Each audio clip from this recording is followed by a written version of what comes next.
WrestleMania, more like WrestleRania. What's going on, guys? Welcome. We're here for your WrestleMania 37 live reaction. But it's been raining its balls off in Tampa, Florida. The kickoff has been going on for the past hour. Looks like we are a go for WrestleMania, and everything should be fine, but really close calls there with the weather, which is a little bit alarming. We've always wondered when this was going to finally happen to them, and they were going to run into some weather problems having all these WrestleManias in, you know, outdoor stadiums and in Florida where it rains all the time and shit. So looks like everything's a go, but it was touch and go there for a little bit. But we're here. We're here to talk about it. Hope you guys are doing well. Can I be heard? Yeah, we're looking good there. I just got to do a couple of quick screen adjustments. We got the kickoff going right now. We got Booker King, Kayla, JBL, and Rosenbummer up there doing that shit right now. Set looks great, although the wind tore apart the sail, like the big sail with the WWE logo. I got a crooked camera there. Let me just fix that. Did a number on the sail, which last night when they revealed the set, it was a really good looking set, and I thought it looked phenomenal, but the wind just tore that to hell. Doesn't look like they've been able to replace it, at least from what I have seen. But anyway, everything is here, and everything's ready to rock. Let me just get this figured out here. All right, can't seem to figure that out. There we go. There we go. I'm just trying to move my camera because it was a little crooked. All right, there we go. I will get my bearings straight here in just 1 second, get all the screens where I need to do, where they need to be. I'm rocking 4 monitors right now, so I got to eyeball the stream, I got to eyeball you guys, and I got to watch WrestleMania, and who knows, I might have to tweet some shit too. You never know. All right, there we go. I'm here now. Now I can go over to the chat and say hi to everybody. And those of you who've been waiting in here for me to get my ass over here, good to see you. Hi, Wheezy, right off the bat. I'm really glad you're here. I might need you tonight. Ryan is here. Chaz, Ratnick, Melissa's in the house, and Nate and Michael William. Hey, we've got Reese and Deshaun Robinson with $3. Appreciate it. WrestleMania 37 kickoff. Vince versus the Thunderstorm. Props to Ricky Starks, who tweeted out, looks like God got his win back. That was fucking hilarious. So it had a very 2020 feel to it. You know, the fact that it was going to rain and the forecast was so bad and thunderstorms and lightning came through. I'm like, shit, they might have to postpone it or at least delay it. But it looks like we're a go. I'm not totally listening to the kickoff, so if Sonia says anything important here, let me know. She's up there talking to the king. I got my peacock pulled up. So WrestleMania's here. You guys are in front of me, and my stream is over here. So we should be good. Cockpit is ready to rock. Clyde Slater's here. Awesome. What's up, dude? Colin Wright, welcome as well. Curtis Samuel and Kevin. And Sonic Plays, Victor, MJ, Use Just Once. Ben is here. Ernie's in the house, and so is Muhammad. Right on. Happy Saturday to you. Happy Saturday to anybody out there, wherever you're watching this across the world. If you're overseas and it's the middle of the night or whatever, glad you're staying up with us. It should be a blast. As long as weather permits, it should be a fun night one here. Drew and Lashley will open this thing up. We talked all about this last night. Thank you to the great audience we had last night, by the way, for the predictions video. For those of you who were here with us last night, we talked for 2 hours about every possibility and everything under the sun. So we'll see how much of that comes true today. Doing things a little bit different since it's not a podcast. I got my cats. The cats are out. Windows are open. Got some breeze in here. My cat is actually humping the blanket. That is really weird when he does that. So yeah, we're just chilling in here. Oh, and I got a beer. So cheers to you, by the way. Happy WrestleMania weekend to wherever you are and whatever you're drinking. I got a Broken Skull IPA, of course, like I always do. And I'm going to have a couple of these tonight. And it's going to be a great night. By the way, tomorrow there will be no live reaction. We're just going to be up here doing a review after the show, and we'll probably talk a little bit more and elaborate more on tonight, because my plan is to stay up after the show here and review the show, but I'm not going to really be taking any detailed notes. So the bigger review will be tomorrow, but we're still after the show, after the watch along, we're going to try to stay up and talk about things match by match and do our best to review it, but my real comments will come tomorrow. So hopefully you guys can hang out with us all night. It's going to be a long one. You probably got me for a good 5 hours here, so I hope you ate your Wheaties. I did. I'm ready to rock. I haven't noticed this, Ryan. They haven't really shown the stadium, have they? I keep waiting for like a shot of the stadium, but it's only the kickoff crew, so they might be fixed. It looks like Wynn took out some of the seats. I know Wynn fucked up that WrestleMania sale. Looks like they've got the cardboard cutouts going on too. So from what we saw of it last night when they unveiled the set on social media, I think Corey Graves and Caleb Braxton did that. It looked awesome. So I hope the weather didn't do too much damage to it here.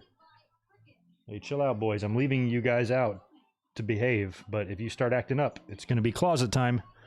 Closet time for the kiddies. What's up, Daz from the UK?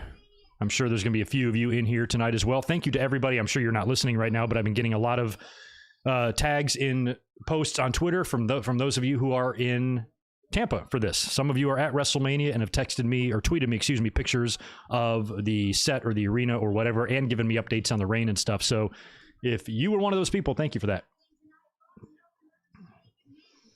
Steel cage match, Strowman and Shane.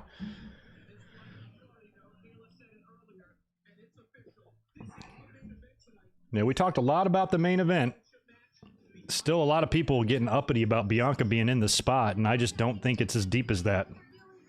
I think WWE said to themselves, you know what? McIntyre and Lashley would be the right match to open here for various reasons.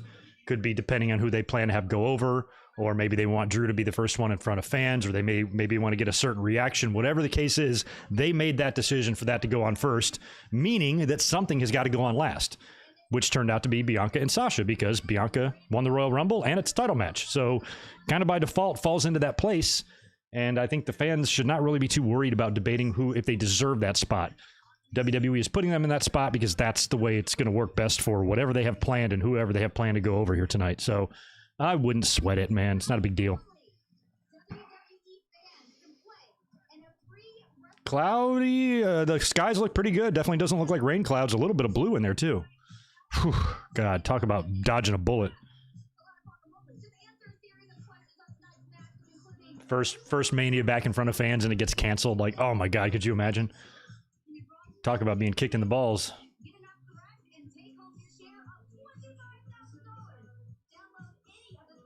I'm curious to see the fucking crowd, though, man.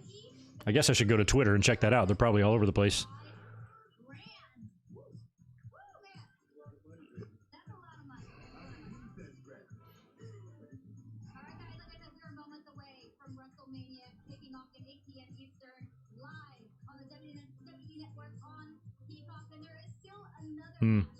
And no more new pictures that I can see. McIntyre and Lashley kicking it off.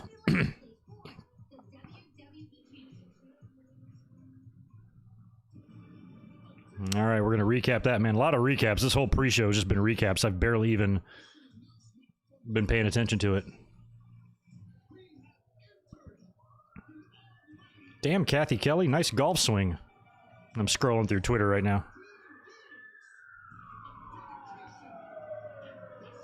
Yeah, I want to see a more detailed shot of the audience.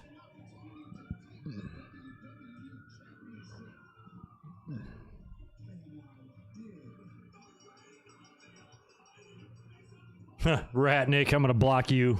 Fingers crossed that Stephanie's the first one in front of the live crowd. You trying to torture me?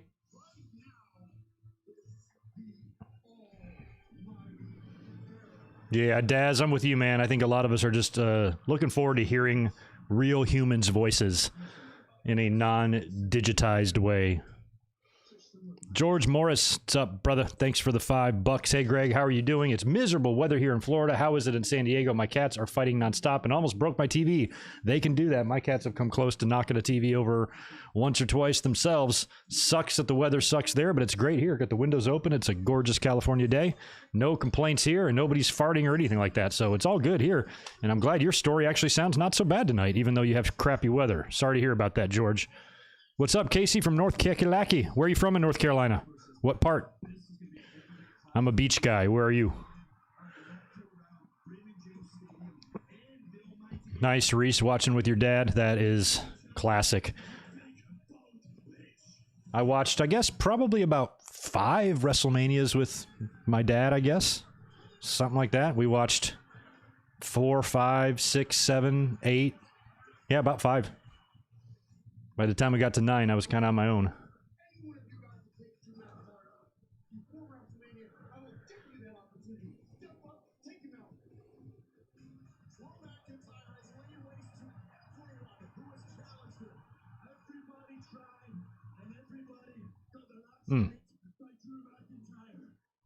Oh, nice. Raleigh. Very cool. I lived in Wilmington and Greenville. I got a lot of friends at State and Carolina, or I did.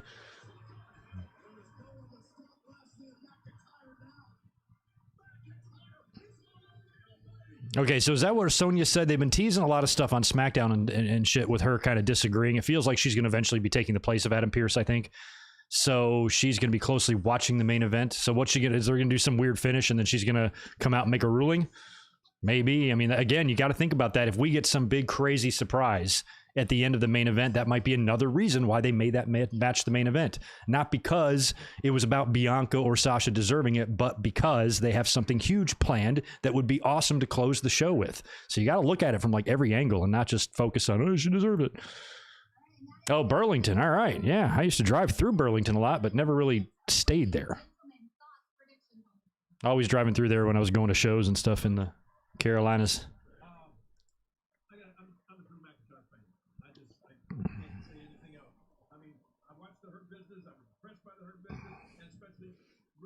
Well, Lawler, I'm glad you're not shirtless underneath your jacket this time. Oh yeah, ECU. I went to many a party on ECU campus, Casey. I'm very familiar, man. I was partying in Greenville at ECU like in the 90s when it was really gnarly. It was fun, man. A couple of those Halloweens got a bit out of hand. I'm lucky to escape with my life. Good, you can hear the crowd in the background, can't you? How awesome is that?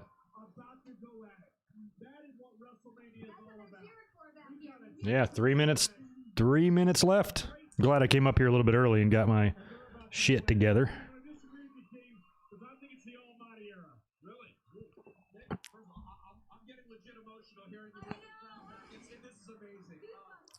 Yeah.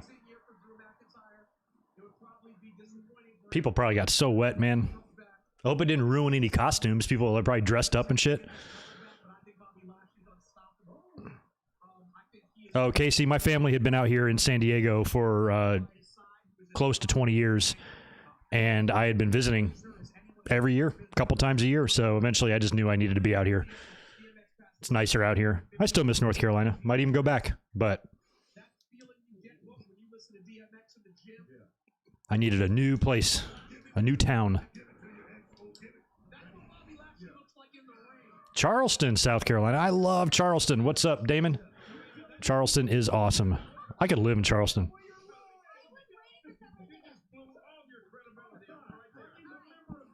All right, here we go. We got, I guess, a minute or so left.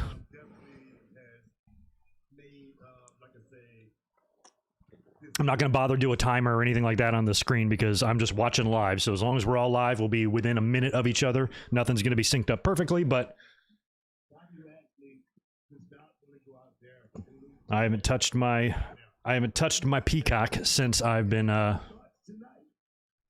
since I turned it on. So, and it hasn't buffered at all. So I should be as up to date as we can be. Oh, the whole roster is on the stage? Maybe I'm not quite ahead. That's really cool. Okay, Booker's still talking. I just hit myself with a refresh. I wanted to make sure I wasn't missing nothing. All right, it's top of the hour according to my clock, so we'll see.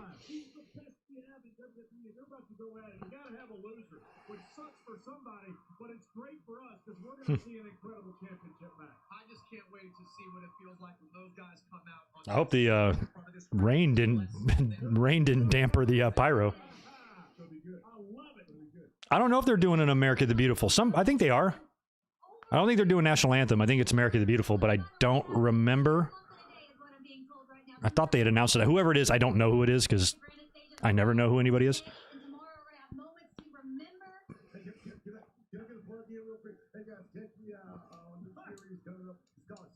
Booker T trying to get a plug in, bro. Easy, Booker, you muck.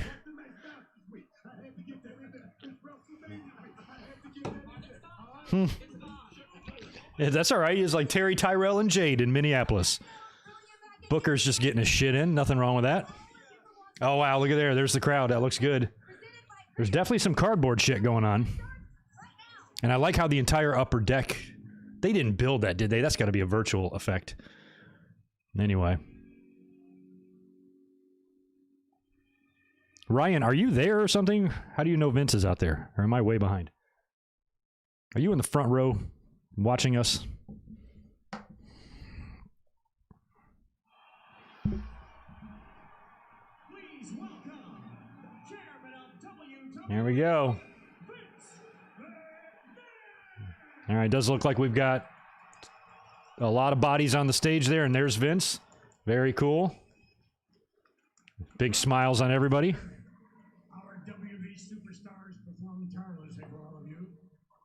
Week after week, month after month, but we all knew there was something missing. Something very important.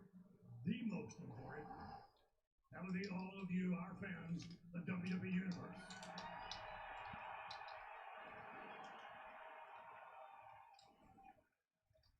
As we emerge from this dreadful pandemic, on behalf of our entire WWE family, we would simply like to say thank you and welcome you to WrestleMania!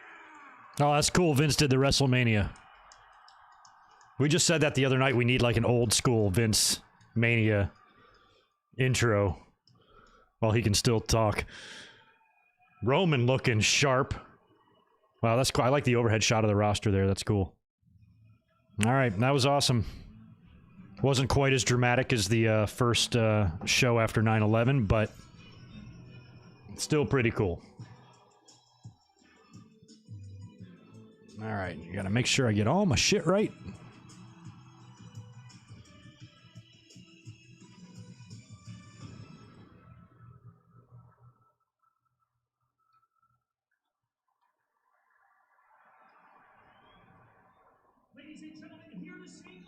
Now here's America the Beautiful. Who is it? Certified and two-time Grammy-nominated artist, BB Rexha. Oh, Jesus. Who's this? Pamela Anderson?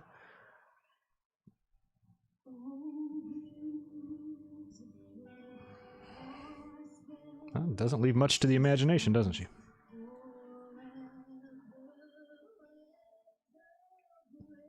That's really cool that... Okay, so that's definitely not real. That's a virtual... I'm about to say that upper deck looks fantastic. Good look at the roster there.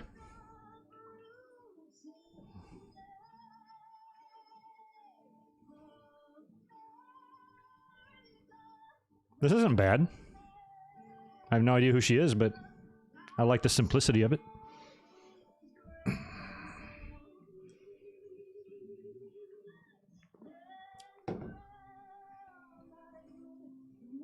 We'll bust out the super chats after the song. Welcome to those of you who are here. America the Beautiful is being performed right now, and Vince just addressed everybody.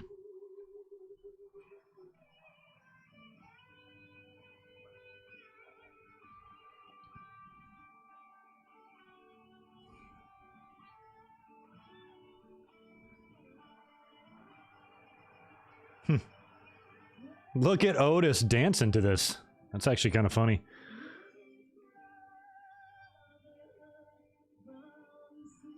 Rhea's struggling.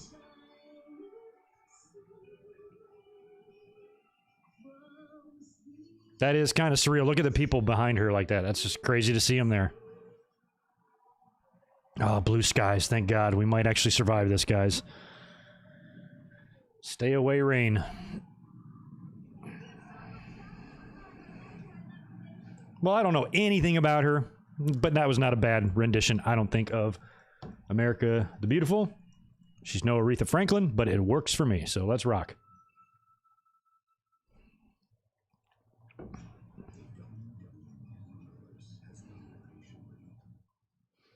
All right, we're getting the intro there. Let me knock out a couple super chats. Chris, appreciate the 5 from you. Welcome, dude. How's it going? I trained with some guys who grappled with Bobby Lashley back in 2015. They say he's one of the strongest men in all of MMA. I hope he wins tonight. I'm sure he is. He's badass, man. I hope he does too. With this match going on first, I don't know what they got planned. Makes me think Drew's winning, and that's why I picked him yesterday, but I would love to be wrong. C Mac, 5 from you. Thanks, dude. Yeah, glad to see you live for a pay-per-view again. I know, it's nice to react to these. I did the Rumble too, I think. But we'll do more of these, and we've been doing a lot more watch-alongs on the channel too. We'll get some more in April here of classic pay-per-views, because that's becoming very fun, because current product kind of sucks. But this will be good. This feels good to react. I'm glad we're all doing this together. It's a big night, man. Regardless of the build, it's like, after the pandemic, man, it's nice to see this. I like that Bailey's in the intro, but she doesn't even have a fucking match. She'll be here. Bailey will have a presence at WrestleMania. There's no way she won't. Did he just say bigger than the history of history? That's what was written. So, yes. And you're telling me that's the best copy we've got? If you don't mind, mate. What are they, spoofing themselves?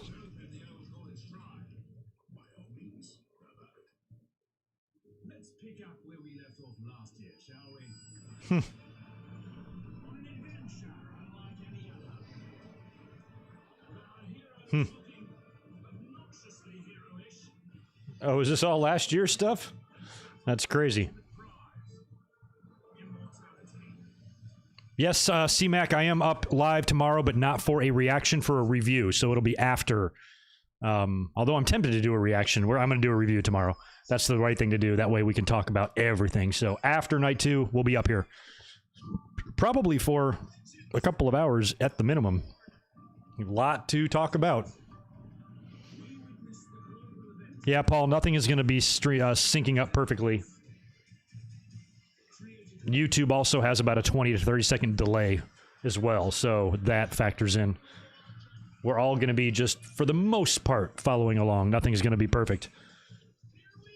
All right, here we go. We're about to go live. It'll be interesting to see the pyro launch and the fans and all that here in just a sec.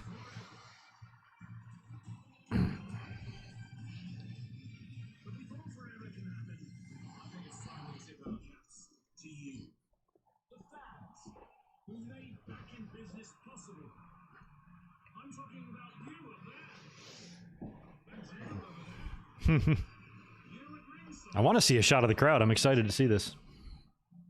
And even all of you who can't not watch on Peacock. Because tonight, we raise the sails again. We're about to see a classic. This fate still awaits. Right now, let's just get lost in the moment. Man, I picked Riot Squad last night. I don't know if I'll be right there, but I would love to see WWE just give the fans some, throw the fans some bones here, man. We need some fresh new stuff. No, Harvick, I cannot show my screen. WrestleMania is free, doesn't cost a dime. Just sign up for Peacock and watch it. Plus, I'm not allowed. It's YouTube. I get in trouble, man. That's cool. This is a pretty good video package. I kind of like how they're making fun of themselves a little bit. All right.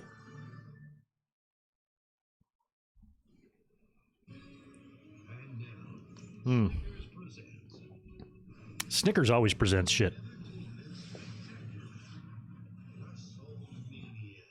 All right, we're here.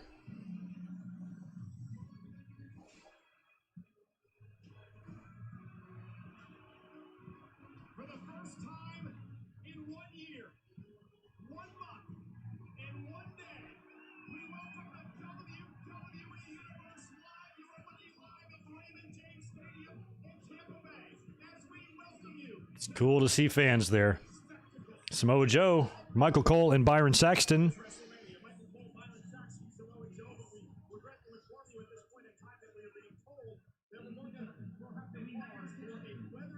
Oh, wow. Oh, shit. They're going to pause right now? Oh, no.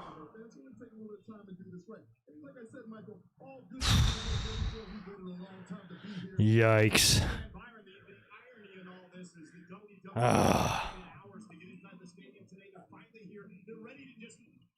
And so we're going to get an immediate weather delay.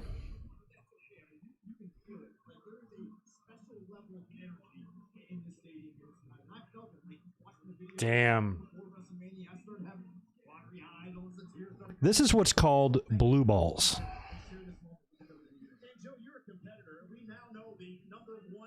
Bummer, man. Well, we'll see. It's going to be delayed. It just puts us up here together longer, right?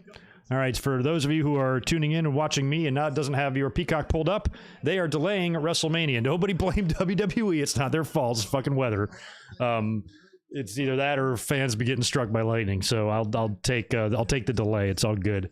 But we ain't going anywhere. I mean, maybe I'll pause or walk away or something, but I'm not shutting the stream down. We'll just we'll be here through it all. Gives us more time to hang out, right? Because that's the thing. If there's lightning involved, it's an automatic shutdown. Like, you can't be out there, even if you want to. It doesn't matter what Vince wants. You're not allowed to do it. So.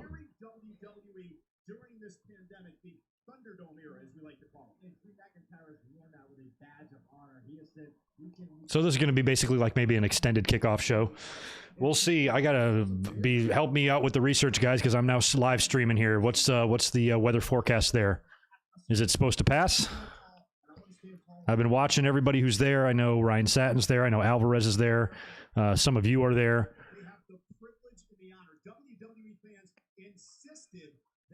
Even Raymond James was allowing people to go back in, and people were saying, all right, we're back in. We're good.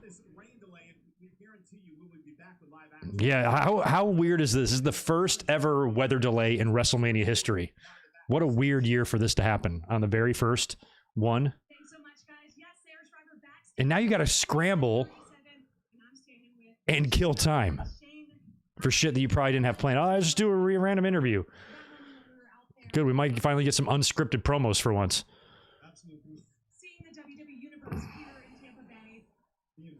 It's got to be such a stressful situation. You know who I would hate to fucking be right now? Is Bruce Pritchard. Why did you take that job, dude?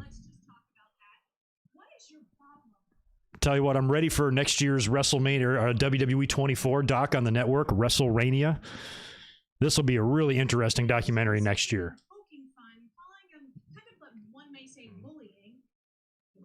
Because I called him what? Well, it means stupid, you know, or I was inferring, in effect. Actually, I have to hand it to Braun a little bit. It wasn't really that stupid to have a steel cage match because it's much more limiting for me. So I had to start thinking and using my new little bit of what can I do with that big behemoth while he's in there. So kind of be surprised. So now I also think that, you know, you've had your experience with steel cage matches. Do you think that was, you know, we see people that see the size of Braun Strowman, Monster Among Men. You know, do you think you should pick on someone more your size? Pick on someone your own size? Did she say that to him? But, you know, just having so much fun doing this. You know, Maria Shriver, what is her name? Get your shit together, girl. Oh, Lashley is here. Yeah, I would leave too, Shane, if I were you. I'd be like, yeah, yes, sir, it's your microphone. It belongs to you. It's yours. The time for talking is done. This is WrestleMania. This is the WWE Championship. This is the crowning moment of the almighty era. There's no language that can properly convey what's going on in this man's mind right now. The only language that Bobby Lashley can see. Lashley looks like a goddamn champion, does he not? Look how good he looks with this belt. I do not want to see him lose this belt, man, in the first match, but he's probably gonna. If I'm a champion and I'm set to lose tonight, I'm like, oh, cool, the weather might save my title run. A different person. Drew McIntyre would tell you that because he's held that title and he wants it back. But back. Hey, you know what? This is what you play for there, Ryan. They're scrambling, but they can do it. They can do it. Sometimes you got to do shit like this. It's probably not that hard. Just cut to the announce desk. Let them ramble on for a few fucking minutes. Kevin Dunn's probably shitting his weird-looking khaki trousers right now. And just cut back to a couple people there. Everybody's in their gear. You know, they were all on the set. We saw them all. So just do some promos. Oh, look at McIntyre's here now. Go out there and wrestle in the rain.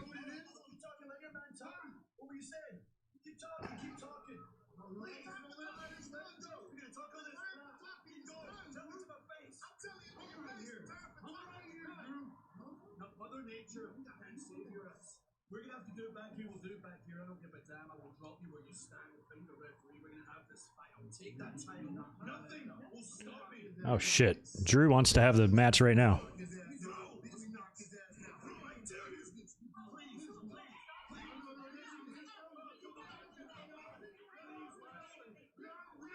Yeah, Jamie Noble's here to, and Jessica. Yeah, you don't mess with them. Yeah, Lashley and McIntyre being your best interest just to back off because you don't want to upset Jessica. After what you just saw, where is your head at? Where's your head at? I'm about a 10 right now. I'm on that stage. I finally see fans for the first time. I'm trying to compose myself, keep my emotions together. I'm not going to lose it right now. Please, I need a moment. Last year, in the Performance Center, first chance for the title. Okay. We're on a delay, folks. That's good. We'll just hang out. Y'all want to hang out with me?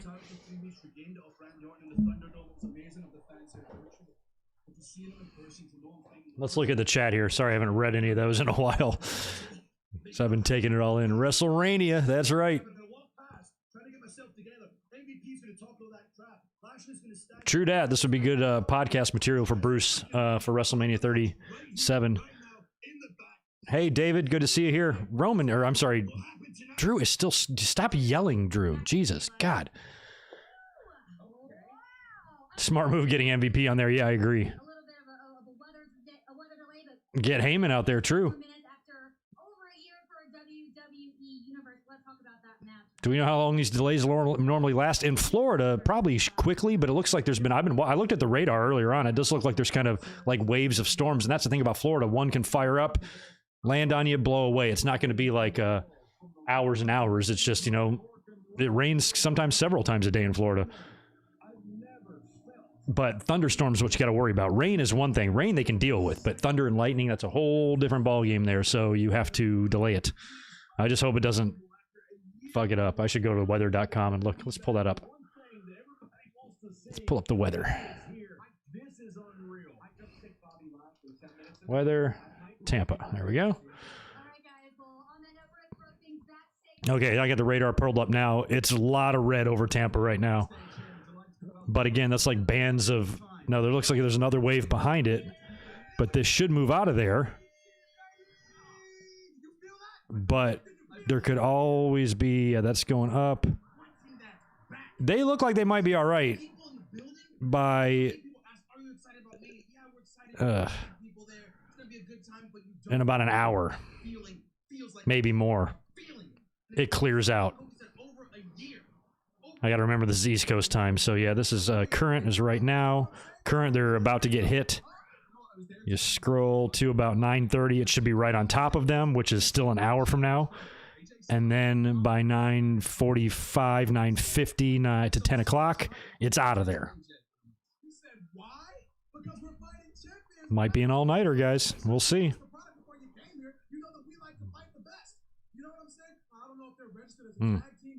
They probably should have delayed it anyway, a couple hours ago. All right, that's what it looks like on my screen there. Angie Law, good to see you, man. This is on the fly promos here. Exactly, it is. But look who they're going to. Look at Xavier's awesome hair. And Kofi's, for that matter. I think Kofi's ramen noodle hair. Yeah, these are all meaningless interviews. We don't need to pay attention to them.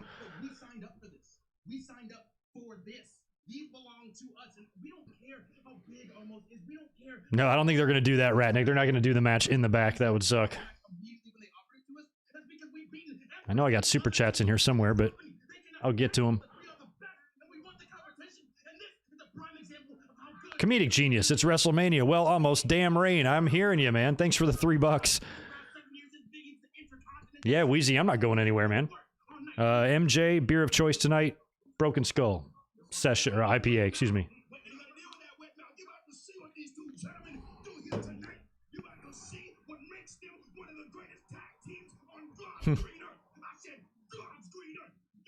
I don't know. They're running around with their heads chopped off, maybe a little, but this should be manageable.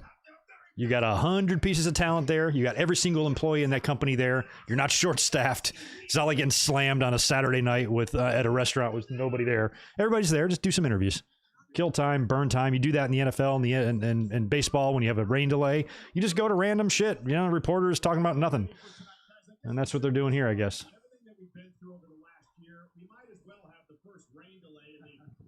I hear you. You fuckers are lucky, too, that they have not had a rain delay before. They've had so many Florida WrestleManias. 24 was there. 28 was there. This one. Maybe even another one.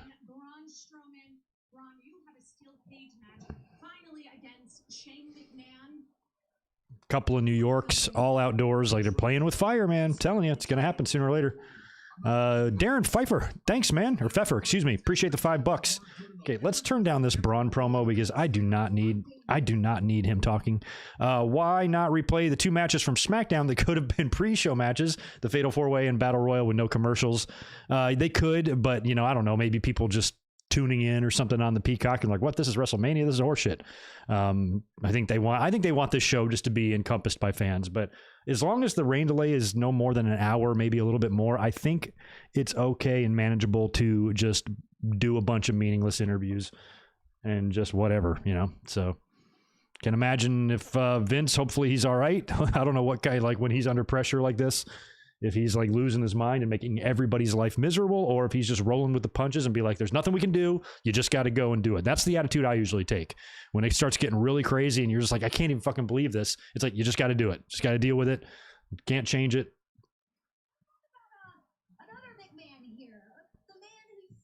No, Kayla and Rosenhauer and JBL are back. Yeah, one squall line coming in and then it will clear. So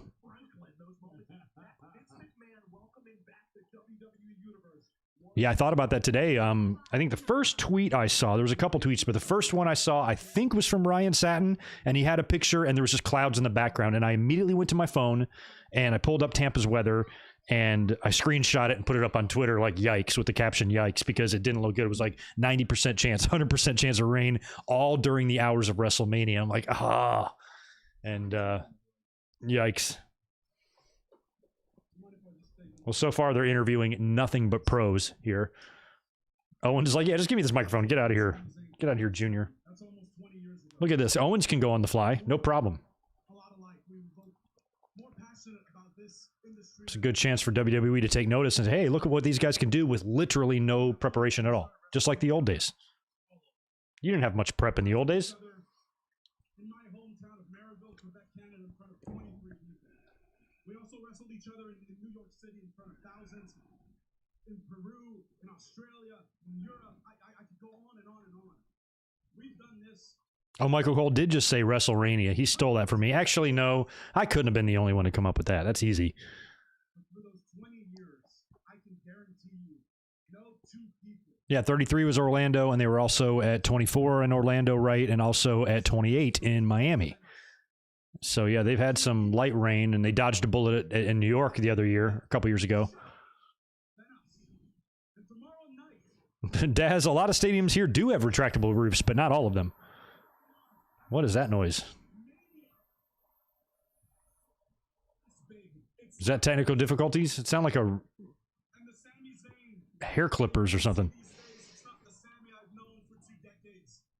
Yeah, the WrestleMania 5 shirt is awesome. He did the same thing for him and Jericho, right? Didn't he wear a WrestleMania 2 shirt at one point? The KO powers explode.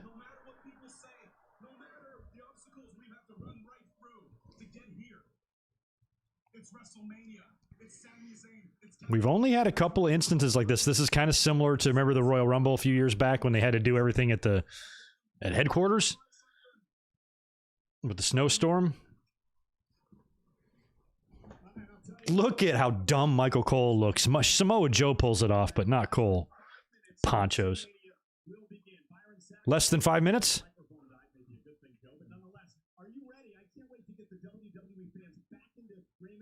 Oh, this is such a fucking disaster. Oh my god. Ugh. I thought it was gonna be a full hour of this shit, but I guess not. We're gonna be going here. The main event tonight. Sasha Banks defending the SmackDown Women's Championship against the Royal Rumble winner Bianca Belair. Bianca is back with Sarah Schreiber. Thank you so much, Michael. Yes, I am with the EST of WWE, Bianca Belair. You have a chance tonight for the SmackDown Women's Championship. Your first title here at WWE. How did you prepare and where are you emotionally? Emotionally, I am nervous. But that means I care. I said it on SmackDown. It means I care. It's okay to be nervous. Just don't be scared. I'm not scared of anything. I am not scared. All right, there is a speculation here by Sean Ross Sapp that WWE's and Tampa's contract had a hard out of midnight, which means they got to be done by then. Doesn't know if there's any flexibility to that. So these are all things that contingency plans that internally I'm sure are dealt with, and you know, they have plans in place for. It's not like nobody there is considering, oh, what do we do if it rains? So they do have a plan. It's like, go to our rain plan. They have that. So it's just a matter of like what's in that plan, that plan. If they have a contract with the stadium and what they can do and how long they can have it for, I would hope that weather would allow flexibility, but maybe not. Don't know. It's causing them a problem. But if they have any sort of, if there is no flexibility there and they have to be out by a certain time, that's going to make them like the very first second that we can get out there, we need to be out there. So what I don't want to see this turn into is the type of show that they're just trying to get done, you know, and, you know, it's a matter of just getting it done, not so much worrying about what actually happens on it. So I don't know, man. I'm worried. Talent seems to be handling it well. Nobody's sweating it. They're like, hey, this is WWE's problem. We're just going to go out there and do what we're told when we're told to do it. If I was a wrestler, like not on the show, I'd be in the back laughing my ass off right now. I'd be like, I'd be like, I'm so glad I'm not involved and I don't have to be stressed out. Is my match going to happen and whatever.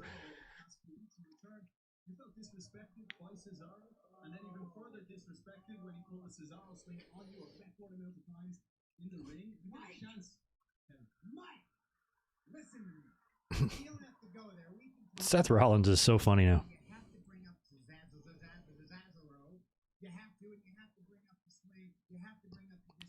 Dre L, what's up, man? Appreciate the 5 from you. The rain in Florida was bad. I got stuck in it driving from South Florida to the Panhandle. Holy shit, that's quite the drive. Looks like I won't miss WrestleMania. That's good. The delay is going to allow you to get home in time to see it. That's awesome. Sweet. Oh yeah, C-Mac, I like it. Titus O'Neil needs to totally slip and slide down the ramp. They should do that.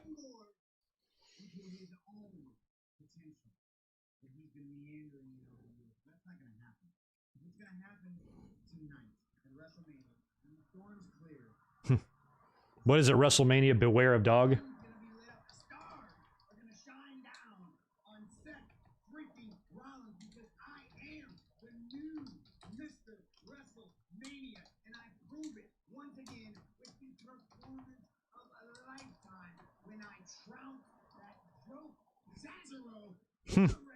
Sazero. I love that. Sazero. That's hilarious.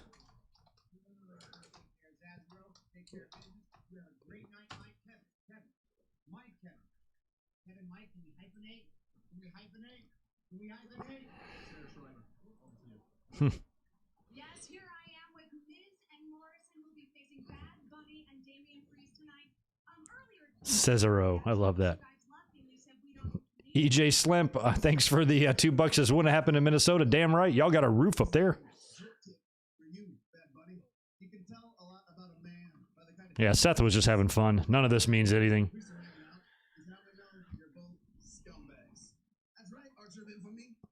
Good thing Florida doesn't get earthquakes. Otherwise, they'd go live and then one of those would hit. The fun and games are over. This isn't the Super Bowl.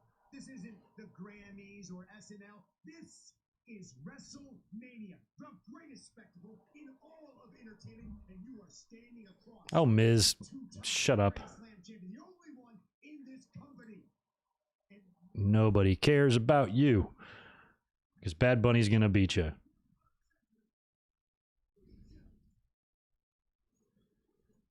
But yeah, Madeline, that's the plan. The plan is to kind of just stay up here and we'll do kind of a review. It won't be very much of a thorough review because I'm going to be drinking beers and I'm not going to be taking detailed notes, but we will be up after the show. We'll hang out. I mean, as long as this weather delay doesn't last too long and we're not up here for 7.5 hours or something. But yeah, the plan is to do kind of like a Cliff's Notes review after the show, and we'll talk about the matches and what happened and everything. And then tomorrow night, I'll probably elaborate more once I actually write down notes and everything for tomorrow's review. So, yep, we'll be here. That's the plan. Oh, thanks for that, Isaiah, and appreciate the $2. Tomorrow's weather in Tampa looks worse. Wonderful. Of course it does. Why would you go to Florida, man? I mean, it's too wet there. All outdoor stadiums in a rainy-ass fucking... the rainiest state in the country. And they're like, yeah, let's just go to WrestleMania there once every 5 years. That's never going to bite us in the ass. Never. remember the first WrestleMania, I was terrified about the weather was 29. The first one in New York, because I couldn't believe they were going up there, but it's the New York market, you have to, but I just felt it was too early in the year. It was still too cold. You have rain, sleet, shit like that, and they survived. And then at 35, I think it rained just after the show. So they've dodged some bullets. So it's fitting that this is the first weather delay in WrestleMania history. Totally fitting. No, Jonathan, I'm sorry. You cannot see. YouTube has rules, and one of them is don't show shit on your YouTube channel. So I'm just watching. You're going to have to sign up for your free Peacock yourself. I'm sorry. Thanks for the 5, Andrew Pike. No kidding. Wildfires are a constant threat, and sometimes I'm an idiot for living in the in the path of them. But that plus earthquakes, yeah, we got our own problems out here in California. It's like on the West Coast, you got wildfires, earthquakes. East Coast, you got hurricanes. Middle of the country, you've got tornadoes. Wherever you are, north, you've got, ice storms and shit like that. So no matter where you are, you got to deal with something.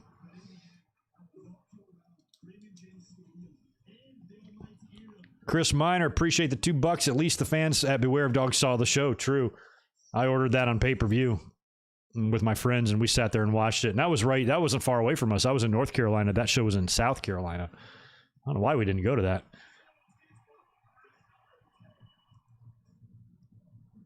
TJ, take a drink for every time someone asks me to show the screen. I know. I miss the old days of doing live reactions because I would get that shit all the time. It's like, watch your own screen, man. You got a screen to see me. Certainly, you got a screen to see WrestleMania. I don't know why I should be in charge of that.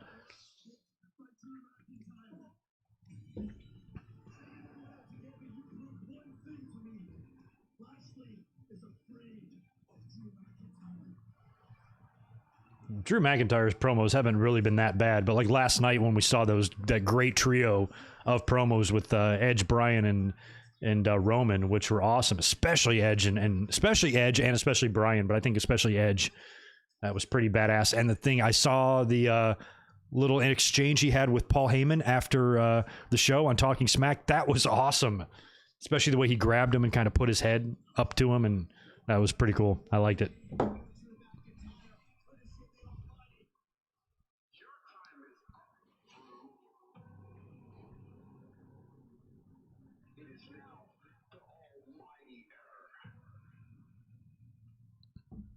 I love that Bobby Lashley says almighty error.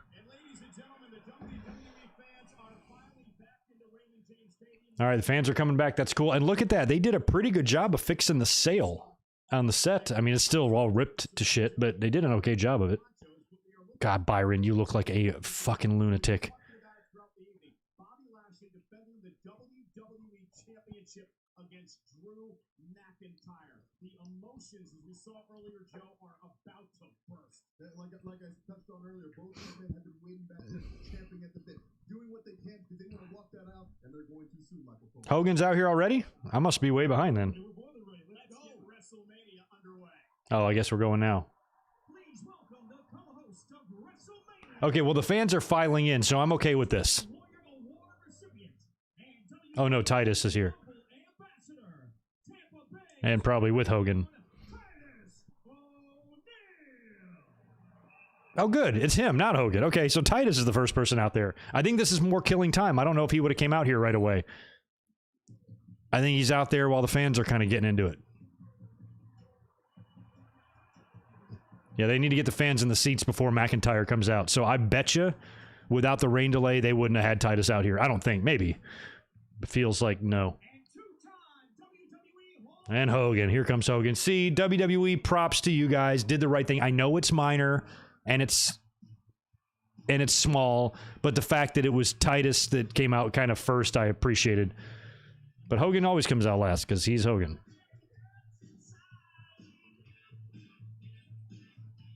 Yeah, Chaz, appreciate it too.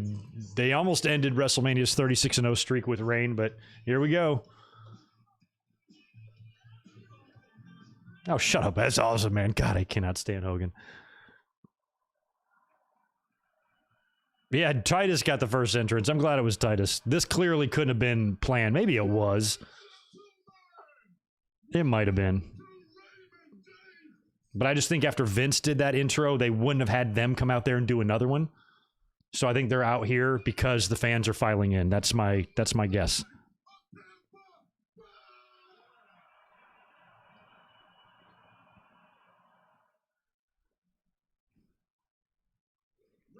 For real, for real. Appreciate 5. Maybe this is a sign, Greg. You what they say when it pours, it Roman Reigns. Exactly. Fans are filing in.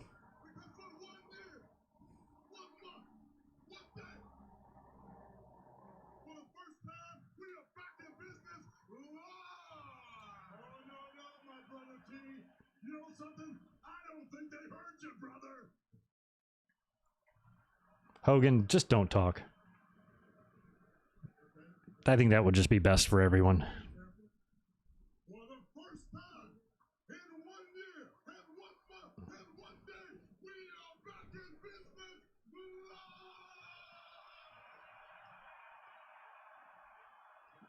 live! Titus with the Florida colors, I like it.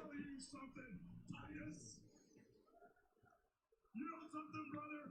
We're gonna make history tonight, and we're gonna make history. We may get more than one rain delay, Kit Kat. I ain't. With our very first match in front of the WWE Universe. I ain't convinced this is it.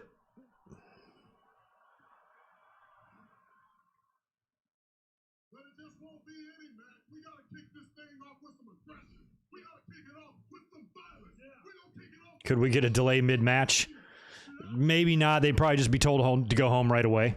They'd get in the ref's earpiece and he'd be like, end it, and then get out of there.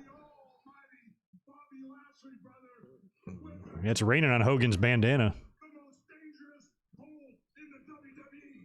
If he gets under the waves, grabs the neck of a 747, he can crack it in half. And he's going against Drew McIntyre, brother, with one of his claymores. He can kick. You know what? For the first, I mean, Hogan finally looks old. Like he's old, but he's always still been in, like, you could always still see his pythons and stuff, but he does look kind of old now, finally. About time. What are you gonna do when Titus worldwide? And all my Hulkamaniacs run wild. Whoa. And what about when we got 2 nights? What? 2 nights of rain. We got 2 nights. And all my Hulkamaniacs run wild. Yes, Dorian, there was a delay. We had a 20 or 30 minute maybe delay there. We're still kind of in the intro here. The delay was less than I thought. I thought that it was going to be more, but I think lightning is the problem, not rain. So they could be performing in rain tonight, but maybe not. Well, it just sucks for the crowd, man.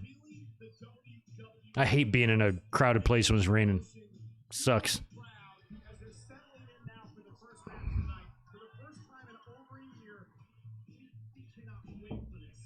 Oh, indeed we can. I mean, and the funny thing is about it, nights like this that have extraordinary circumstances, I find that they always produce extraordinary performances, and I think that's what we can. Oh, wow. They named Vladimir as the first ever certified super fan. I've met him before. I sat next to him at the King of the Ring. That's cool. That's really cool. Where's my award? All right, here we go. Here comes Drew, and there he is, getting that entrance. See what I mean? They did a good job with that sail.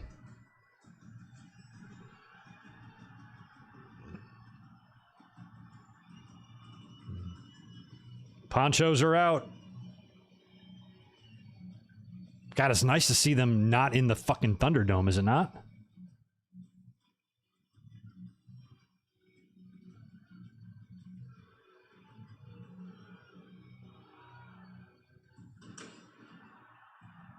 Nice. It's hard when you just look at Drew and stuff in his body. How is he not winning this title? I want to be wrong. I want Lashley to continue, but I just think that Drew's going to win it back. Maybe Lashley wins it back after that. About 3 or 4 weeks ago, I pitched the idea of a double turn in this match. I can't see that happening now. Doesn't feel like it.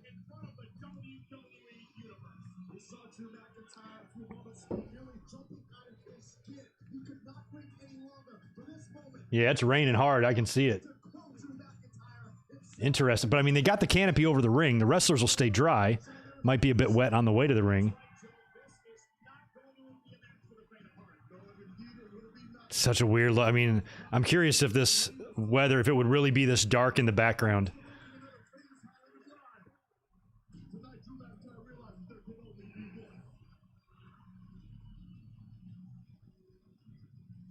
Yeah, the fact that they're not waiting for the rain to pass makes me think they might have a time limit on the building here.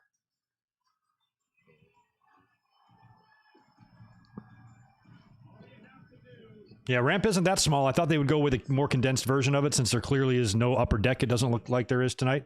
Ooh, lightning. Here comes Lashley.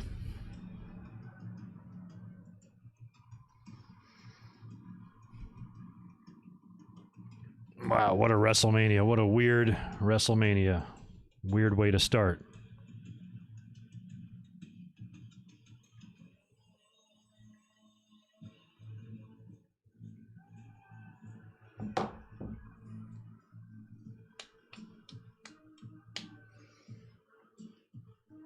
Come on, Lashley. It ain't gonna happen, is it? It's gonna be Drew. David, I don't know with a possible time limit. I don't think there's enough. I don't think there's too many matches on this card that they wouldn't be able to squeeze them in. They didn't delay it that much, you know. They only delayed it about 25 minutes. But yeah, it seems like they got a 4-hour limit here. So I think now they're all right, provided they don't have any more delays. Yeah, because I got to remember, it's nearing 9 o'clock on the East Coast. So if they only have till midnight, I don't know. At least they have that option. But, you know, tomorrow they might be in the same situation with the same time limit, same rules. And if it rains again, then they have even more matches to worry about. So I think they need to try to get it in tonight. There's a good chance this is going to be a disaster, guys. I don't know. We'll see. But anyway, we're here. Lashley and McIntyre is happening now.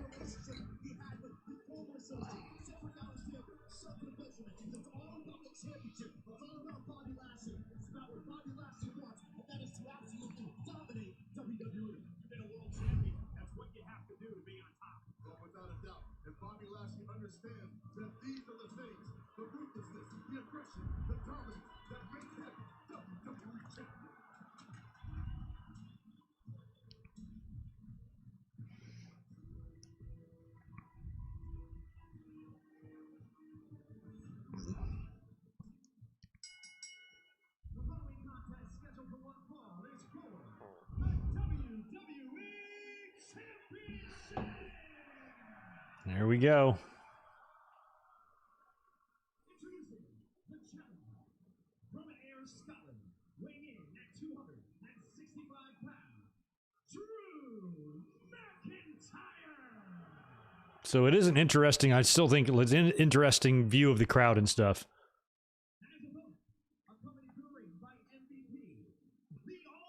Bob Lashley. If they do need to make up a couple minutes of time, they could always do it right here in this match and have Drew just claim Orm and beat him. And that, ladies and gentlemen, is what it is all about. For 60 years, the WWE Championship has been the most important title in the world of sports entertainment. To become a legend in this business, to become a Hall of Famer, you have to have held the WWE Championship. And tonight, Lashley and McIntyre clash for the prize to kick off WrestleMania. All right, here we go. Bell ring.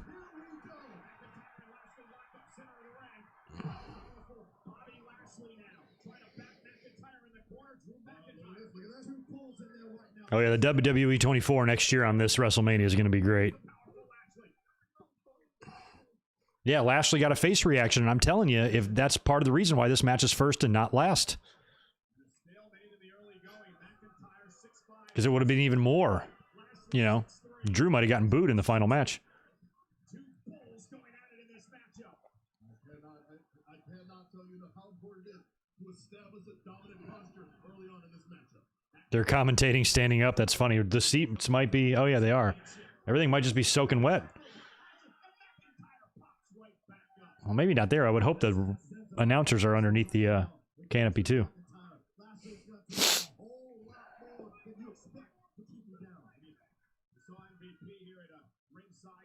What a mess these last couple of years have been, I'll tell you. COVID, rain delays, my God.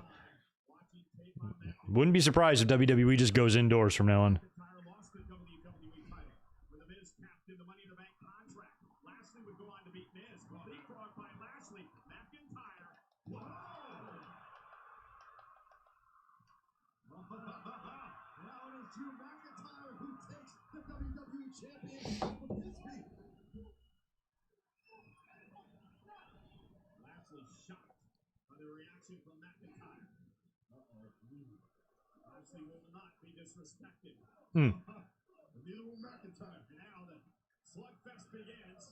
Help me out here. Lashley was like one of Drew's first opponents last year after he won the title, right? I'd love to Lashley to retain. I really do like Lashley. Plus, if you ever do want to set up like a Lashley Brock match, I wouldn't beat him clean until then. Even if it is Drew.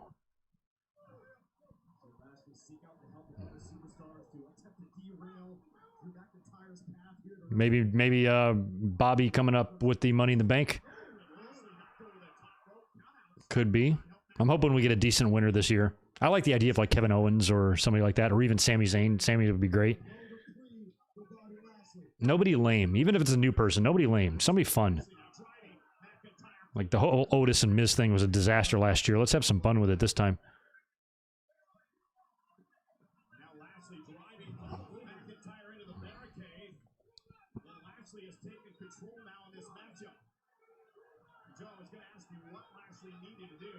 The ground outside the ring is still... Yeah, I don't know how far the canopy extends. I would assume that... Oh, yeah, there's rain on the mat there. You gotta be careful not to slip and fall on that. I would think that that shit over the ring would encompass at least the outside of the ring and the announce booth as well. At least that's the way I'd build it, but... They didn't hire me to build it. They should have. I'd have done it. Yeah, people are masked up out there for the most part. I've seen plenty of people without. I mean, this is Florida, don't forget. But... Let's not forget it took Drew McIntyre 17 years to win his first championship from Brock Lesnar. And you better believe tonight he is going to win it right back again. Well, Joe and I agree. It lasted 16 years to win his first WWE championship. I'm not taking anything away from either one of these superstars. So much on the line here tonight at WrestleMania. Brandon, I don't have any sort of illegal stream link for you, but I think if you just go to Peacock, you can sign up for free. This should be pretty easily viewable. Even if you have to sign up for a trial, and I don't even think you really have to do that.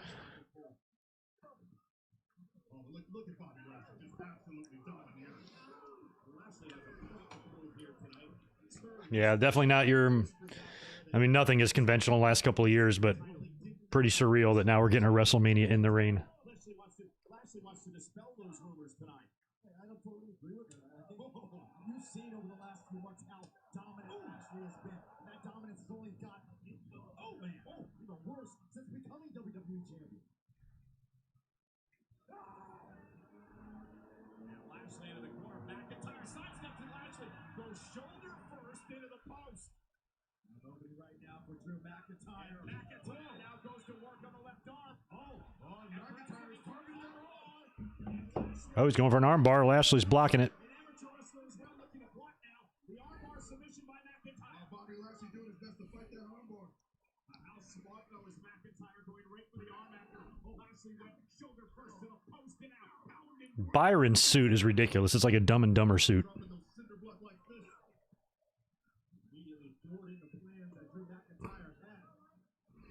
Some rain goes sideways, and some comes up from underneath.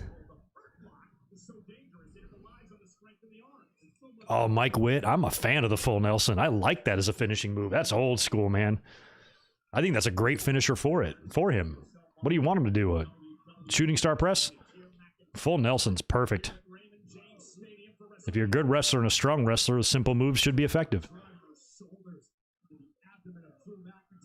That's why some guys back in the day used bear hugs and shit, because they were strong.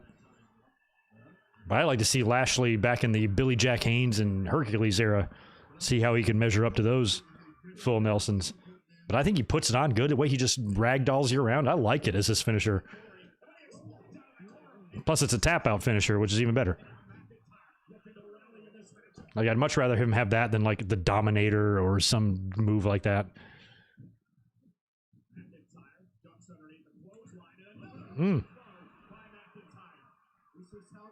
Barry, I don't know, man. Thanks for the $2. What happens if Heavy Rain comes during a match?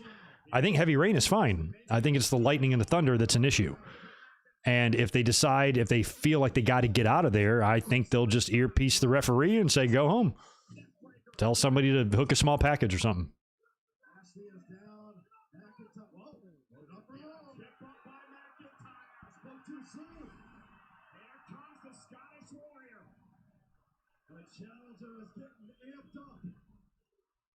But I'm sure they're back there monitoring the weather.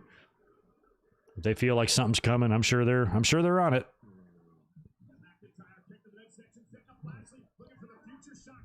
What if Drew slipped on the Claymore? Looks like the ring is kind of wet, but not too bad. Yeah, Masters used it too, but I think it's so much better on a guy like Lashley because he's a world champion contender and champion.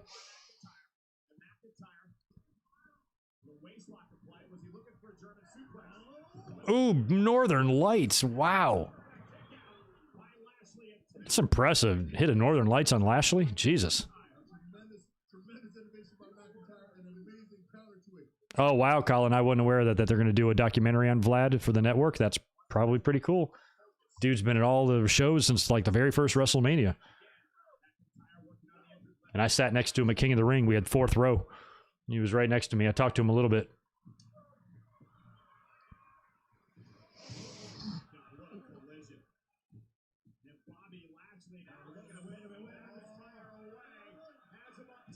Oh.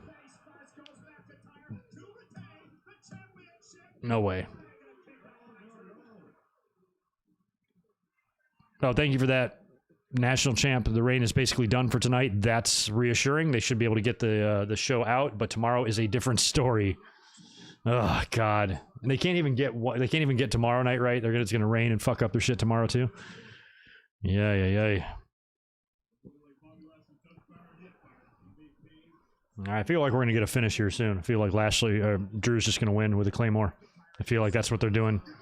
I've seen nothing to make me think otherwise. Unless Lashley hurt locks Drew and Drew taps out. That would be sweet. We're getting close to the finish, I feel like, so I'm going to get off the chat just for a second so you guys don't comment on something before I see it. Just to play it safe because I want to be surprised. And that's one of those Raquel Gonzalez bombs there that Lashley hit Drew with.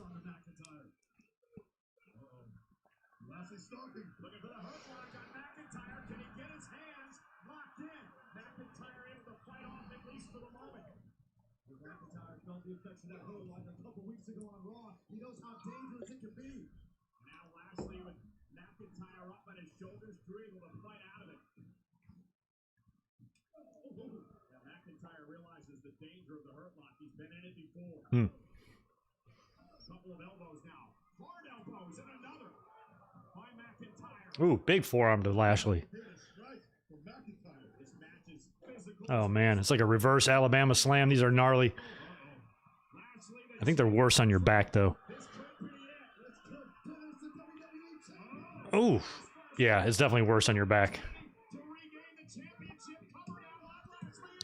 That's still an impressive move to pull off on somebody like Lashley, just like the Northern Lights was. Drew is a beast, man. Yes, I did do my hair for the occasion. Nick, thank you for noticing. Looks like they are afraid to do the superplex. They might be.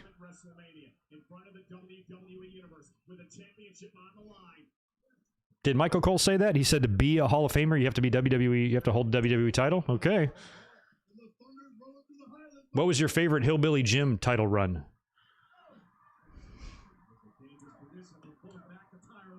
Ooh, wonder if they do the Universal title match tonight. What, based on the weather forecast to tomorrow? Maybe Edge comes out pissed. Let's do it right now. Maybe? I don't know. Oh, God. Oh, right on his fucking nuts. Yeah, they are kind of scared. They're up there. That is probably a little slippery.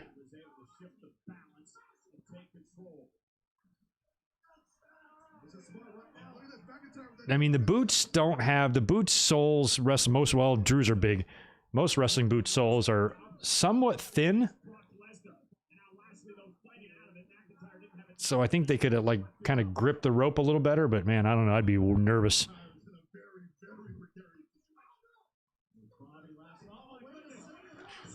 Yikes.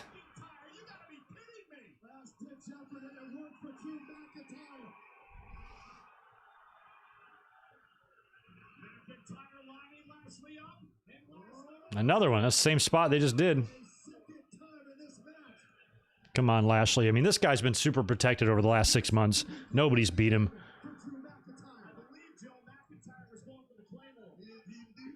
I feel like Drew's still going to win. Drew's in nip-up position. Watch. I feel like he's going to do that. See, there he is.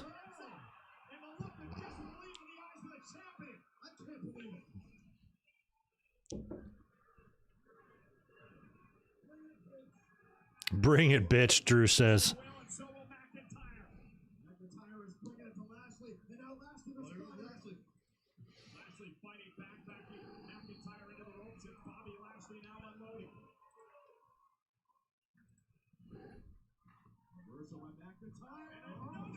Belly to belly.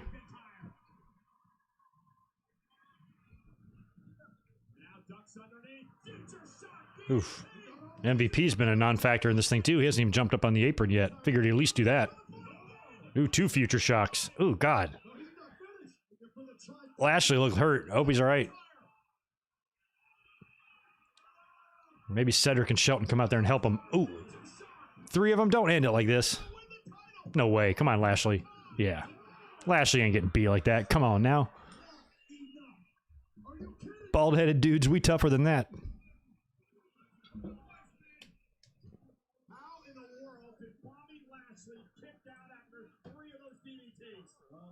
Well, I don't know, Michael Cole.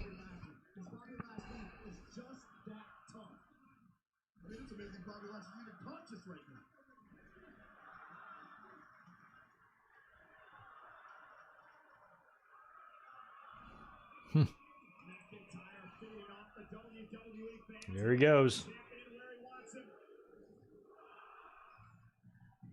Oof. Ducked out of the Claymore. Smart. We gotta hope. We gotta hope that there's a chance that Oh, shit. Drew's going for a dive. Oh, he did it. He pulled it off. Impressive. I was worried we were going to get an Undertaker moment with the Shawn match when he came down on his head. But that was a full-on flip.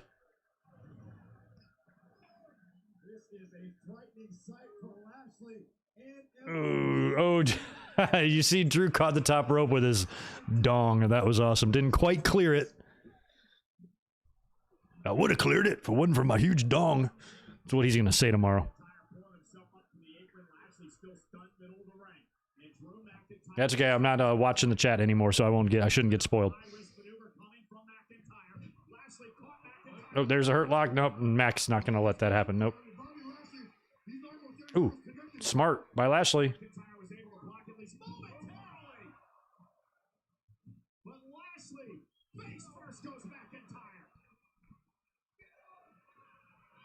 He's ready for the hurt lock. Something tells me Drew's going to counter it, Claymore him, and beat him for the title.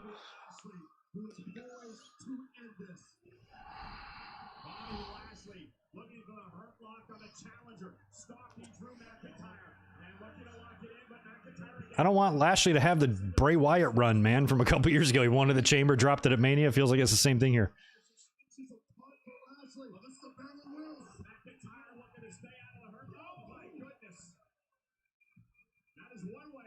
Situation. McIntyre's down, but quickly back to his feet. This match is taking a toll on McIntyre. Oh. Oh, he's got the armbar.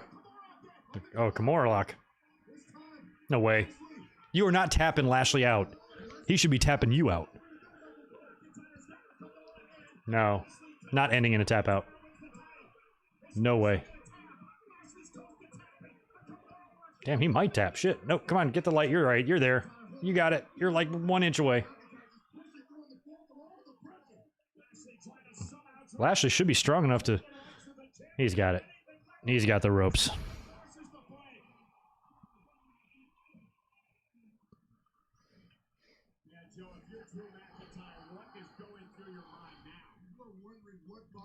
This match is a bit longer than I thought. I thought it would be somewhat shorter. Especially if they're short on time here. I thought they might wrap this one up early. But at least they're having, at least this is, if they are going to beat Lashley here, at least it's not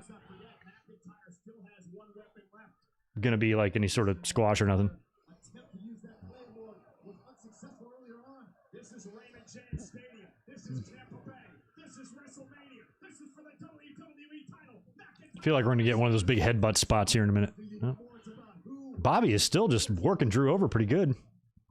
Both these guys seem like equally spent, but both real strong still.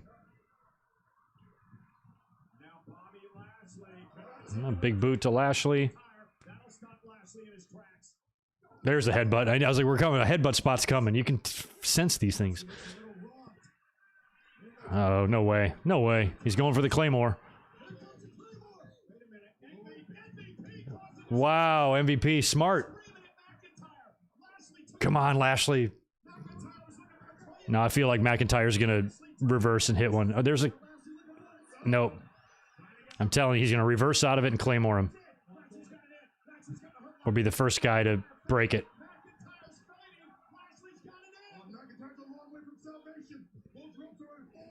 Yeah, of course he'll break it.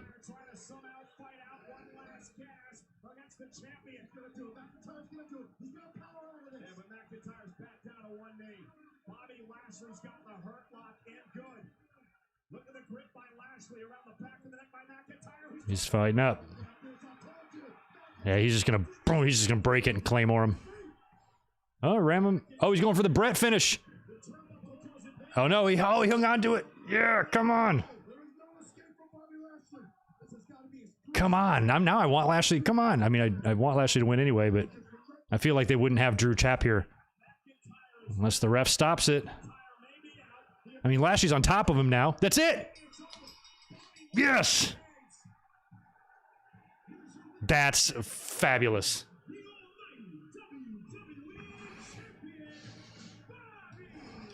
That is so good. So there you go. WWE still considers Drew their big face. They decided that Lashley's going to go over here, which means this probably shouldn't be the main event. So Bianca and Sasha is.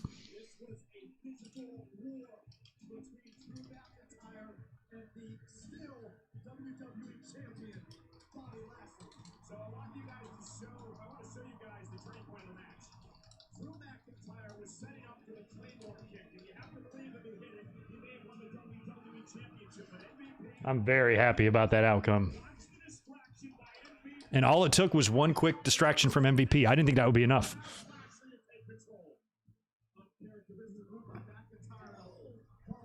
That makes me really happy. I'm trying to jot down notes so we have something to talk about later.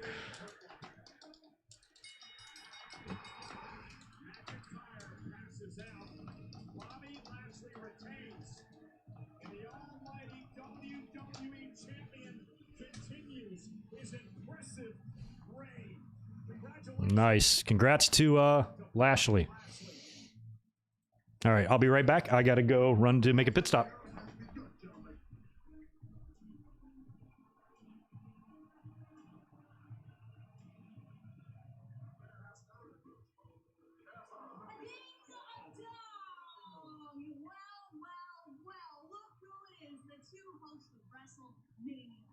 Well, you know what? I also host a very big show, the biggest show, the Ding Dong Hello Show. You heard of it? Well, I was thinking if you guys need some help with WrestleMania, it would be a team. You know what I'm talking about? You know what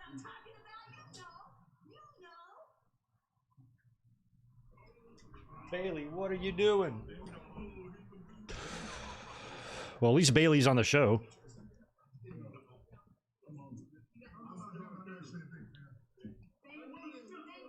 Look at X-Pac. Thank you. Hey! I'm with you. Hey! Hey! Hey! Call me, brother! Call me, brother. Bailey, you got to do something. What are those glasses she's wearing? Anyway, hell yeah, I'm very happy that Bobby Lashley retained there. That just makes my day. Whew. That's nice, too. All it took was that one distraction. Oh, I didn't catch that. Titus said I'm off to catering. Right on. Well, he knows his way around the catering area, doesn't he?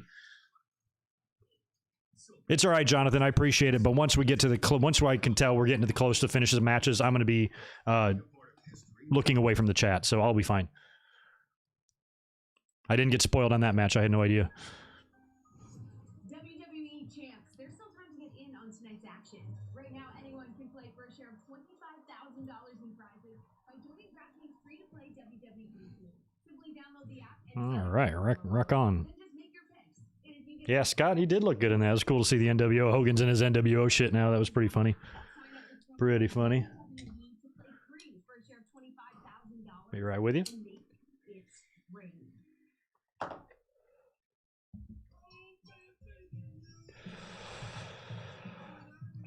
Almost done with my first Broken Skull IPA. About to crack open something else.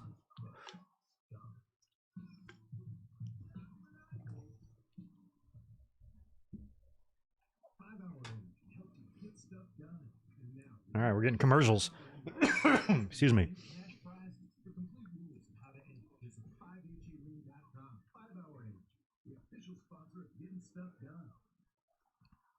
Got a women's match up next. That's good. What's it going to be, the Turmoil? We predicted Riot Squad. Hey, so far, by the way, I'm 0 for 1 in my predictions because I reluctantly picked Drew. Didn't want him to win, but thought that he would. And I was wrong. Thank God I was wrong. Lashley, still champion.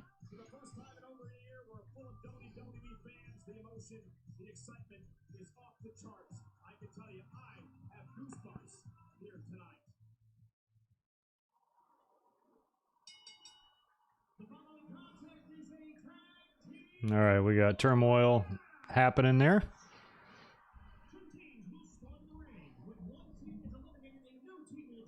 For those just joining us, we're about to get the tag team title or tag team Turmoil match for the women to determine who faces Nia and Shayna tomorrow. Another good shot of the sails there that got torn up by the wind. All right, here comes Naomi and Lana are out first.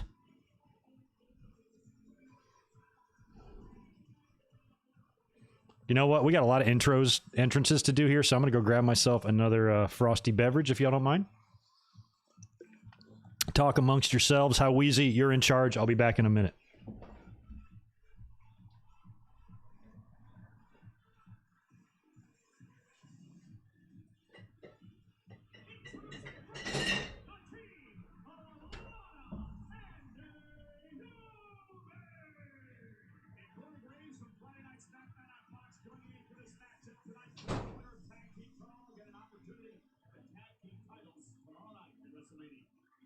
Naomi been working toward that goal. They're one step closer, but need to finish the job tonight. And WrestleMania is presented by Snickers. Snickers satisfies. Have your poncho, boy, and a cute little baby Yoda thing happening for a while. I was waiting for that. Sasha went back to moonlighting as a bullfighter, obviously, with that suit he was wearing. This is going to be good. I am fired up. Oh, even more than 3 seconds ago.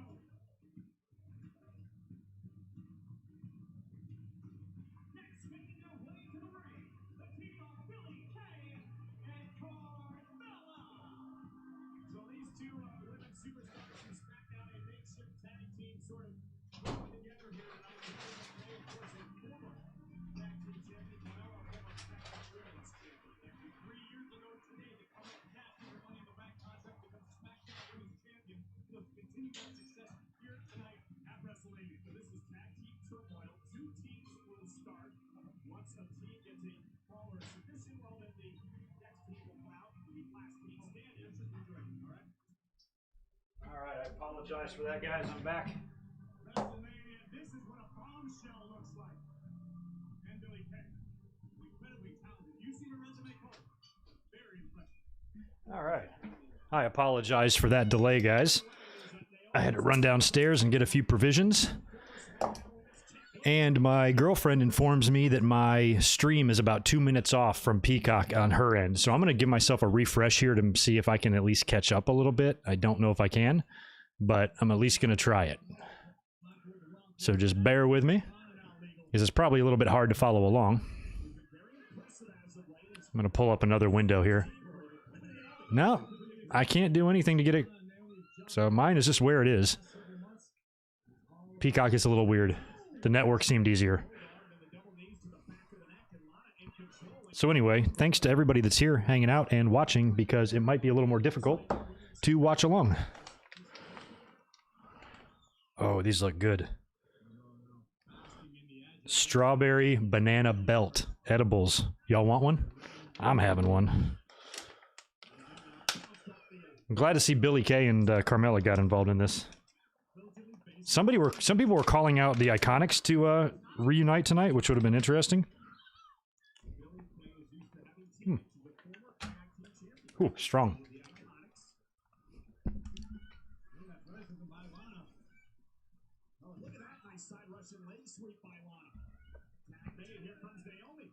I like Naomi's gear.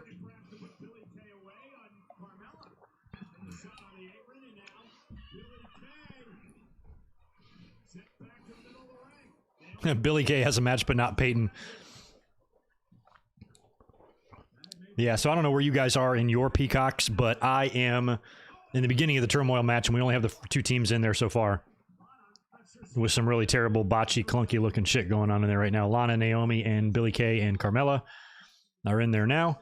And my timer currently reads at 2 hours, 59 minutes, or 2 hours, 58 and change. So thanks, Jonathan. I'm glad this is your first watch along. We do lots of them here, so I'm glad you subbed. Appreciate y'all being here.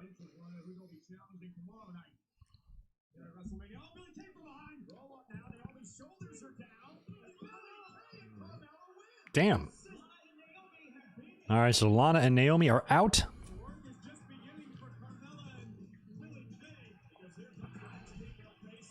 Come on, Riot Squad. I'm rooting for you.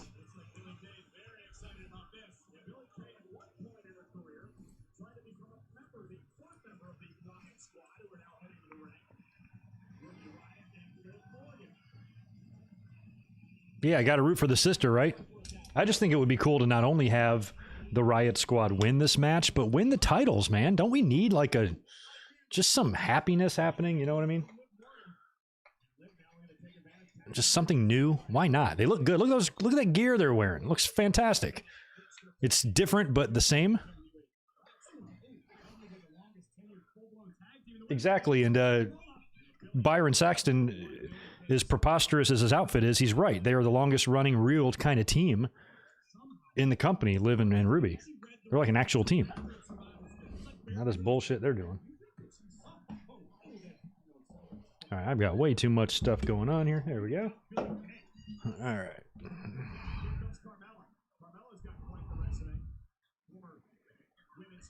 Thanks for the DM from Man with a Plan, who's down there in Tampa right now, saying they got us moving in and out of shelters and all that shit. Sounds like a pain in the ass fan experience to be at. AEW is probably laughing their ass off right now.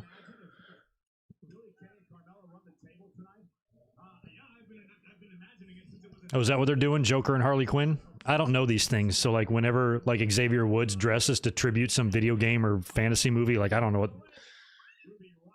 Greg is about as illiterate as it comes to stuff like that. You could teach a monkey calculus before you could teach me about Thanos and shit like that.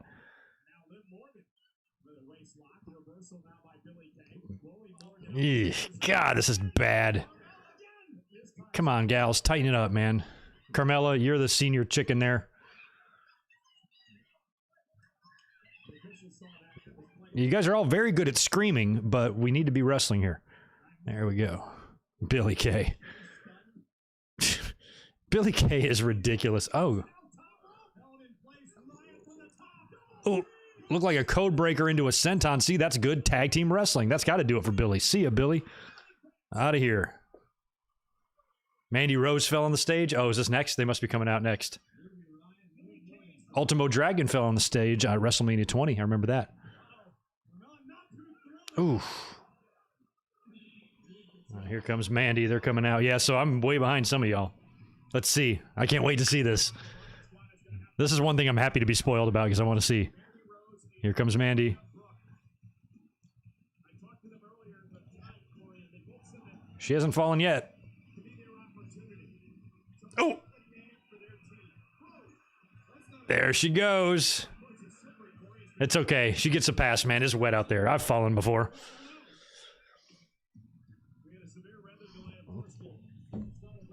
Poor Mandy. Where is Otis? He will help you. Oh, my bad. I'll go up and answer that super chat in 1 second, Reese. That probably came while I was off running around. Man, good running kick. Well, they got matching pink outfits on. All the teams actually kind of have matching gear, which is refreshing. Aw, man, there goes my pick. See ya. No, Liv saved it. Okay, phew. Mandy, whatever you're, Dana, don't do the springboard thing. I like Mandy. I like her work ethic. But she just can't pull that move off.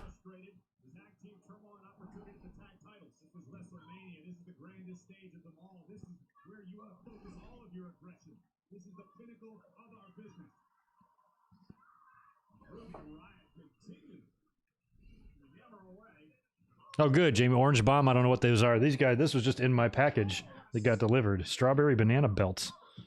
Keep away from children. No problem.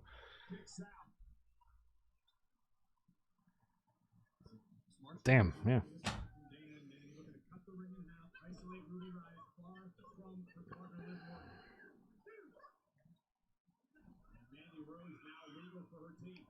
Mick Foley is picking on the full Nelson on Twitter. Like, he doesn't like it either? What's wrong with you guys? Phil Nelson hurts like a motherfucker. Tell you this, a full Nelson hurts more than an F5. Just saying. Which one would you rather take? I'd take the F5.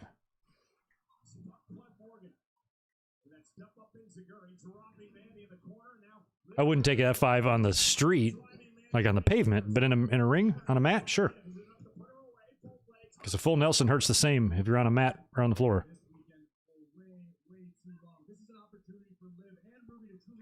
Come on, Liv and Ruby. I'm pulling for you hard here. Let me go knock out that super chat or two that I missed a minute ago. Nice. Are they going to pin? Nope. There you are, Reese. Appreciate that from earlier on, man. Thanks for the 5. For me, that ups the chances of Universal Championship changing hands tomorrow. Exactly. Most of the time with 2 titles, they have 1 retain, 1 change. I always do that math. I do the same thing. I always think about, oh, well, they did this. They might not do this. Sometimes that works out. Sometimes it doesn't. But I think that bodes likely, and I think it also bodes very well for Bianca Belair at the end of the show. Having 1 title retain, 1 title change. Wow. Same thing could happen tomorrow. You could have Rhea Ripley win the title, but maybe Roman holds on to it. I made some crazy picks in my predictions last night, knowing that I'm going to get many of them wrong. I'm already 0 for 1. I picked the Riot Squad here, too, which I was not confident about. And I've got Roman retaining tomorrow. I think I'm probably wrong there, too. I don't know why y'all listen to me. Superplex on to Liv. Mandy going to the top.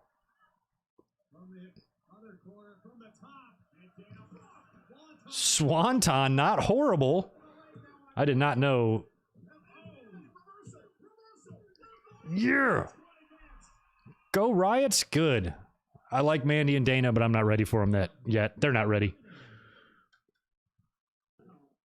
Come on, Riot Squad is the only team here.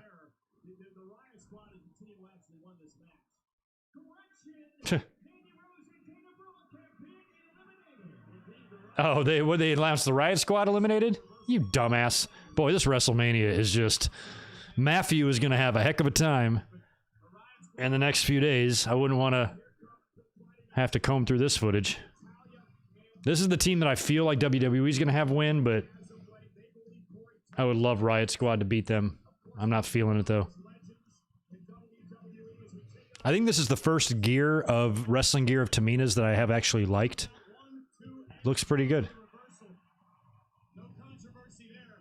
But the Riot Squad have to recuperate, Corey. Right, a significantly weakened Riot Squad. Yeah, I think everybody's just flustered. I think they're flummoxed from the weather and everything, and people are just, they're botching. Pretty fucking big disaster this show is.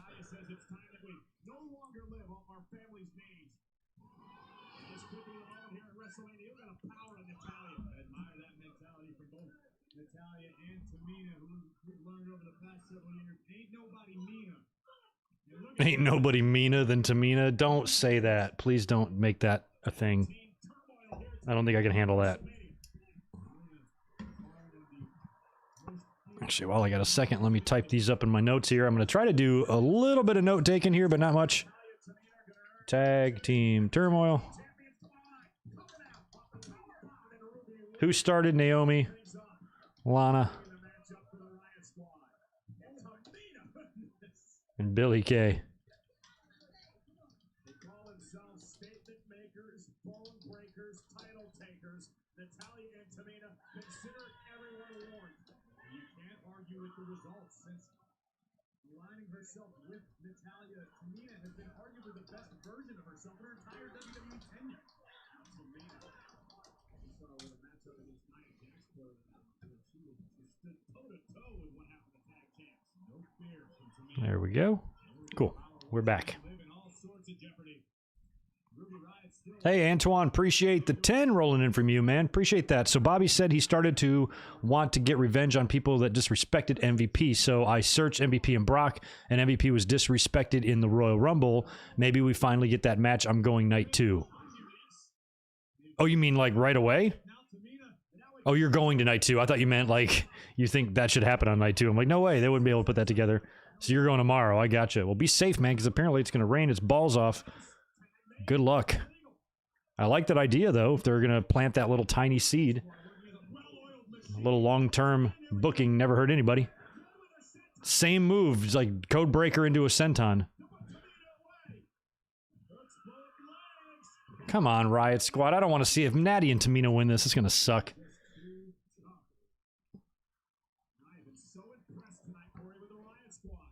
Oh, yeah, I just got to look at Ruby's makeup. She does look like the Joker, doesn't she?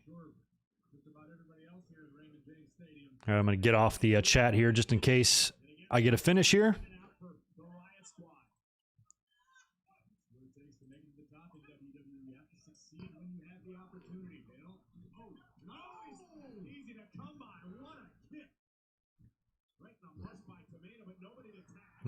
Natalya.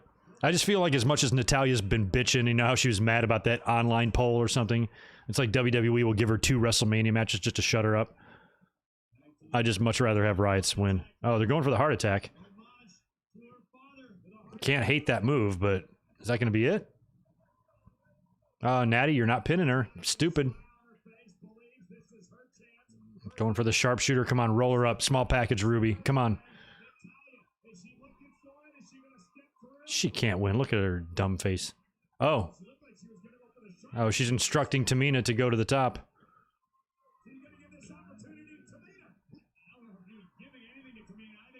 Come on, Ruby. You got to get out of the way of this now. It's been like a minute and a half.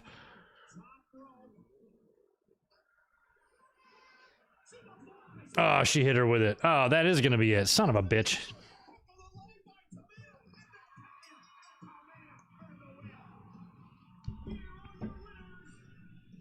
Oh for 2. All right, Natty and Tamina move on to night 2. That's just wonderful. That match was bad. Just bad all around.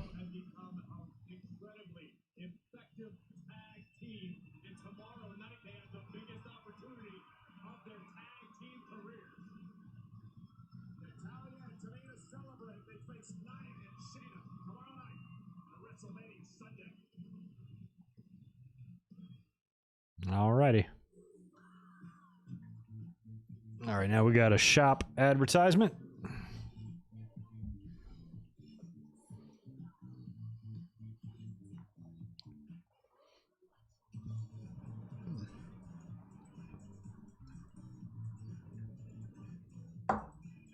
Nah, Natalia is a Karen. Yeah, she kind of is, isn't she? She a little bit is. And this is coming from like the biggest Hart family member or fan alive. I am just automatically going to love and protect with my life anybody in that family, especially Stu Hart's grandkid. But she's just a little annoying for me. I don't know how to describe it.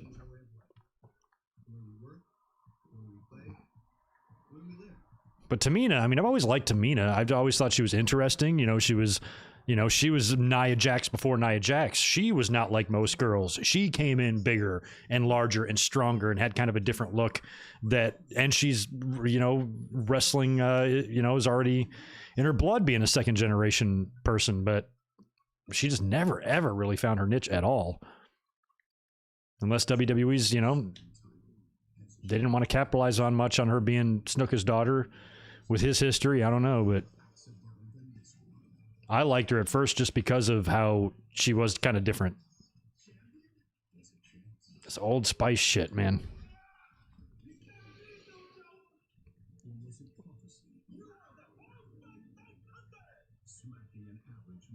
Yeah, poor Mandy. Can't give her any shit, though, man. It was wet. It rained.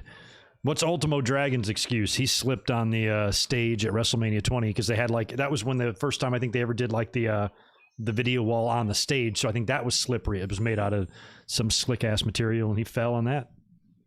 I remember. And it certainly wasn't a Shockmaster level slippage there.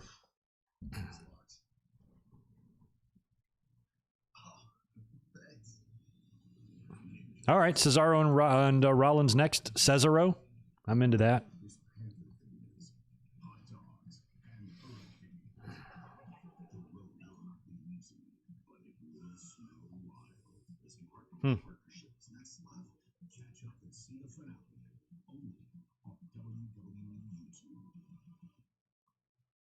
It's the most TV time Eric Bugenhagen's ever gotten. All right, here comes Seth. Man, last time he came out in front of a Mania audience, he was winning the title.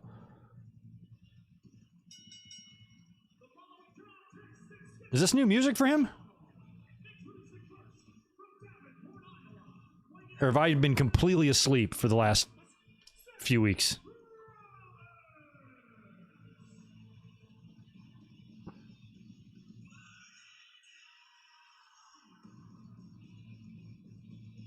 Oh, he's got a pile. Oh, I see. All that shit's supposed to light up.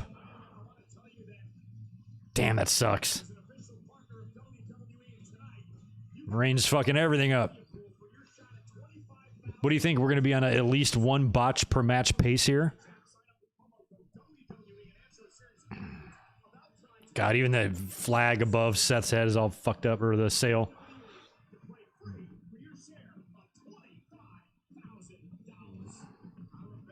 Can this be called music? I guess. I just don't recall hearing it before. Has it been on SmackDown for like 4 straight weeks and I just haven't noticed? Probably.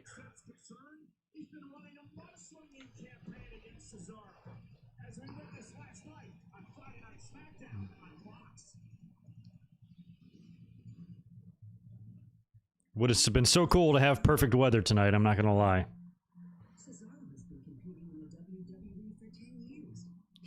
I love this political ad. I did pick Cesaro. I'm glad I did, because him never winning a one-on-one match. But Seth dropping 2 in a row at WrestleMania, although last year didn't really count. I'm going to treat WrestleMania 36 the way skyscrapers treat floor 13. It's not going to exist. It goes 33, 34, 35, 37. That's how we count now. Yeah, the political ad was great. He's got to embrace the vision.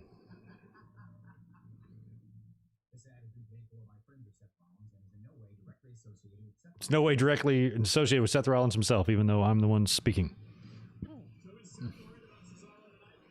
Vince is probably chewing Bruce out over these botches. I don't know, what did Bruce do? I guess he's just sitting next to him, so you got to yell at somebody. I'm like, if I was Bruce, I'm like, I didn't slip, motherfucker. Step off. Do people still say that? Step off? I think they should. If not, let's bring it back. Step off. Come on, Cesaro. Let's get you that Mania victory.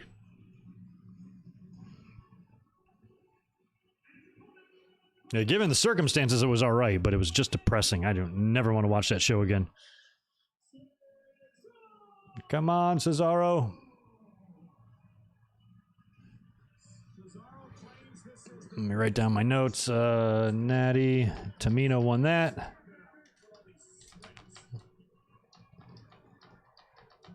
To Ruby. And then we got Cesaro versus Seth. Cliff's notes here, but I am making notes, so at least I somewhat have my act together later on. So y'all get a step inside behind the scenes and see how good Mike Work writes shit down after when they happen. All right.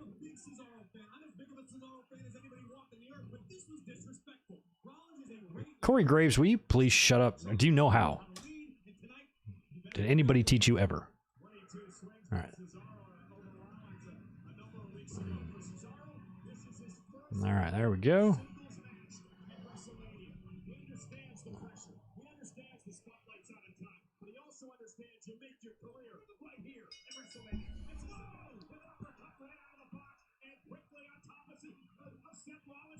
Get it together, Michael Cole.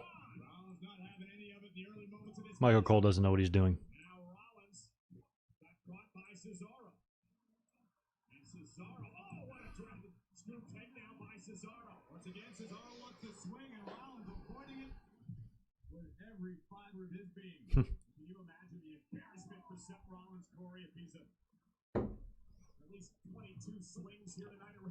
I'm going to turn this up. There we go.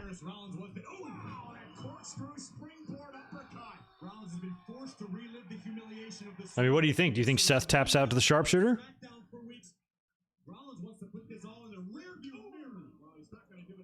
Maybe Tamina won the last match with the splash because you're already going to have another Bret Hart move finish this match. So instead of ending with the heart attack, maybe that's why she tagged and had Tamina go off with the splash. Do you think that has anything to do with it? Probably not, but maybe. Yeah, I hope the crowd would pick up for this. I mean, this is a match between two awesome dudes, so hope they'll wake up, and hopefully, I can't tell what's going on with the rain there. Hopefully it's not happening. Everybody seems to be dry out there.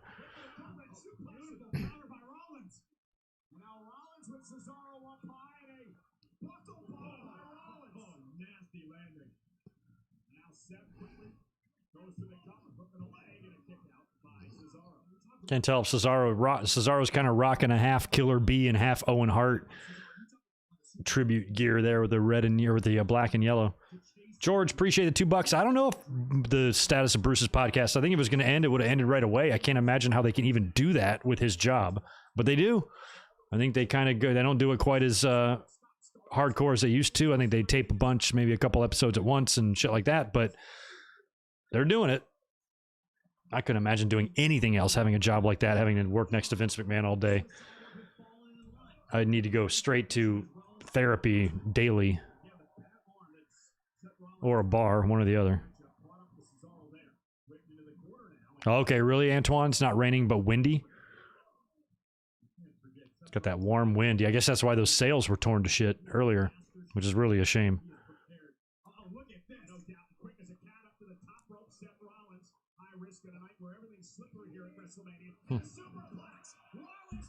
Yeah, let's all keep our fingers crossed nobody gets hurt tonight. Mandy, luckily, falling was simple and something we can almost kind of laugh at, but there could be something more serious happen.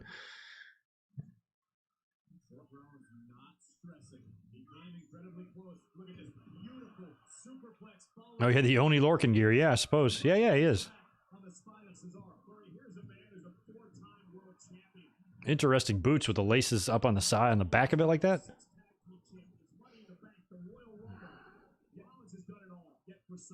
Those Europeans. Eduardo Chun, you stop talking. You know what's cool is you can't make me stop talking, but I can make you stop talking by doing this. Watch this. How cool is this? See ya, Edward Chun.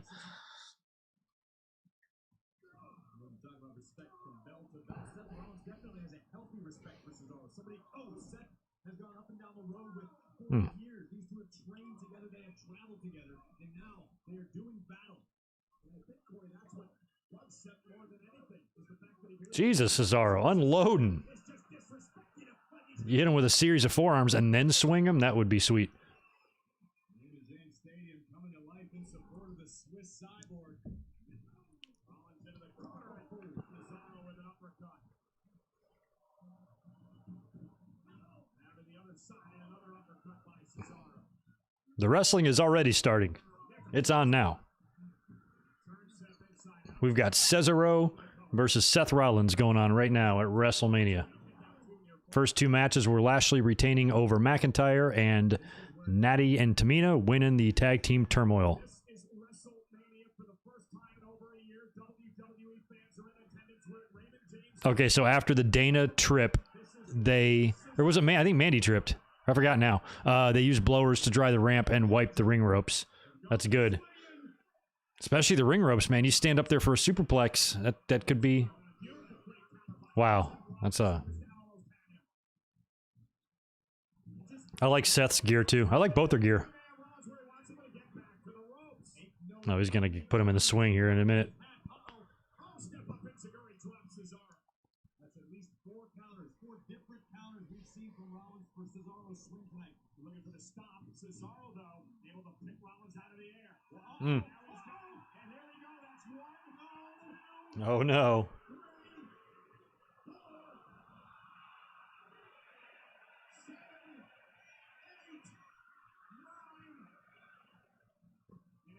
Oh, his arm. Yeah, swing him and then put him in the... How are you not dizzy after that? He's got it locked. Rollins, he's there quickly.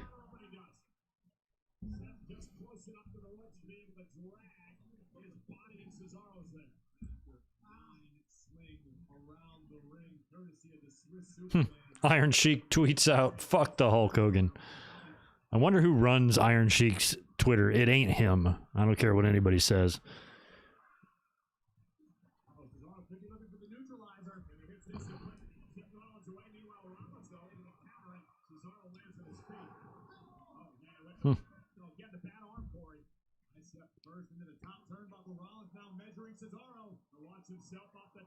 Ooh, knee to the face.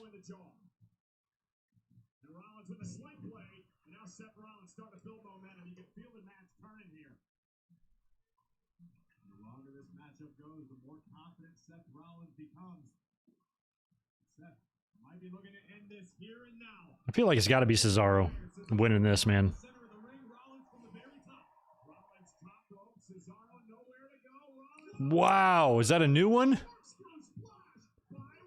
He hit that perfectly. I've never seen Seth do that. Corkscrew splash, that looked great. Looked really good. He's practiced that one. And he hit it perfectly. That's exactly where you want to land. Maybe a tiny bit higher, but not much higher. Otherwise, that was perfect.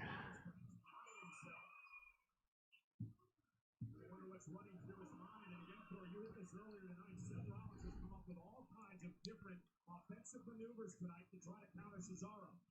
And again, that goes back to the healthy respect as a competitor Rollins has for what Cesaro is capable of.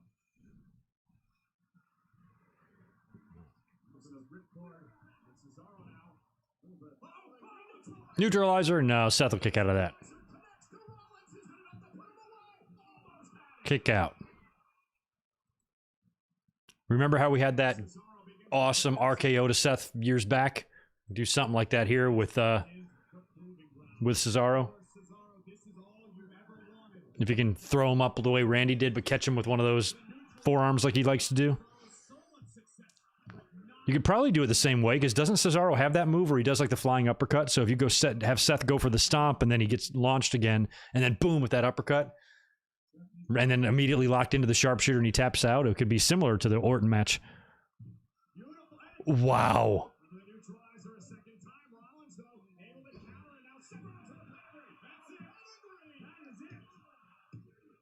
Kick out. Not gonna have to worry about too many botches in this match. These guys are fucking pros, man. That looked really good. That was a great sequence. A little harder. The WWE Universe is live for this one. Raymond James Stadium. God, you can't see any of the crowd at all. Is WrestleMania. Look at this. I didn't know they were gonna go for the dark theme during that. A step ahead, countering with the pedigree. But again, the iron will of Cesaro on display for the world to see. And now if you're Seth Rollins. Already seen people say on Drew is buried. Whatever. I don't even have time for that nonsense. I got better things to worry about. Life's too short to waste on idiots like that.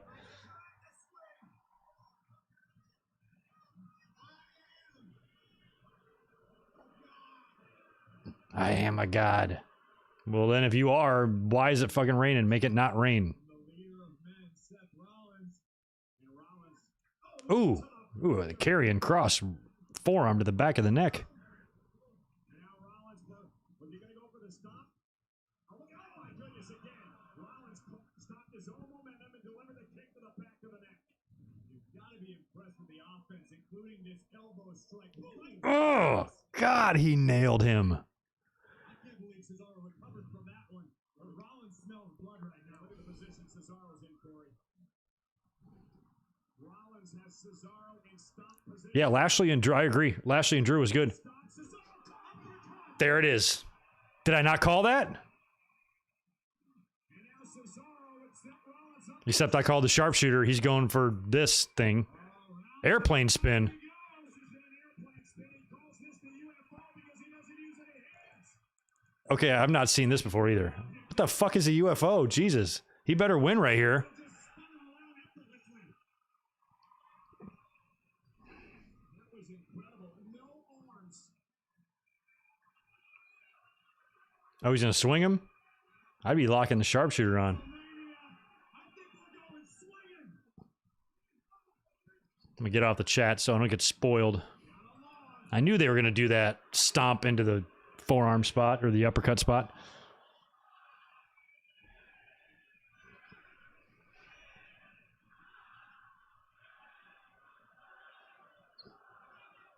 I mean, if you're ever going to do a record-breaking swing, this would be it. What's the record? Does anybody know? He already looks tired. I would be so fucking dizzy. How can he do a move after that? That's got to be it. Yeah, Seth's out. Nope, not kicking out of that. Well, Seth didn't tap out. That's okay. Cesaro wins that one. What'd they say, 23 swings? That is raw emotion on the face of a man who has dedicated his life to get to this moment. And you can see Raymond James Stadium standing in appreciation. I promise you, so is the locker room. Cesaro has worked his ass off his entire life. Good for you, Cesaro. We love you here on the channel. There was that corkscrew splash spot I want to mention. Right on, Cesaro. Good win. Singles match and victory at WrestleMania. But this could be the beginning of many, many more.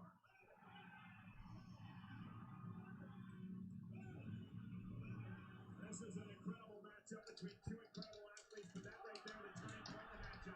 And then Cesaro would take Rollins swinging first with the UFO. Notice no hands. Seth Rollins likely didn't know what planet he was on. And for good measure, I feel like Cesaro could have swung more if he could. the WWE Universe courtesy of Cesaro's swing. And then he would finish things off, Corey, with the patented neutralizer. The exclamation point on a hard-fought battle. A job well done and a dream come true. And it's so appropriate, Corey. Well, good for props to Seth for jobbing 2 years in a row. Is here tonight at Raymond James Stadium for the first time in a year. WWE fans are here live, and it's appropriate because Cesaro has relied so much on the fans for what he's accomplished in his career. Oh, Corey's out here now. Nice suit, weirdo.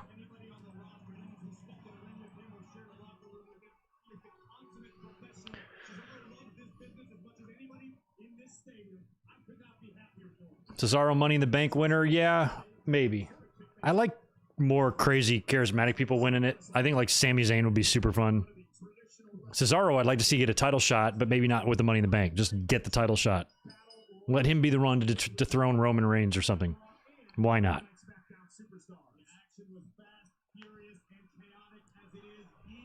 Seth has been spinning all month. He really has. Seth is overrated? I don't think so. I like Seth. Glad he jobbed, though. I was happy to see Cesaro get that win.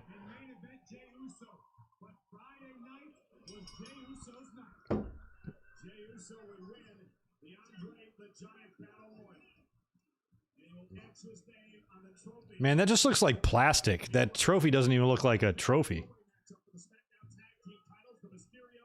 Just looks like yellow clay molded into the body of Andre the Giant. That was one of the craziest frog splashes I've seen to date from Montez last night. Not only on the height, but how he landed. Yeah, Seth did his damnedest to put Cesaro over. He really did. And now, please welcome my guests who retained their SmackDown Tag Team Championships last night on WrestleMania SmackDown in a fatal four-way match. Where does this leave Seth? I don't know. With a guy like him, he's already made, so you can afford a loss like this. He can be reborn again, move him to Raw, do something, a new opponent, whatever. He can easily be back in the title picture one day. I wouldn't worry. Look at these dirty dogs. Nothing like this in the world, Kayla. Now these two aces have walked in. We've arrived. Funny, you don't have a match.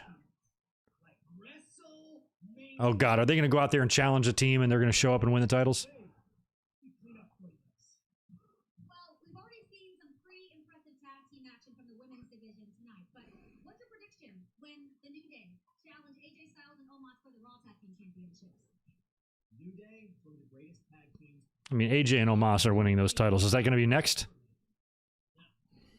Rainbows, unicorn thing they do so far. We're just looking across the ring. AJ Styles and Omos. Now Omos looks fantastic standing next to AJ. He'd look even better. Straight in gold. Tell him, big man. No, I've known AJ Styles a very long time, but the one thing that I've learned is that you never, ever bet against the phenomenal. Excuse us. 2020 Hall of Fame class. We've got some pictures of the champs. Oh, yeah?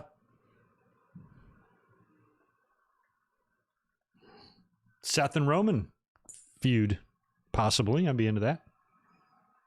Even though we've seen it 20 times. Oh, hello, Big E. Is he here to introduce New Day? Because he's not. The IC match is not till tomorrow.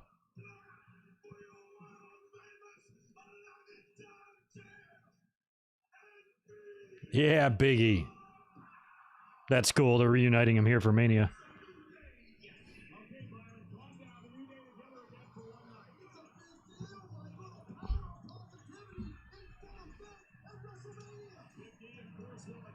Look at Kofi's hair. That's hysterical. Hey, you guys are not totally matching. I'm glad Big E was with him. I kind of forgot they're all champs right now.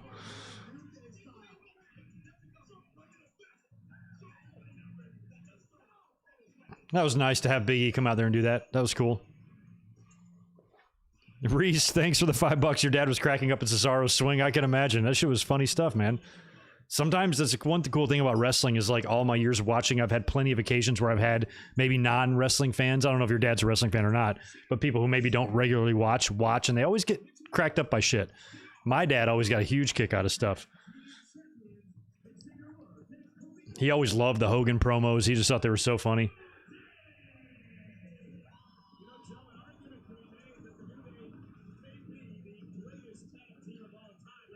That is such a shame. Every time I look up and see those sales, that's such a shame that those got ruined, man.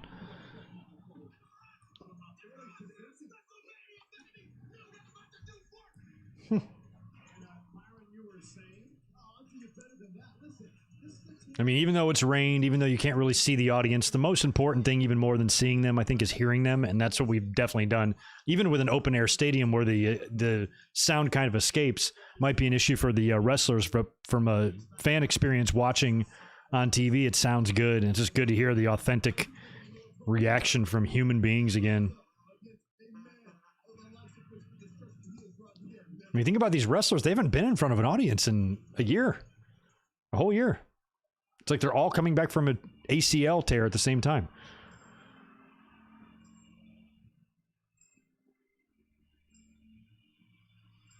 Oh, wow, he's barely a fan, but he's the one that got you into it. Yeah, that sometimes tends to be the case, too.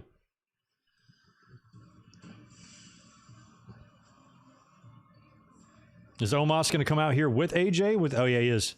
With the music, there he is. What's he wearing? I thought he'd be in gear. He's dressed like he normally dressed. Jacket, chain. I guess he's going to take that shit off. I don't know.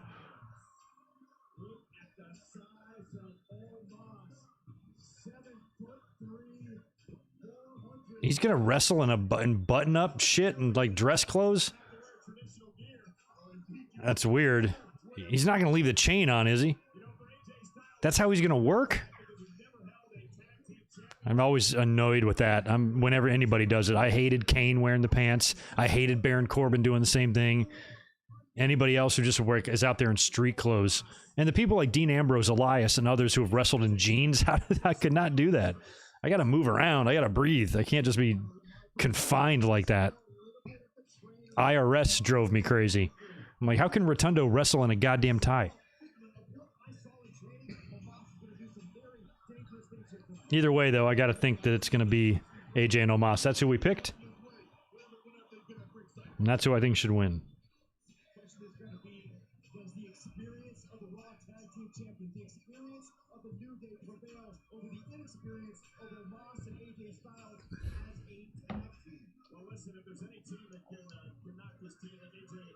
There's Nicholas's dad in there. Just bring your son in there. Okay, well, at least he's got some cutoff on the sleeves. That looks better. I'm still not a fan of the pants, but I was thinking he was going to be wearing some crazy shit. I thought he was going to wrestle with that jacket on. I like that one of Omos's arms are the size of me. Look at how big he is. How tall is he? He's bigger than Shaq, right?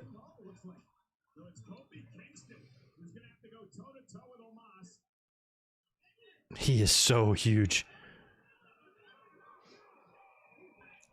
Yeah, Kofi, I wouldn't want none of him either. I love that he's starting the match. No, AJ's just teasing. AJ will start. Yeah, there we go. I was about to say, there's no way. He's a guy that you tag in.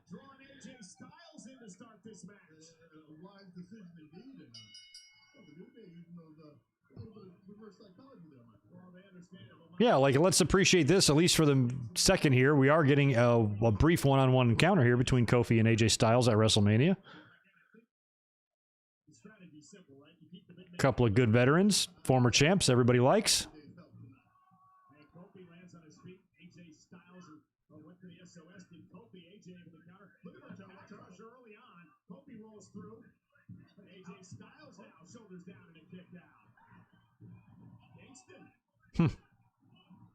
I like New Day's gear tonight. Looks good. Tampa Bay themed stuff. And I don't know if they're doing any superhero hairstyles. I don't know that. You guys got to help me there, but I like what they got going on. And I don't hate the way Omos looks. I was freaking out at first, but now, like, just all black, sleeveless, that's probably what I'd put him in anyway. It looks more like athletic gear than dress clothes. I was under the assumption that this, see, look at that. Looks more like Under Armour, even though for some reason there's buttons. I was thinking it was like actual, like, business attire. I'm like, don't do this. Oh, Kofi. I didn't need a Kofi twerk, but I'm glad I got it.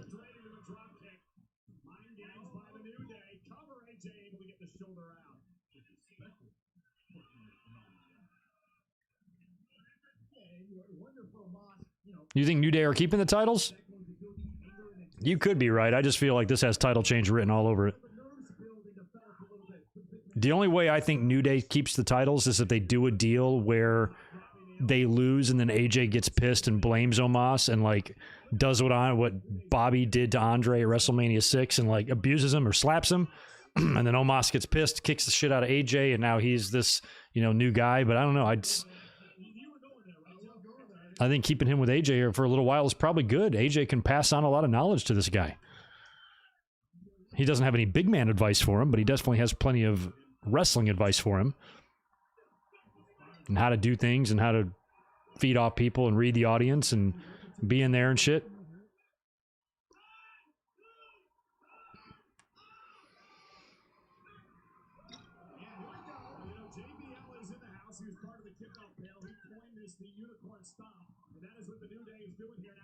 Oh yeah, I remember they used to come out with the new unicorn shit.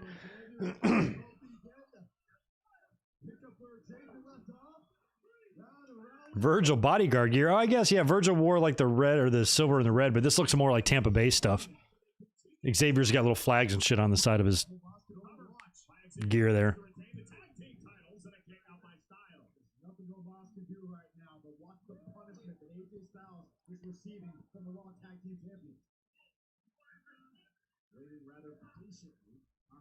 Yeah, I'm curious about the darkness of the lights, because earlier it looked like when we were getting shots of the stadium prior to the event, it looked like they had the cardboard cutouts on one side there. So I thought they would have it lit up, but I think after the rain, they might have changed that and dimmed it a little.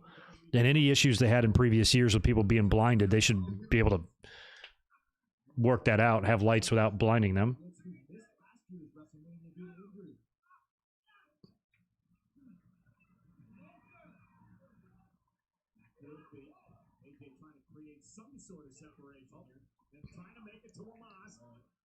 Who's worse, Cole or Lawler? Probably at this point, Lawler. He just never has anything good to say.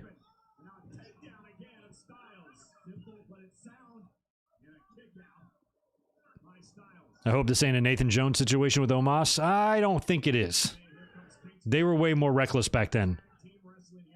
They just saw Nathan and just wanted to throw him in the ring and do whatever. You know, now I feel like there would be no rush with Omos.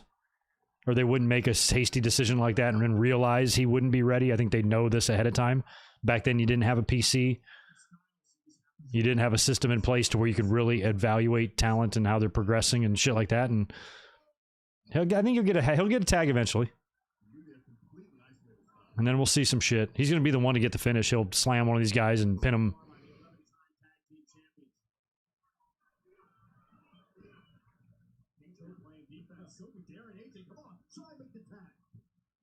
It's like, well, you better hope I don't.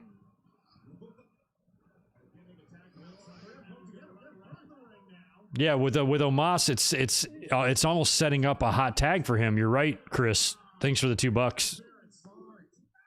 Heels can get hot tags too, but it's just different.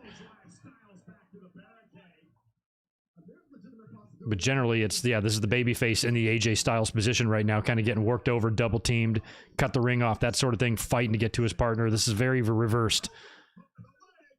But they're trying to just give Omos that in once he finally does get tagged. That'll probably be the end of the New Day. Imagine we just watched that match at WrestleMania 6. What if Haku, the same thing was happening to him? You know, he was fighting both members of Demolition the whole match. What if he got that hot tag to Andre?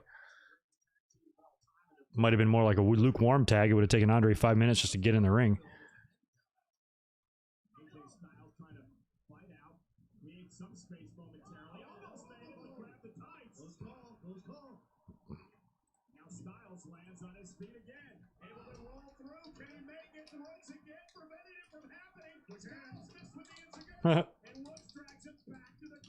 Smart Woods.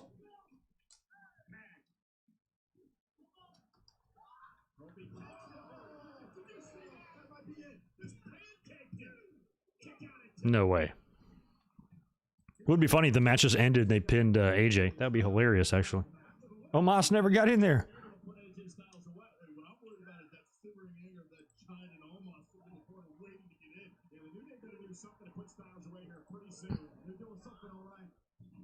Omos being built for Taker, right?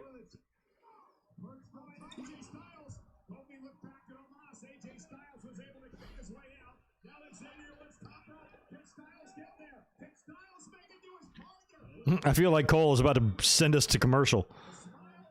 There he is, and there's the tag. There's the hot tag. And Xavier is not going to be able to use the gear anymore because he has soiled it. Oh, Jesus. Maybe it's a swerve and he's going to join the New Day. I don't think that's going to work, Xavier. You little bitch, he said. Jesus. See, I like Omos. He's got a little personality to him. Remember the other big giants like Giant Silva and Kurgan and stuff like in the 90s? Like, he's got like personality, which I like. Let's see how he moves in there. He's not doing much so far. Kofi's on the top. Oh, Jesus. I don't even know what that was. He just swung his arm back. I've been waiting for this. You guys are fucked. Kofi and Xavier. That's a great camera angle there.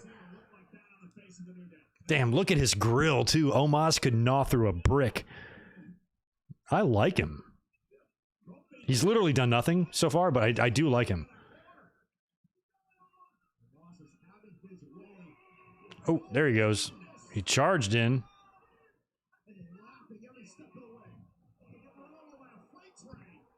Poor Kofi and Xavier. This guy's killing him.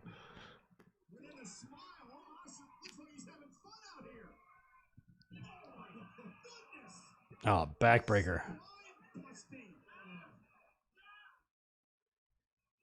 Damn, even on his knees, he's about the same size as Kofi, just that giant hand.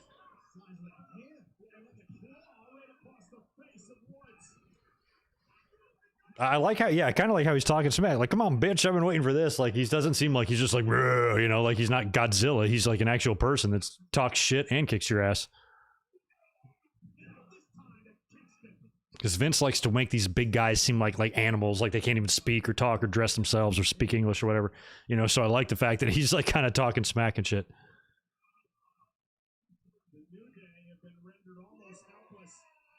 Wow. Oh, phenomenal forearm off the shoulders of Omos. That was good. That was good. How easy. Appreciate 5. Omos is already dressed to celebrate later tonight. Gorilla Monsoon, will you stop? He's already won the match. Don't try this at home. Yeah, I know. Try it in your backyard. It's more fun. AJ's calling for him. I was about to say, he's going to hit some sort of a... I guess that's the finisher. It's just a big... That's what I'm talking about. See? I wouldn't fuck with this guy. Oh, that's it. Boot on the chest. That's what I would have done. Exactly the way we kind of predicted. This was a way to showcase Omos. And he will get the finish with a boot on the chest of the former WWE champion. That's one way to launch a guy or introduce a guy. We talked about this in the predictions. This whole match is going to be to showcase this ridiculous dominance this guy has. And AJ, he's got to feel pretty good about these tag team titles now. The only way they're dropping those belts is if he's the one who gets beat.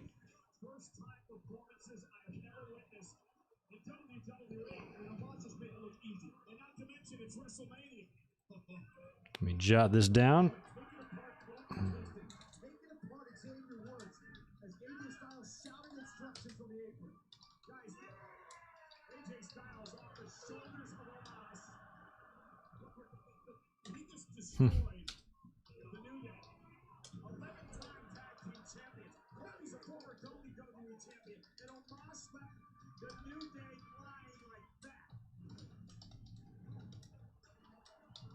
All right, got my notes done for that one. AJ's on his shoulders. That's cool.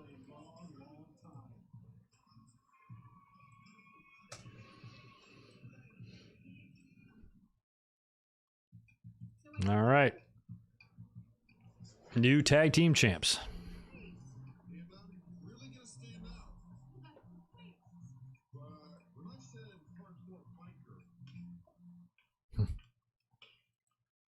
This isn't exactly what I had in mind. Oh.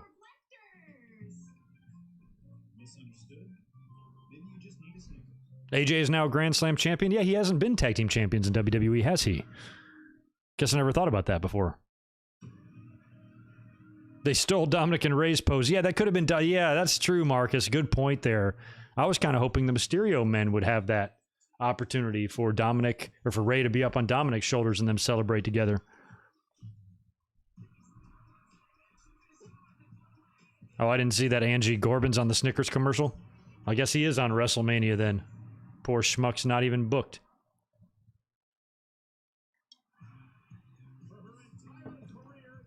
Wow, check out Sasha's gear. She's blue and green. She's got her... She looks more like Naomi than... That's quite the gear. I like it. Looks good. Why is she doing all that? Why is she laughing? What the fuck? So stupid.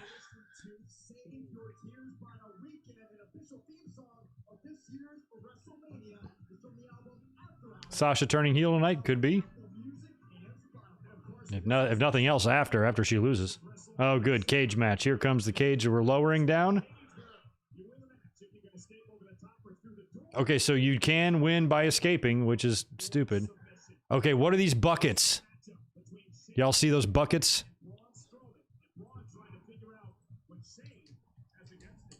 Slime?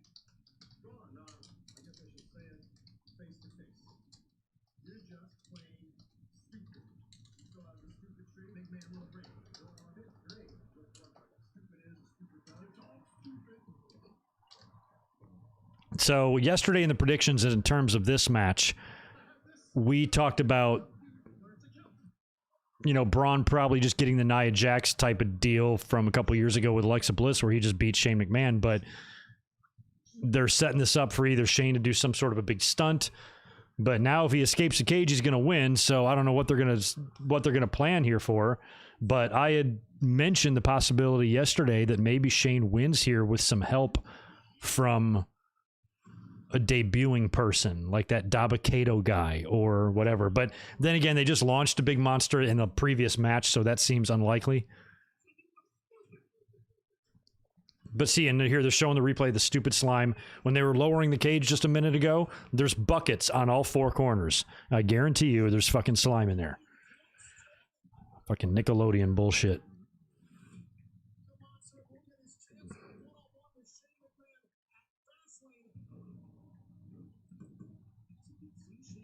Will we hear the train tonight? I don't know. I don't think so, because you got to get out of the fucking ring to do that. So they've super confined themselves here. Because I just think as fast as Shane is, what I would love to see tonight would crack me up. I'd actually like it more than them actually trying to have a match, is that as soon as the bell rings, you know how fast Shane is? He just jumps up to the top and gets out. That's it. Ding, ding, ding, match over. And then Braun chases him and kicks his ass and throws him off something. But that's what I would do. And that could be another, you know, proof that Shane could use in upcoming weeks to call Braun stupid. He's like, you booked a cage match. It's like, I'm going to be up to the top of that thing and over on the other side of it before you even realize I'm moving. You know, how dumb are you type of thing.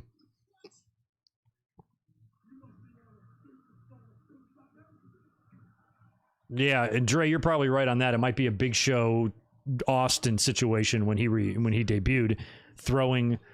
If Strowman just throws Shane through the cage, Shane will go through it and he'll win.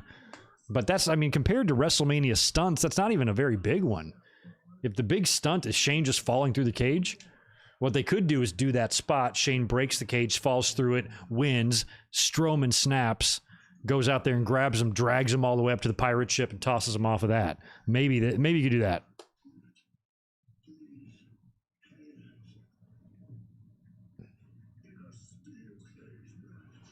Why do we need a four-man booth? Because Tom Phillips got pulled from the show for COVID. Otherwise, it'd be a five-man booth. So that's why. I think the best wrestling announced teams are 8-man booths. Those tend to be the best.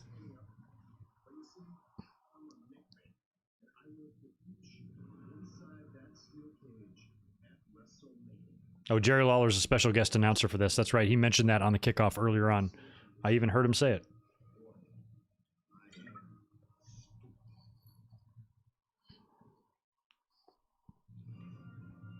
Shane's becoming old. Yeah, he will turn into dust. We'll see. I'm trying to see that big pirate ship up there. If there's any crash pads set up, I can't tell.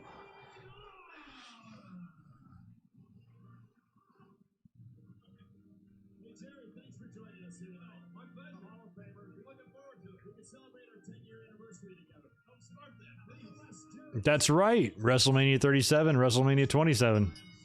10-year anniversary. I forgot about that. All right, here we go.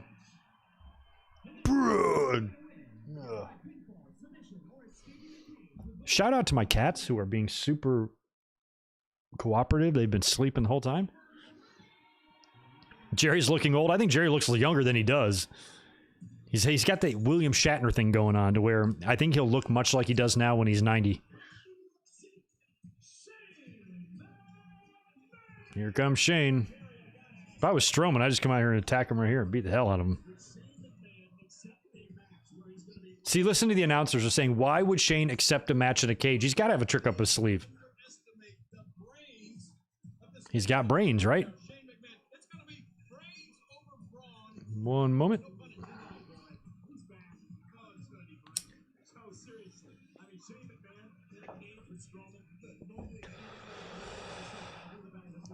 What does it say? Brains and brawn?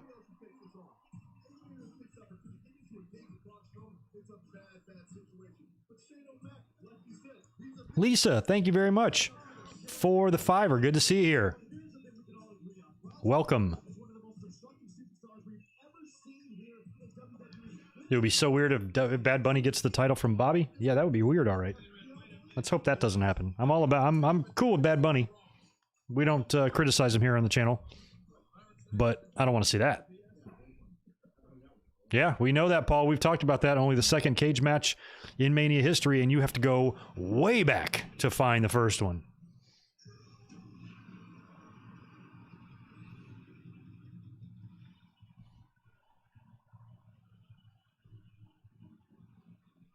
Oh, thank you for that. Cheers to you, Lisa. Thank you so much for that. Been a while. Lost 2 to COVID.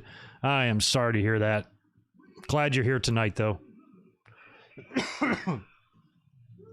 Yeah, one thing I will say about this dude is that he looks ripped. Look at the shape he is in. Remember when he first came in? He wasn't ripped like this.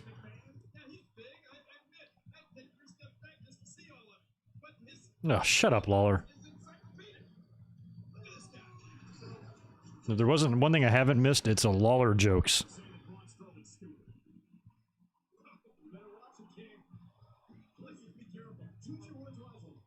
Maybe the train is just for the Thunderdome. I didn't catch that. Did they take the train? Look, see, Shane's gonna lock him out and get in here. Shane's smart.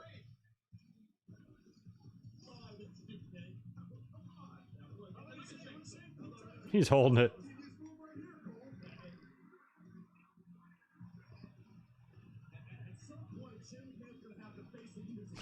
Shane's holding it.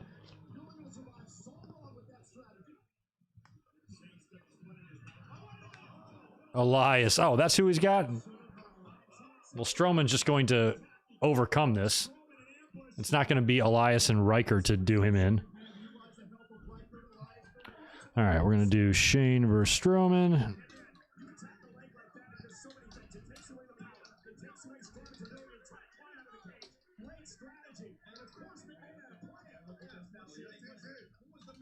See, now, if I was Shane, I would just run out of the cage right now. As fast as he is. As fast as he can run.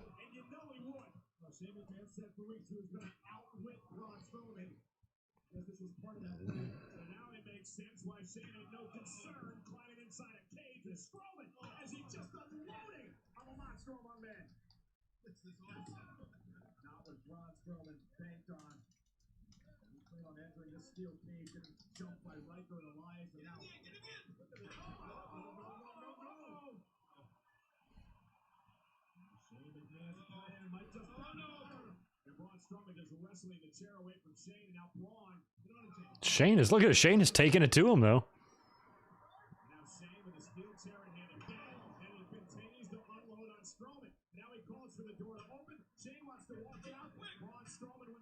Gunner from TNA is Riker, yeah. Right? Yeah, he's Gunner. Steel cage down. He's grabbed by Strowman and just ripped right back into the ring. When did he come back in? I think came back in like early January. I think he was busy on the 6th, but after that, they brought him back on TV.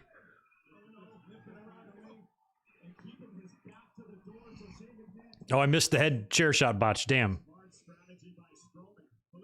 I mean, this is like an actual match. They're in there. They're fighting. Like, Strowman, as mad as he seems to be on TV, should already have won this match.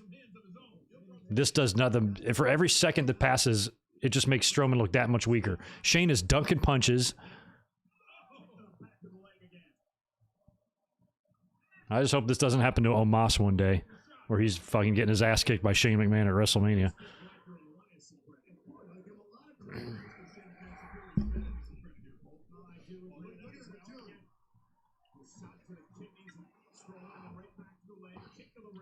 Dan Price, good to see you, man. Welcome back, brother. Thanks for the 5. What's up, Greg? I missed everything. What is the most significant thing that's happened so far tonight? Lashley retaining the title. Beat Drew with full Nelson to open the show, which was awesome. Also a huge rain delay to open the show. Cesaro beat Seth, which was fun. Ooh. And Tamina and Natty won that turmoil shit. And AJ and Omos are the new tag team champions.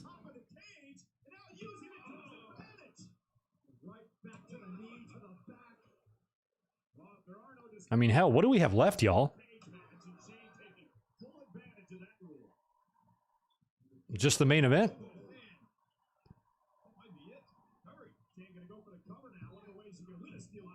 Ooh.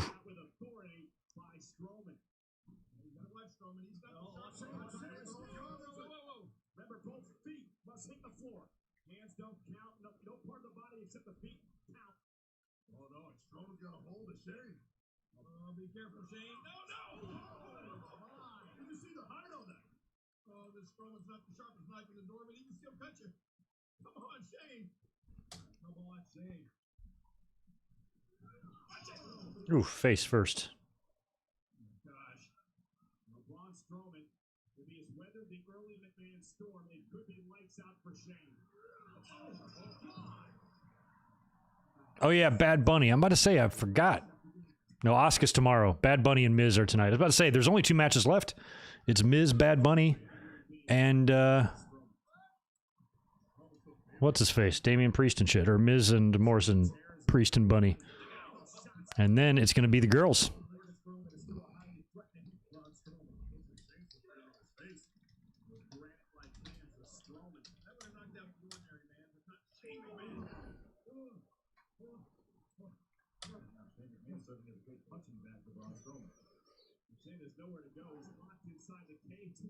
I mean, this match is ridiculous. I'm barely even paying attention. This shouldn't even be a match that's lasting long. Shane should not stand a chance against Strowman unless he's got some crazy trick up his sleeve. And I know Elias and Riker attacked Strowman, but still. Like, what are they setting up here? Just for Strowman just to be, like, as if Strowman just, see, here's my thing. If Strowman just beats Shane McMahon right in the middle, and there's no crazy stunt, or there's no crazy token Shane McMahon spot, couldn't they have theoretically done this entire angle just with a wrestler on the roster? Instead of taking up, you know, using Shane McMahon for that? They could have done this with anybody. They could just had Aleister Black come out there and call him dumb. Or whoever, you know, they're not using. Or somebody that could have a match on the show that's currently not booked. Now, if Shane flies off the pirate ship, then okay, fine.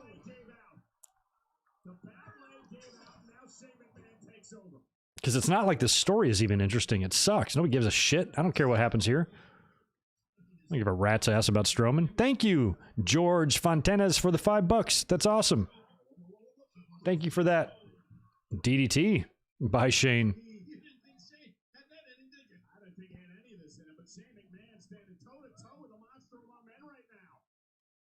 Surprise, Shane continues to pull up miracles whenever he's in the ring. Thinking now. Well, I know what he's thinking. He's gonna try to coast it? No way. And Shane now gonna try to climb to the top of the cage. At least he can hang on this time. Damn, he hit it.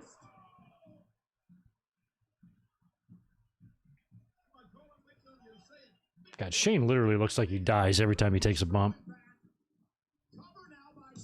Oh, kick out. Of course he'll kick out.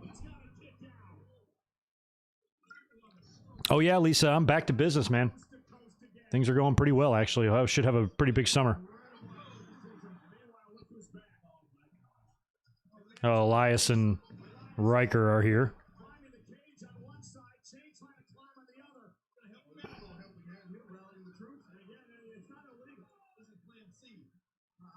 Plan C.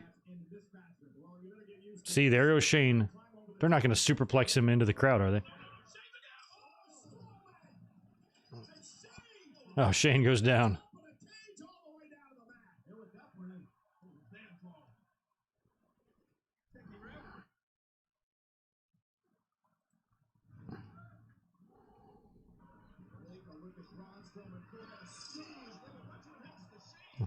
Drew jobbing? I don't think losing a title match at WrestleMania is anything wrong with that.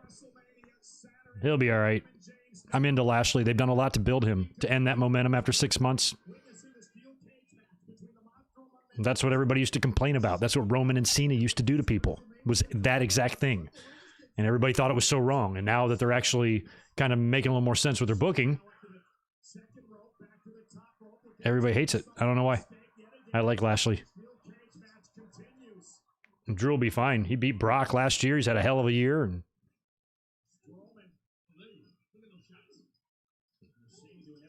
Shane's trying to get up there. I mean, they've got the thing on the top there. They've got it's prepared to stand on, and there's some sort of bucket of shit there. That's got to be the slime. Oh no. Oh, a toolbox. Oh. See, there's buckets on every corner, though. So I thought I guess they're bags. I thought they were buckets. I was like, oh, there's going to be slime in those. But maybe not. Maybe Shane has just put toys in each corner. See, Shane, this is so stupid. Shane can just get down. This is worse than climbing the ladder in a ladder match. It's like, you've won. You've already won. Just fall. Look, he's down. Oh, no, he's going to change his mind and go up?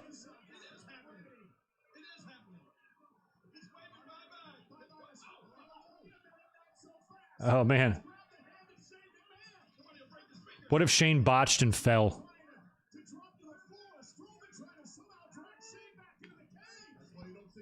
Be careful not to fall. Oh, damn.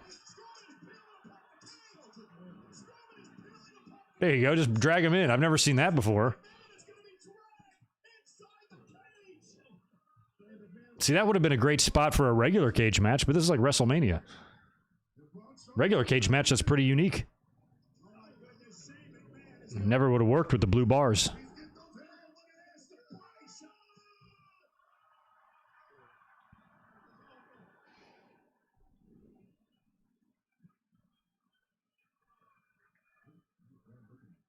Oh, is Braun going to go up top? What a fun swerve that would be. Oh, he's going to throw Shane off. Oh, Jesus Christ. I'm already nervous.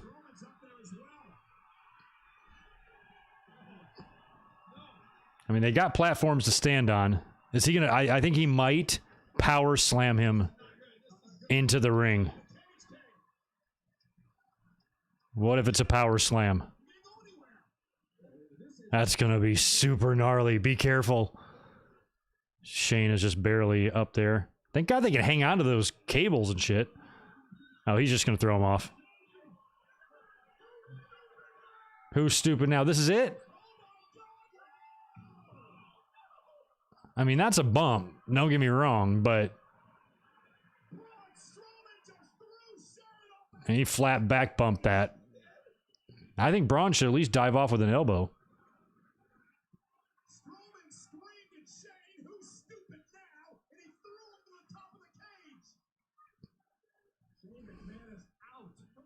I mean, that bump, it sucks to take, I bet.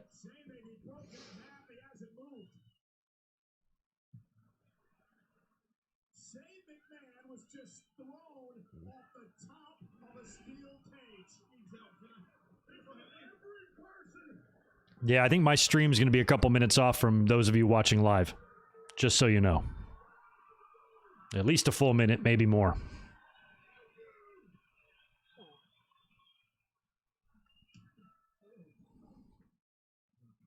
Braun Strowman has got Shane McMahon at his mercy. Shane McMahon has no Nail him with it. Shane McMahon is a And this is going to be it. Just a power slam, and that's it. That's it. Game over.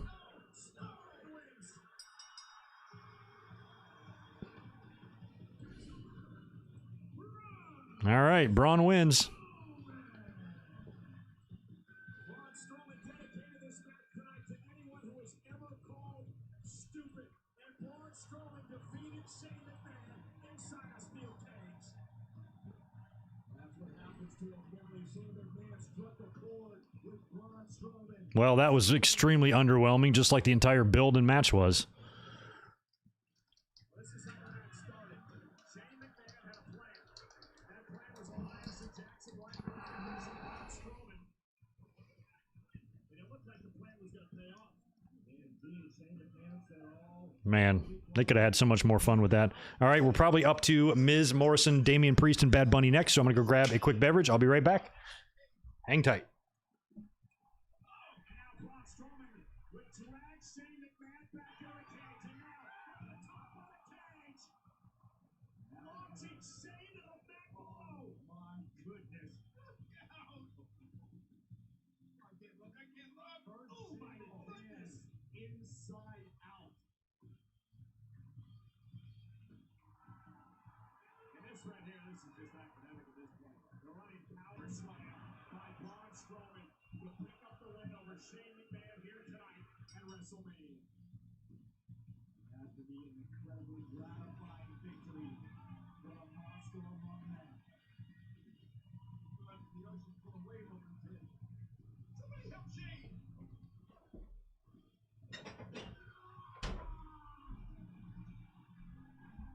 Braun is very happy, seems like. Ugh. I am back. I'm having myself another edible.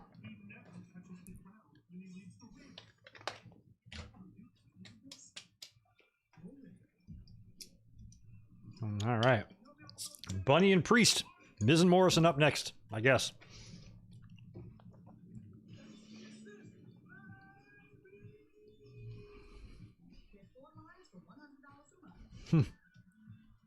That match was trash. It was. I would like them to do one more thing, maybe impromptu in the ring before we get to the main event. Maybe something more with Bayley. Or Becky. Becky did troll us. Say she was going to show up on night one, sort of, in that post yesterday. But I don't think there's really a place for her now. I think coming out at the end of the main event might steal somebody's thunder, especially if Bianca wins. Coming out before the main event might steal the thunder as well if everybody's buzzing about Becky's return. And then you go into the match and everybody's kind of like secondary. So I'd almost not bring her back at all at this point. Until at least till tomorrow.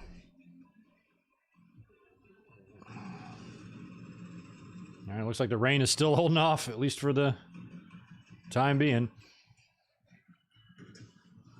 They're jacked up pirate ship sails. Sucks. All right, we're getting some pyro for some reason. Reese, I'm eating some edibles, some strawberry banana THC infused belts that I got. They're pretty good, but they're strong. It's telling me to eat a lot of them, but I don't want to. They're very sour.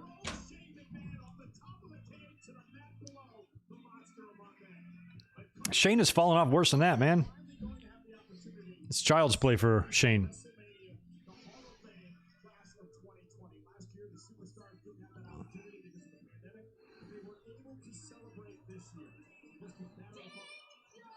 There she is. It's about time. I just said that. I'm like, I'd like to get Becky or Bayley out there.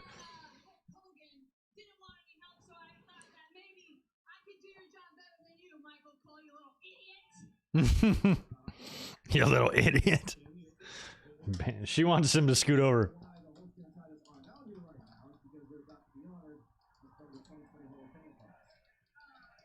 Oh, they're gonna do the Hall of Fame thing next. Okay.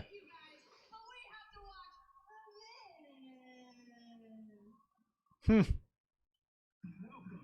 All right, we're gonna get a recap of the Hall of Fame. We were up here on Tuesday talking about that.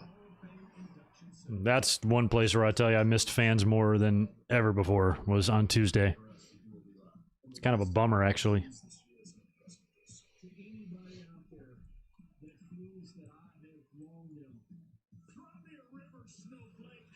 Cry me a river, snowflake. Oh, JBL, you prick.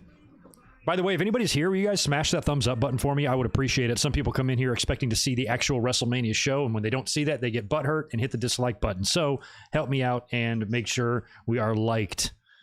I need to be loved, y'all. Come on. Met Lex Luger a few weeks ago. Cool, Ramon.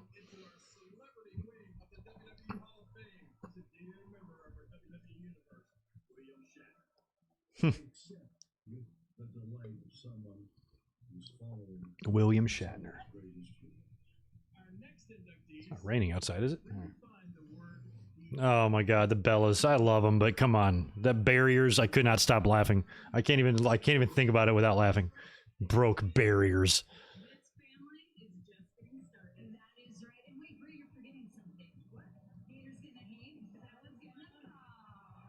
Ugh.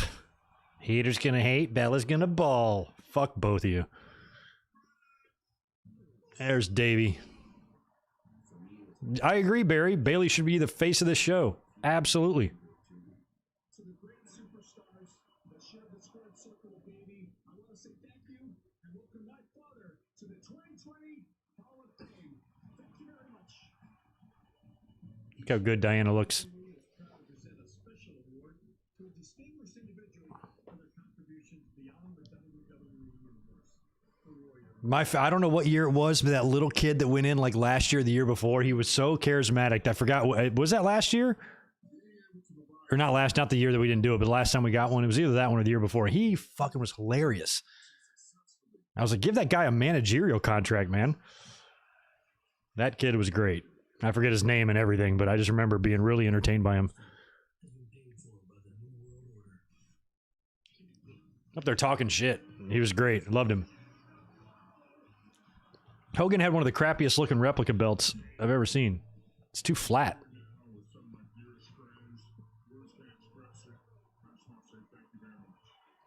Razor wasn't looking good. Somebody earlier said he was looking good, unless I misread it. I had gotten up and walked into the bathroom when he was on camera earlier, so I'm kind of missed it.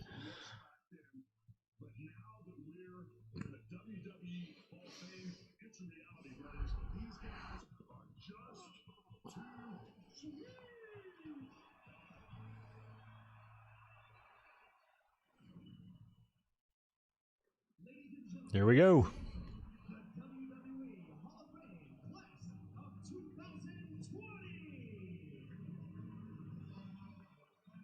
Well, it's kind of cool to see them do this again. Haven't gotten this in a couple of years. Are they doing this by all of them or one class at a time? We're going to get 2021 tomorrow, maybe? I guess that's what's going to happen. We're getting 2020 tonight, 2021 tomorrow.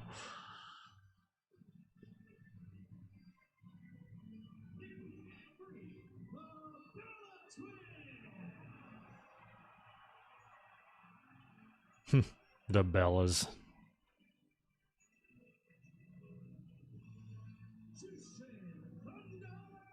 Who's the middle square in this one? Why am I forgetting who this is going to be? Or is this just all of them? Kane was in the next year's, right?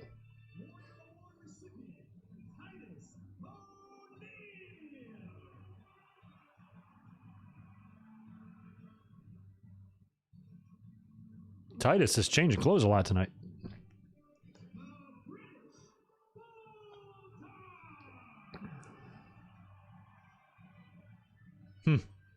They're all wearing their same shit from the other night.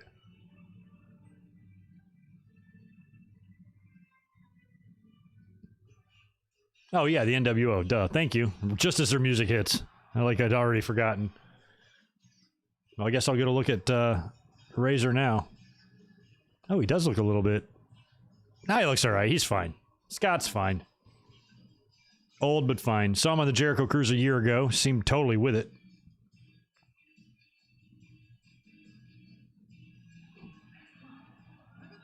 And Hogan again. Good.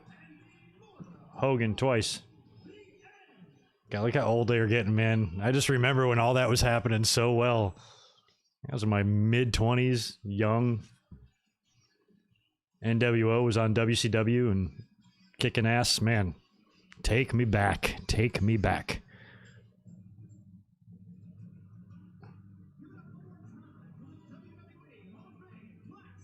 Yeah, they're wearing the Bulldog family wearing the same clothes. What are you gonna do? Buy 2 different suits just for this shit? Or the evening gowns or something just to come out there for 10 seconds? X-Pac looks awesome. I like that he's not afraid to lose the bandana. He's got the right thing going on with it shaved kind of around. Hogan still can't bring himself to lose the bandana.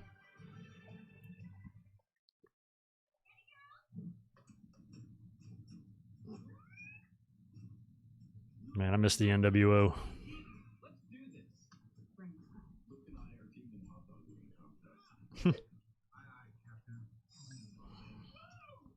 Oh, this must be a peacock. I never watched The Office. I should. All my friends love The Office. I never watched it. I watched 30 Rock, which I really liked. Office is totally different, but everything I've seen of The Office, I've liked it, so I should probably get into it.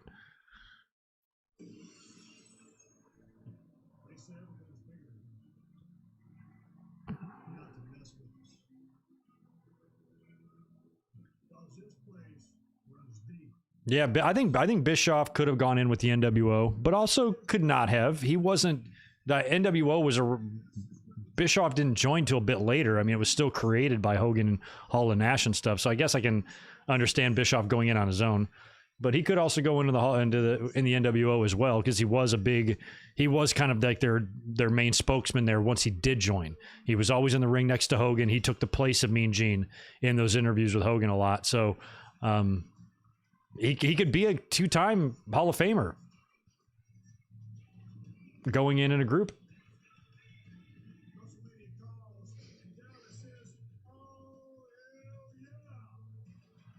I don't think we've had enough general managers to ever do a general manager wing Hall of Fame, but if you did, then you can have guys going multiple times there. You could put in Bischoff, you could put in Gorilla, Piper, guys like that, multiple times.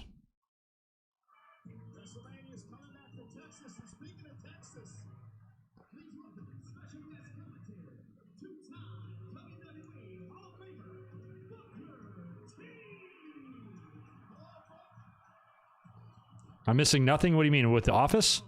Watch YR? YNR? I don't know what that is. I'll watch it, though, if it's good. No, I won't, because I don't watch anything. I suck.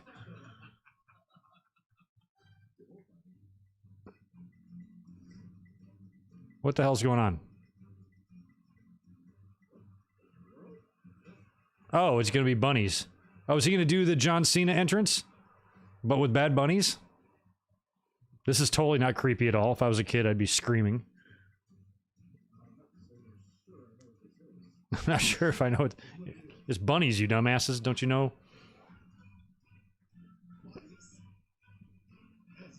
I really liked that year they did the hundreds of John Cena's. I thought that was good. That was right in the middle of everybody hating John Cena, but the entrance, judged on its own, was pretty cool. It's easy to find a bunch of John Cena lookalikes. They all look... guys like John, white dudes like that, we all look alike. Except I just don't have hair. What is happening? What am I looking at? And why do some of these have one... Some only have one ear. Right? See, some without... Why come only one ear?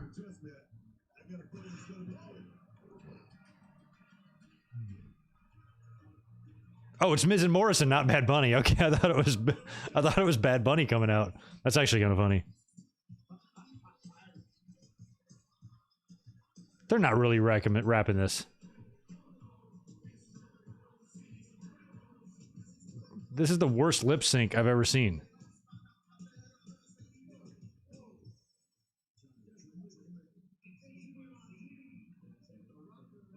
This isn't syncing upright. It's terrible.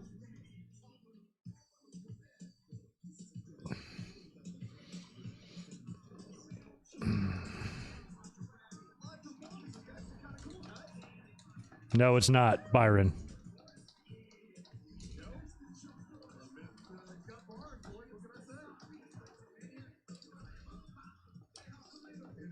This is terrible. And why do some bunnies have one ear? That's the mystery I need solved. This is the worst fucking shit I've ever seen in my life. This is the worst thing I've ever seen in my life. Ugh. What is happening? Nonetheless, Miz and Morrison were apparently jealous. We're about to take on the upstart Damian Priest and the multi-Grammy-winning Bad Bunny. Y'all really rehearsed that, huh? And thought that was a good to go? So yeah, we'll go with that tomorrow? Okay.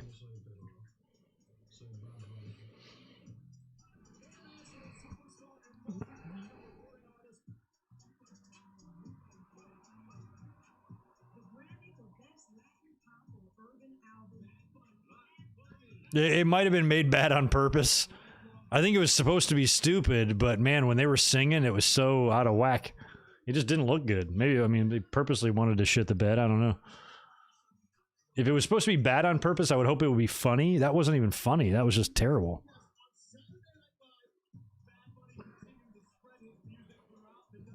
Yeah, Easter already passed. Miz probably picked those costumes up on discount because it's after Easter.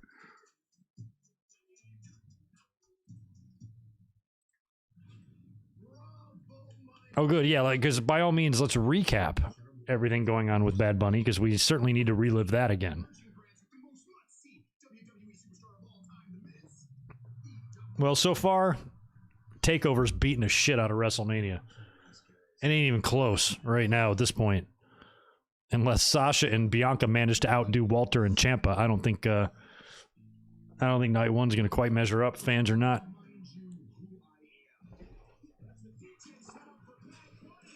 Oh, you broke his DJ shit, man. Comedic genius, appreciate the $2. Want to feel terrible? Miz was WWE champ last month. No, I still feel okay. I don't feel terrible about that. I didn't like it, but I don't want the Miz to have that much control over me.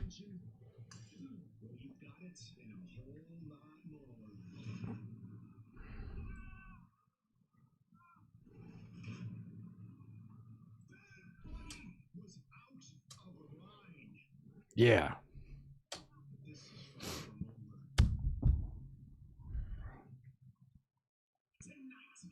Tonight.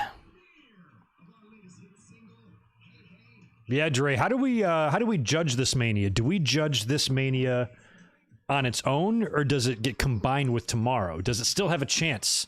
Like, if tomorrow is really good, does that blend into this WrestleMania to maybe not put it on the worst ever list if they really finish strong, or if it's two different shows? I don't know.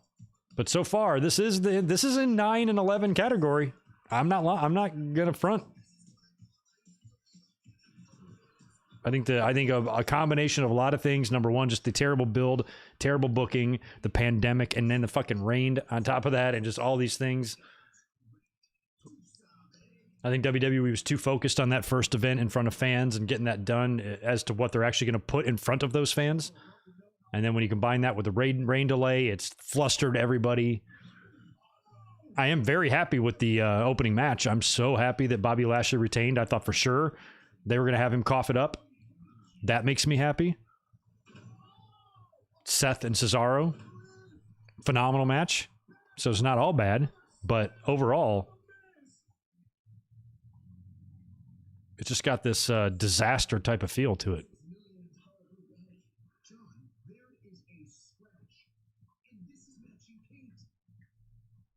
Yeah, hopefully tomorrow is not a rain out as well. It very well could be. So far, the weather reports are not good for tomorrow. Definitely the weirdest year and the weirdest WrestleMania season we've ever had on this channel. That's for sure. Aside from last year, I guess.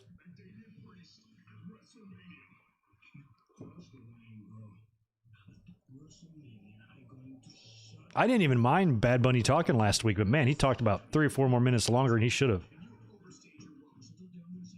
Yeah, you're not going to paint up his Bugatti and then beat him too, so why don't I just go ahead and write in my notes here. I'm going to do that right this very second. Bad Bunny and Damian Priest.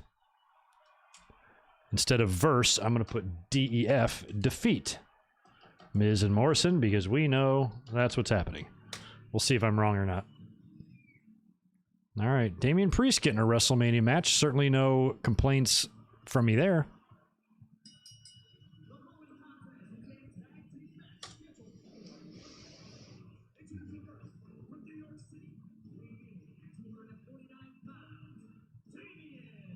Interesting outfit by Damian Priest.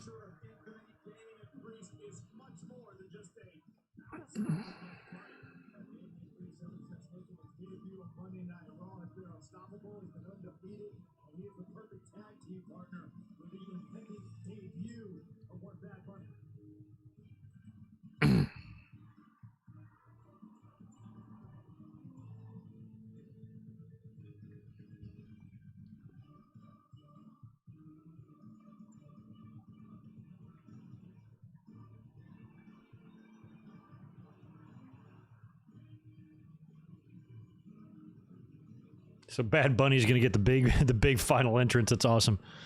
Good for Bad Bunny. Yeah, it's Clyde. What did that say? I don't have time to play that. And I wouldn't be able to hear it anyway. I dare to think, because it sounds pretty awful.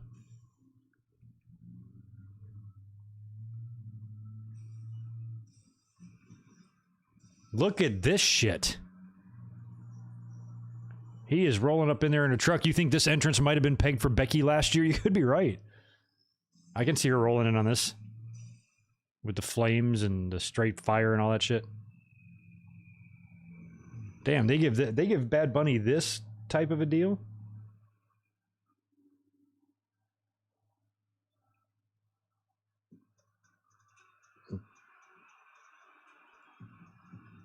Damn, it's like the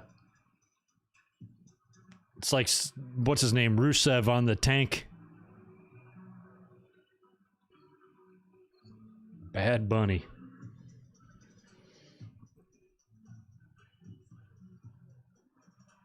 Yeah, I don't know any Bad Bunny songs. I just judge him from his attitude and how he composes himself on TV and that sort of thing. And he seems like, for a celebrity with the following that he has, to care, take it seriously, and show respect. That's all you can really ask for. WWE is going to always involve celebrities, right? That's always going to happen. You cannot escape it.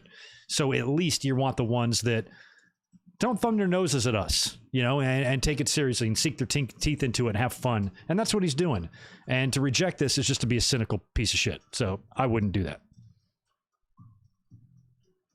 You know who I didn't like? Pamela Anderson, who didn't give a fuck. You ever see the Royal Rumble 1995? Go watch that show as Shawn wins and watch how completely and unbelievably and unimaginably disinterested she is. Give me this guy over her any day of the week. We'll see what he can do. Maybe he'll surprise us. I mean, Stephen Amell did, and a few others that have gotten in the ring have done really well. So.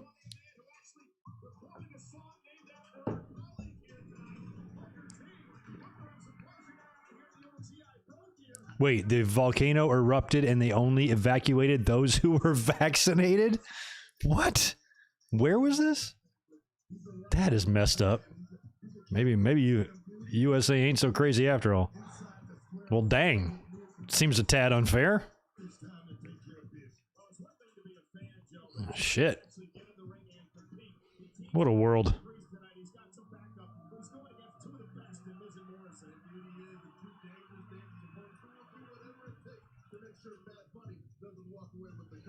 Yeah, a lot of people are saying that, Marcus. Thanks for the $5. I guess maybe that was supposed to be Becky's. Do you think they've had that truck laying around all year? I can see them recycling pieces of the set and shit they already had built. But something like that probably seemed like it could have been put together for this year on its own. But yeah, the truck thing, I can see that.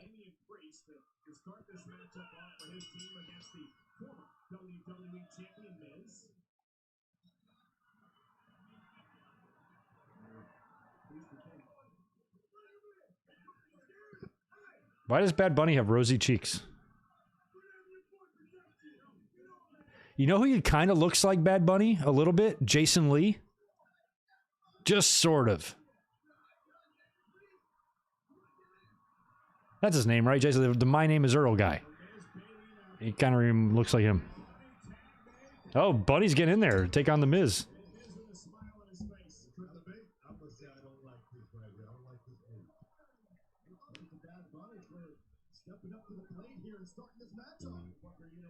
I mean, in reality, Bad Bunny is a bigger celebrity than Miz is a wrestler.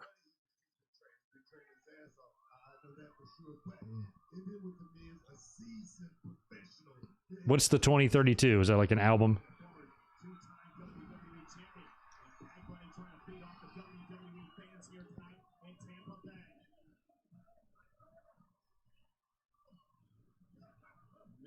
Ugh. Yeah, I think he was in My Name is Earl. He was in Almost Famous. I loved him in that movie. Oh, he nailed him. Right hand. Let's see if Bunny can outdo at least Floyd Mayweather. So see how he measures up to Floyd, to LT. Help me out. What are the other celebs in the ring at Mania? I mean, we know he'll be better than Snooki. What's that popping noise? Ooh, damn, he did tag Miz, didn't he?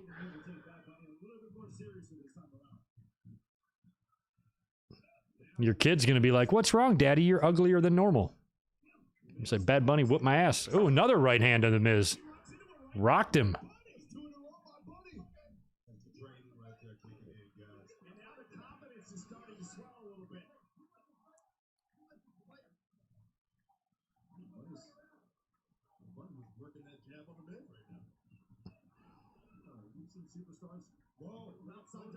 Damn, he's going for the boxing approach here. There we go. Miz got him now. Jesus.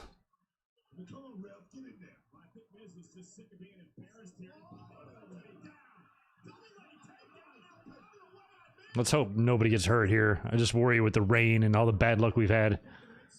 Let's try to keep Bad Bunny safe if we can. Disqualify Bad Bunny. He's a shooter. He is.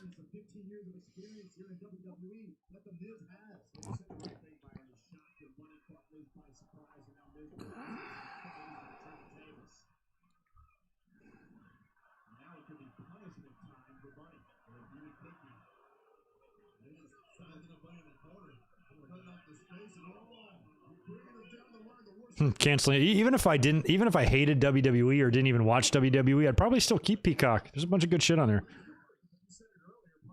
Let's just ignore the WWE section. But that's not as fun. Doesn't have the same effect in a tweet. If you say, I'm going to ignore the WWE section on Peacock, canceling Peacock sounds better.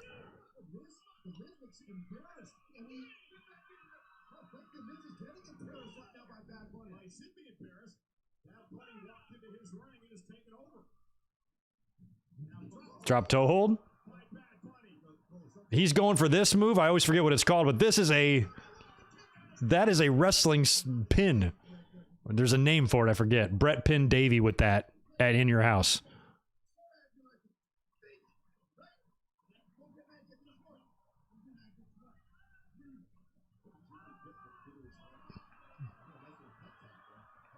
Bad Bunny seems more than ready enough to handle a celebrity match at WrestleMania. The fact that he executed that move, they say he's been at the PC, working his ass off.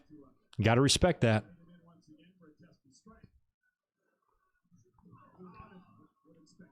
You can't be on your couch shoveling Doritos into your trap like an unstoppable rebel force and then criticize and critique someone else's work ethic. You know what I mean?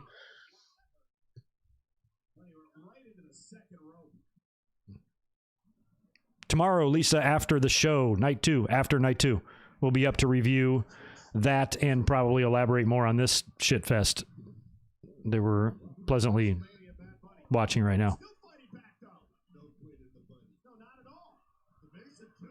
He is evasive. He's running the ropes. He's got his footwork right. Now he's got a long head scissor takeover here. He's landing right. Look at Morrison's like, let me have this. Headbutt. Damn, Bad Bunny. I think that would be so appropriate and perfect if Bad Bunny was the highlight of this WrestleMania. It would almost be fitting. The bunny hop sucked. That was bad. Try it again. You got to jump earlier. You got to like stinger. It was like a stinger splash, but with a twist. See, good bump though.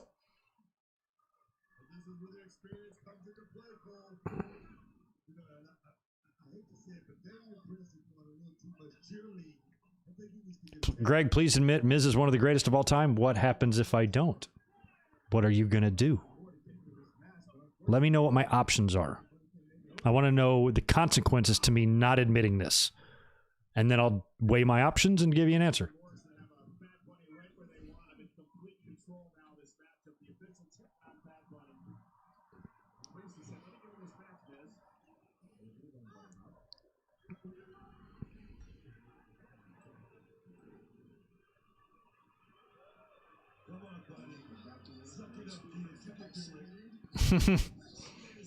That's Clyde. You recorded my reaction. That's funny.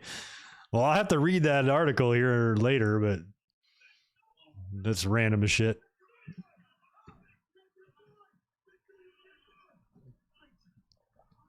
Yeah, David, I think main event's next. Sasha, unless they do some shit before, unless they have Bailey come out there and mess around. But word is, I think they got a midnight finish up time here. They got to be done by then anyway. We're down to one match, so they'll make it.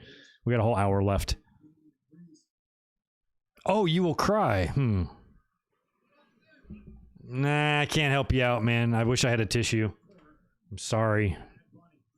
We don't try to make people cry on the stream here if it's at all possible. But sometimes you kind of paint me into a corner, you know, and I have no choice. So dry your eyes, collect yourself, join us back when you're ready. Sunset flipping a good one, too.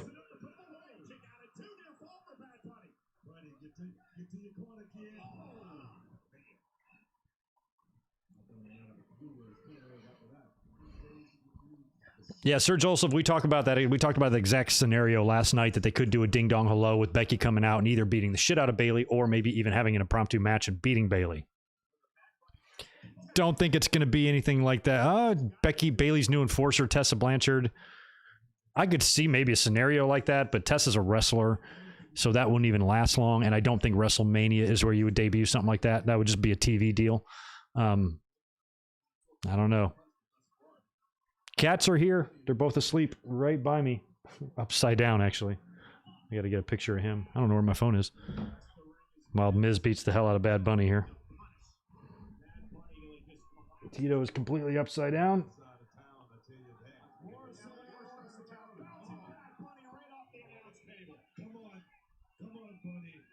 See him upside down there?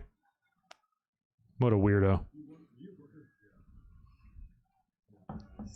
All right, Morrison's tagged in, but they got Bunny isolated, so we're going to be hot tagging Priest at some point here.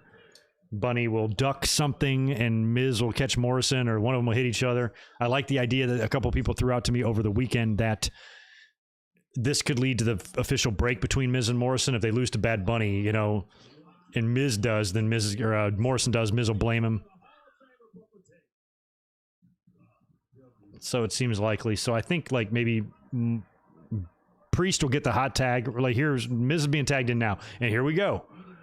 I was like, I think there's going to be eventually a miscue where one of them will nail the other. I think Morrison hitting Miz would be best. Not sure the exact time, just as soon as the show's over. So I'm guessing the show's going to go similar to tonight.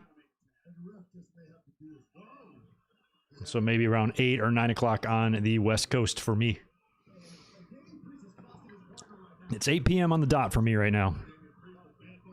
Bunny's put in a lot of work. You're worried. You're right, Punished Bread. He's been in there for a solid 5, 6, 7 minutes maybe. Maybe less. Feels like a while.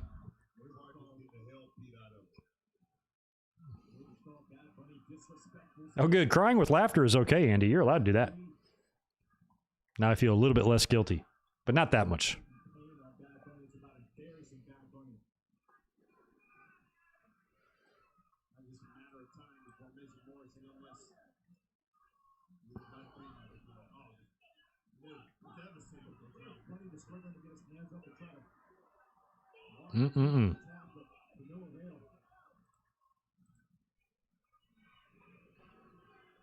Bunny is selling. He's struggling to even fight back. He's just sitting there.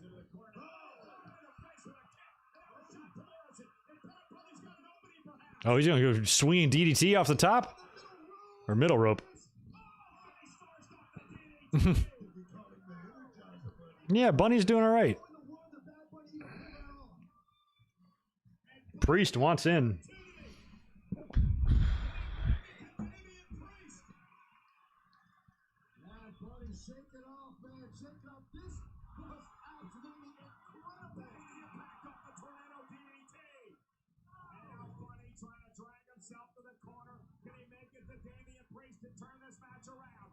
Probably not. There's the hot tag. There's Priest.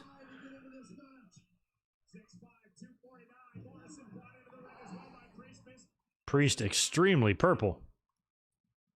Oh, good, good. Spinning heel. Jesus. And give me a Priest Aleister Black match, man. That would be good. Similar. Same size.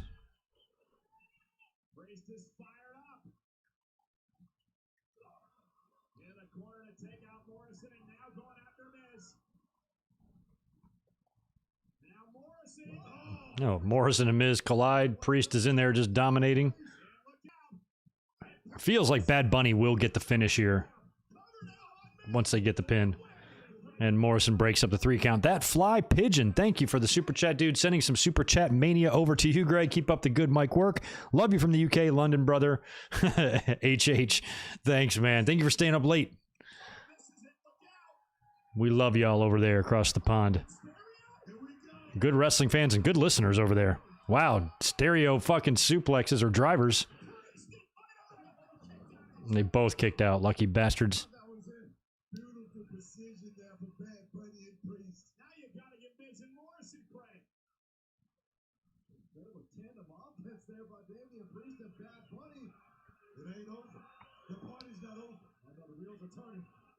Yeah, that DDT was good. Miz added a big assist there. Miz helped him through that a lot. That was good.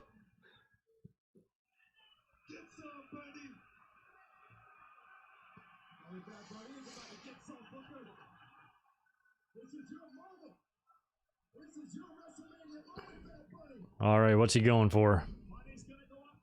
Top rope. Big dive. He had zero hesitation. Dove right off. Like it was nothing.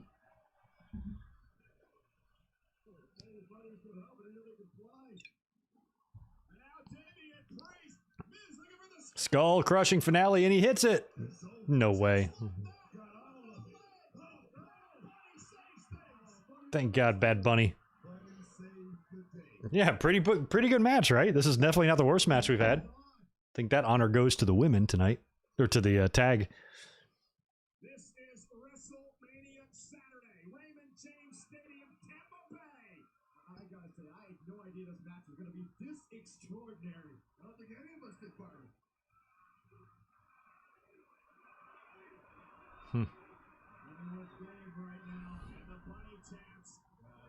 Low-key match of the night so far? I don't know. I still got to go give the nod to Seth and Cesaro.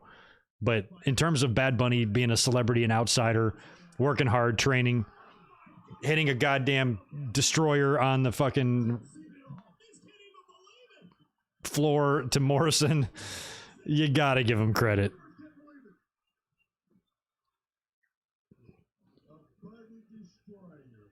If you just take out everything except the matches, this is a great WrestleMania. You're right. I guess you're right. No, not even, because then it rained. I think it just sucks all around, but... Yeah, I agree with Antoine. Thanks, dude, for the 2. Bunny's having a blast, and he's just working. He's having fun out there.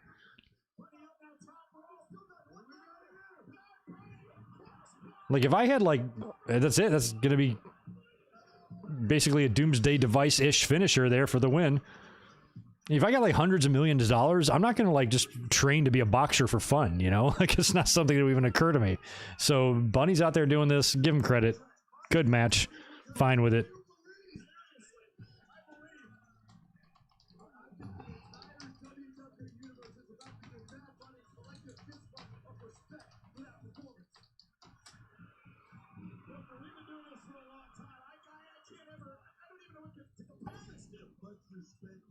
All of his training is hell of a job.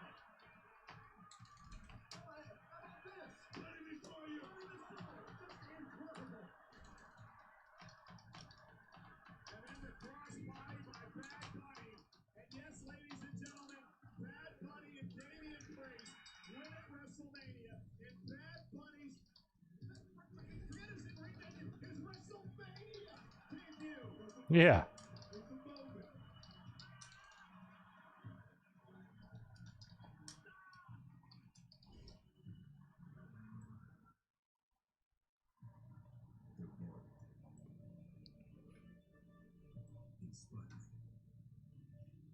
What's this shit about?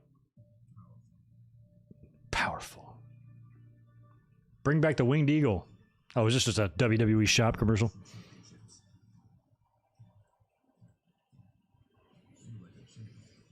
Feel like a champion. I already do. I don't need a belt. I'm a champion without it.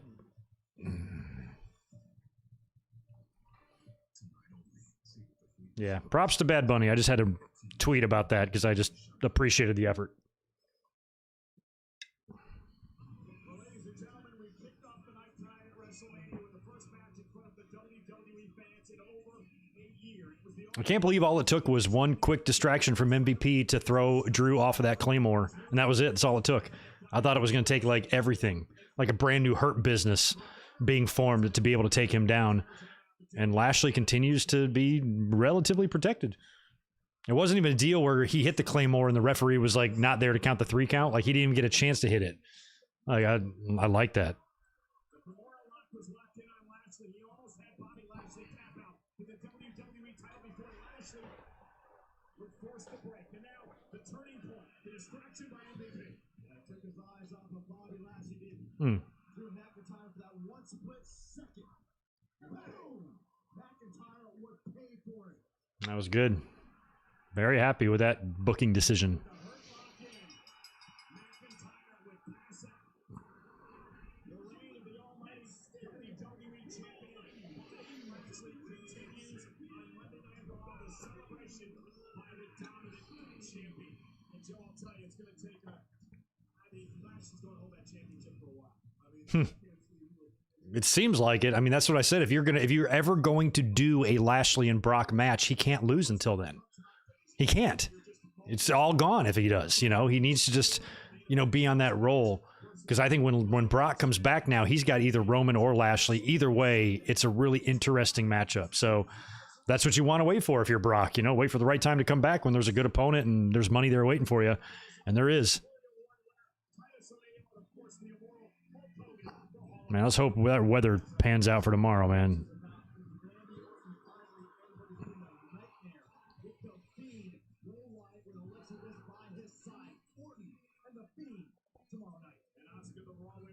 I kind of wish some of these matches were tonight. At least Orton and The Fiend, or Asuka, Rhea, or maybe even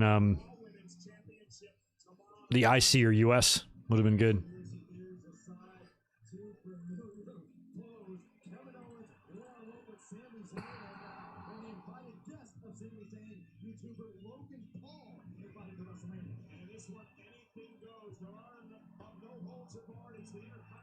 No holds are barred.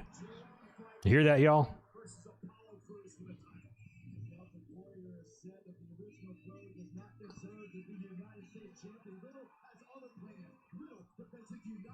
Run through the card for tomorrow.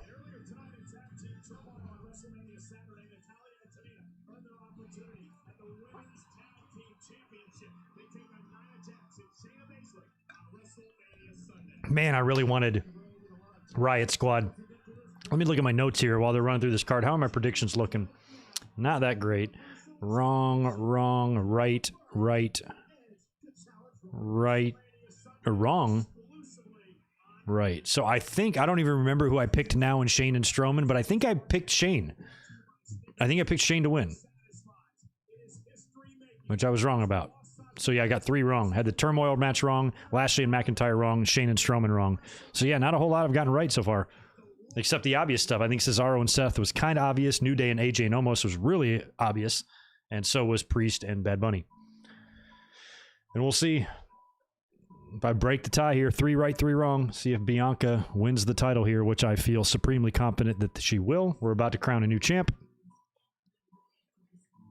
The only thing that would stop her at this point, I think, from winning the title is a Becky Lynch appearance of some kind, fucking up the match and allowing Sasha Banks to retain. But I don't see that happening.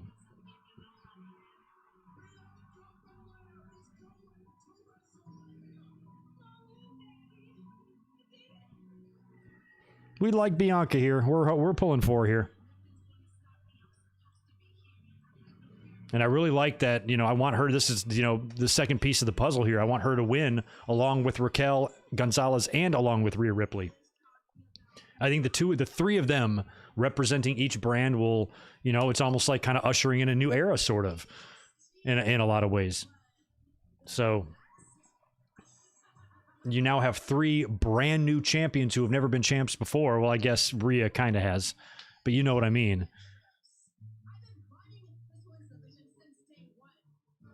And you still got all the ones that have already been made, like the Sashas and the Beckys and the Charlottes and the Baileys. They're all going to be there healthy, along with those 3 new champions.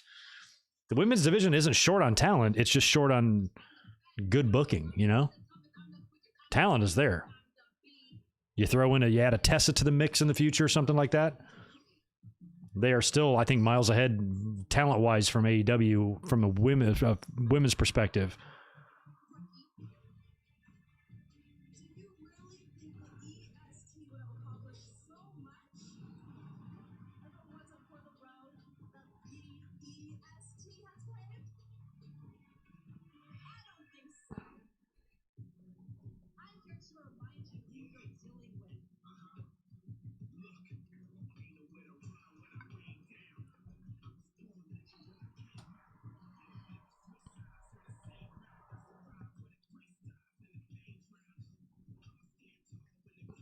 Thanks to everybody agreeing with my Bad Bunny tweet. I just appreciate that. You know, if you're going to bring a celebrity in, at least care, you know. And as a 40-plus year wrestling fan, that's kind of really all I ask for. And he did. So to shit on him is to be cynical. And we don't do that. Thank you for that complexity. I did pick Shane. I thought I did.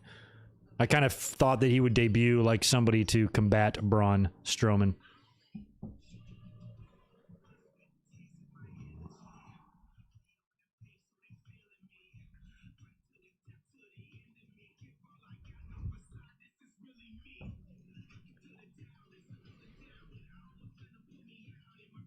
It's it's not hard to take Drew seriously now just because he lost. I don't know what is wrong with like today's wrestling fan mentality. I don't see it like that at all. He's fine. Like, what did you want to have? Like, what did you want? Like, something had to happen. One of these guys had to lose. So would you be saying the same thing about Lashley if he lost? Oh, now he's ruined? Like, I don't think just a loss does not mean you're ruined. How can you not? Like, Drew has been awesome. He's done great work. He's very intense. He's probably going to take his lumps, come out tomorrow or come out Monday on Raw and admit defeat, but that he's not done and he's not going to die and he's going to continue to fight. I can easily take him seriously. You got to remember where he was prior to being here. He wasn't doing jack shit. A lot of people thought he was world title material and he was just kind of mid-card shit. You know, wasn't doing a whole lot, teaming up with Ziggler and shit like that. Now he's up there. Every champion loses. You know, champions lose all the time. They're former champions anyway. It's not rare. Randy Savage lost with a boot on the chest to the Ultimate Warrior at WrestleMania 7. Won the world title at the next WrestleMania. Just saying. Let's be logical here. Here she comes, Bianca.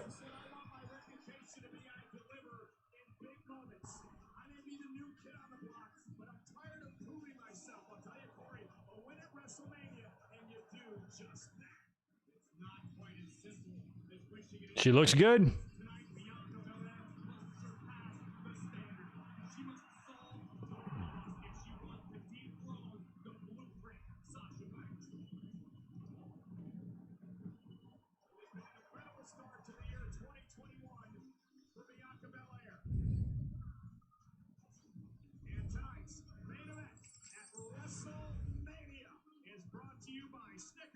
Snickers satisfies. Bianca Belair won the Royal Rumble back in January. She started number 3, and she won the Royal Rumble match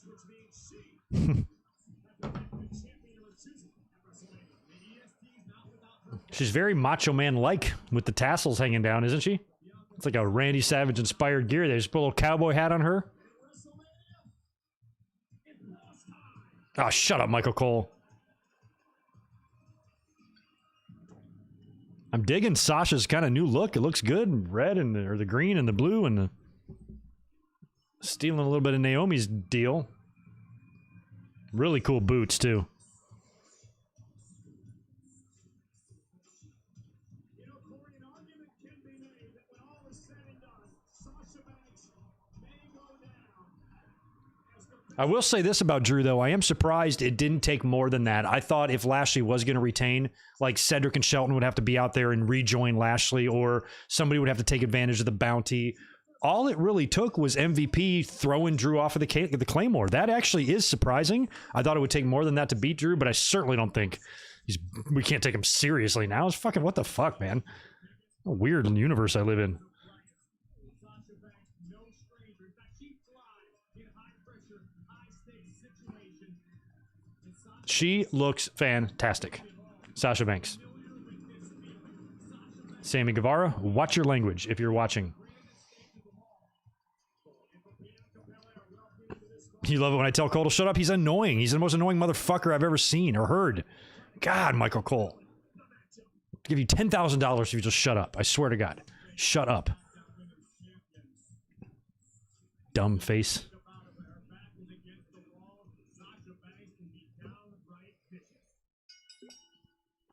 Here we go. And while we're doing instructions, let me just take a quick little commercial break 1 second.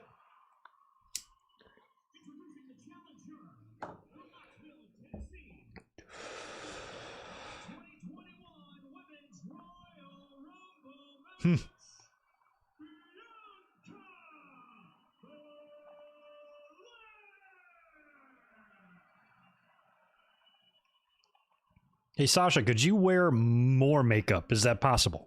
Boston, Massachusetts. She is the SmackDown Women's Champion, Sasha. Now help me out. Isn't her husband the guy that does her gear? He does a great job. He knows what his wife looks good in. And her shit always looks so good. Versus Belair for the title. And tonight's main event is brought to you by Stickers. Stickers satisfies. Here we go. Thanks, David Crabtree, for the 5. Remember when Stone Cold passed out of the sharpshooter and we were never able to take him seriously afterward? The modern fan mentality. Yeah, I mean, at least with that, though, like, they didn't have a finish like that here with Drew, where maybe people wouldn't have that opinion that he was buried if he passed out to the pain or something. Which is, isn't that kind of what he did with the, it's not like he tapped. The same thing happened really with the Hurt Lock anyway. So, you know, in a lot of ways, it shouldn't really hurt him at all. Well, Bianca's like, you got to keep it together, girl. This is WrestleMania. Don't you be crying. We love you here, but accept the stage. Accept it. Know that you're worthy of it. Be confident. There's a time for the crying. There's also a time to say, okay, I deserve to be here. I'm going to fucking come through. I gotta coach these kids. It's like, control your emotions.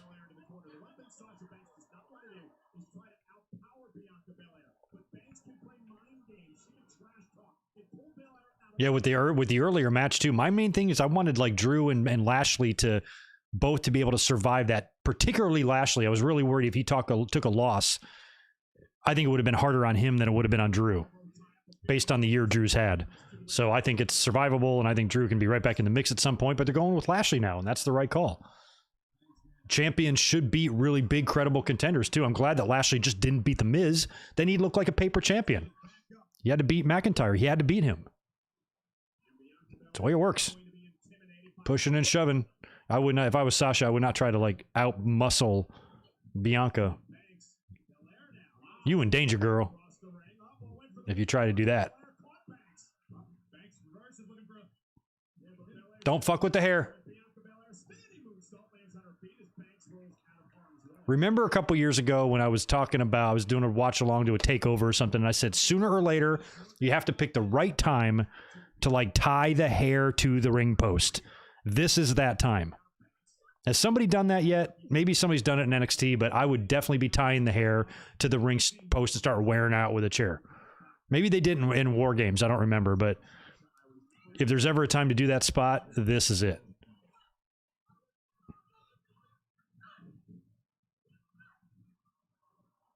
And as we go on this match, and when the match is over, I want to see Sasha is locked up tight there.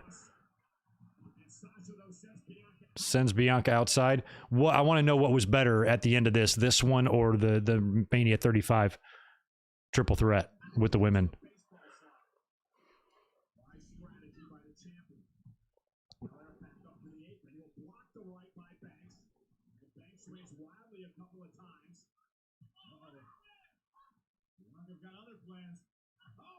Mm.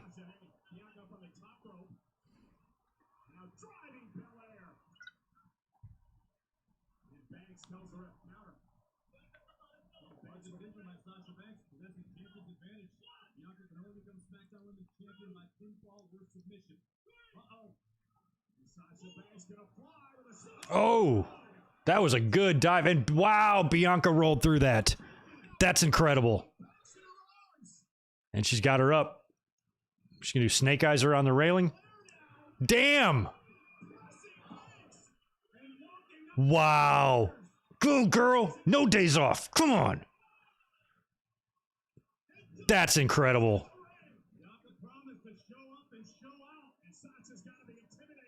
I mean, Sasha's not 300 pounds or nothing, but that's an impressive feat regardless.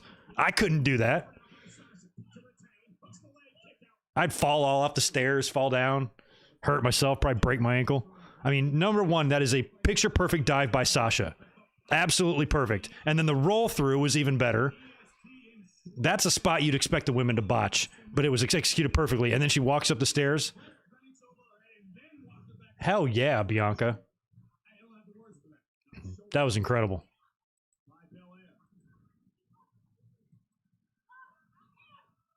I am.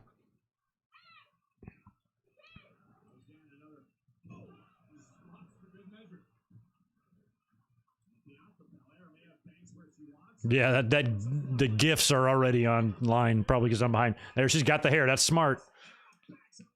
Ooh, those are good stiff ones, too.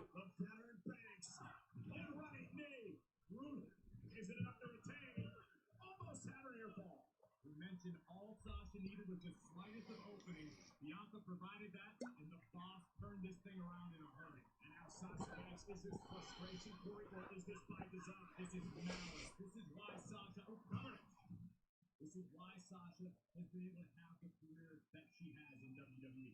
Banks cares only about one person, herself. And Banks has reverted back. Like when you look at Sasha's gear, like when she's putting that on in the locker room, how do you even know where the shit goes? I wouldn't even know what to make of it. I'm like, where'd my arms go? It's quite the getup she's got on there.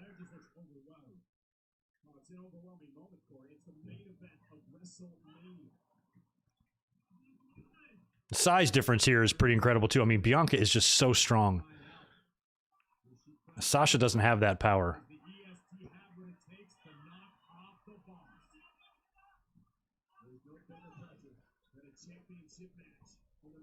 This is like Cesaro versus Adam Cole. You know what I mean? That's what this match would translate into the men. Both super good. Sasha is light years ahead of Becky Young. And what Sasha's done for is she weathered that early storm by Bianca Belair. All that adrenaline that was pumping out of Bianca to her advantage, but now Banks is taking over. Bianca into the corner. Sasha, Bianca now going to send her out to the apron. Banks with a knee right to the big knee. Once again, the EST and down in the corner. I wonder if Bianca's parents are there. I think we saw a little bit of them in that 24 or that network doc. Damn.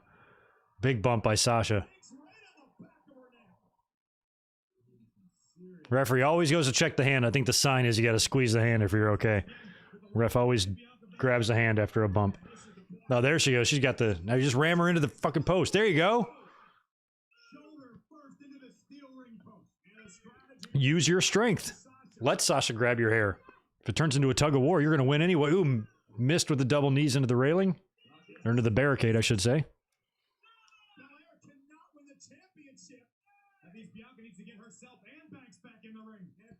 Sasha Blackheart. I like it. Yeah, that's kind of another one. She's kind of like a combination of Shotzi and Naomi.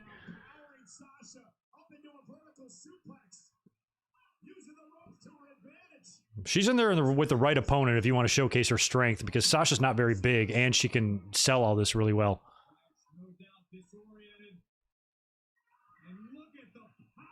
Damn. She's still got her up. Give Sasha credit, too, for the way she's did. Oh, man. That spot and the shit on the outside was executed well.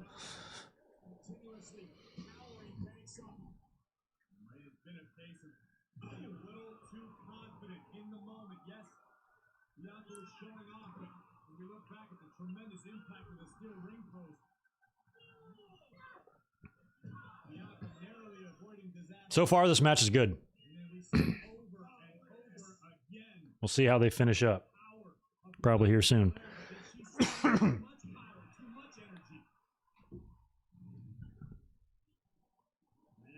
Bianca Belair and Sasha Banks face to face with the SmackDown Women's Champion hanging in the balance. In the main event at WrestleMania, Banks with the right hand drops Belair to her knee.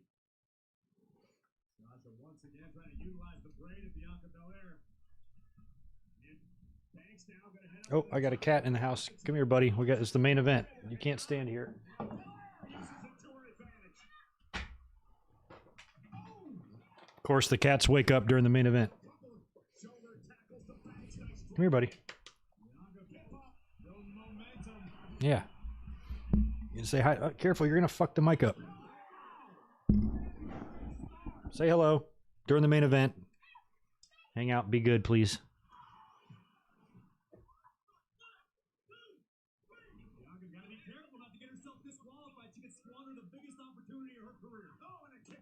Ooh, that was a stiff kick, Jesus, too, by Sasha.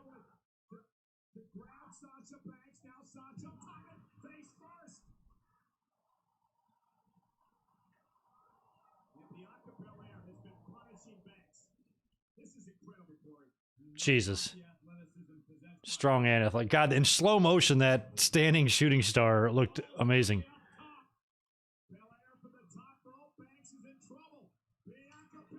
Oh, 450 with the knees up. Oh, man. Everything has been looking good, y'all. They haven't botched anything. They've been going for some crazy spots here, spots that are easily fuck-upable, and they've been doing really well, especially this 450. The way she landed that, and Sasha got her knees up perfectly. That is great. Man, that took a blow there.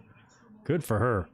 Antoine, thanks for 5. I know you can't relate, but me being a black man seeing black women in the main event of WrestleMania has me really emotional. I have my girls watching. I think this is awesome. I know I obviously can't relate, but I can definitely appreciate this, which is why I was kind of talking about them being in the main event anyway. I didn't think it was about them being worthy. Of course they're going to come through. If anything, they're exceeding what I thought they'd do.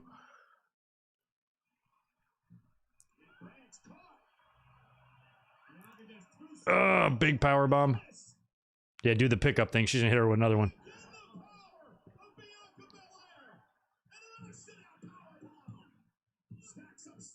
Ooh.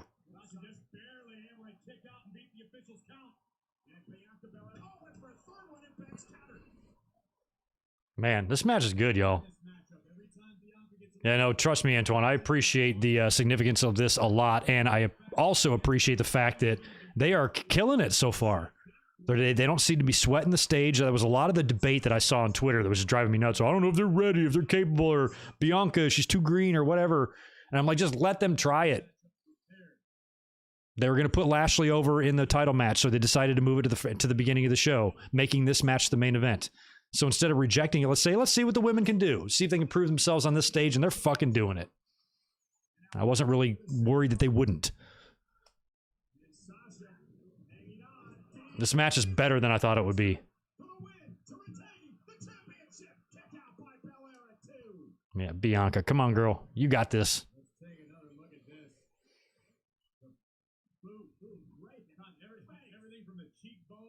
Yeah, and this is stiff as hell, too, man. They're laying it in.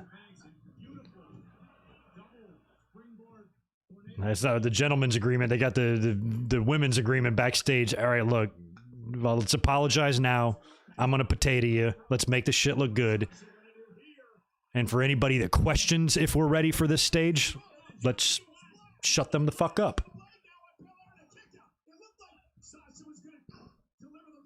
It's a little something extra to prove, even for Sasha. You asked a minute ago if Sasha was frustrated. I was going to say no, but the look on the boss's face right now tells the tale. I don't even know if it's Drew wanting to open the show. Maybe he did, but I think it's the fact that when they were booking, as you notice, this announcement didn't come till the last minute. So that told me that they're sitting around a table, booking the show, deciding who's going over. And when they decided to put Lashley over Drew, that was probably a better match to open with than close the show that way. If you're going to have, especially if Bianca wins now, and having the babyface win to close the show, that's a better main event. So you're going with this. It gives the women an opportunity to main event again, and you can spin it and make it about them. And, you know, I was all for it. I didn't mind at all. Because if this match was going to be the main event, they would have said it after the Royal Rumble. If they knew it was going to headline. They didn't know. They didn't know till yesterday. Man, see, that is awesome. She's using the hair in the submission. I don't know if that's legal or not. And now she's got the bank statement locked. You almost have to have Bianca win now because this match has been so good. If she loses to Sasha Banks here, fans are going to fucking be pissed. And they're all going to be like, she was buried and blah, blah, blah. And they're not going to appreciate the good match they had. So I feel like it's Bianca 100% here. Good roll into those ropes to get there.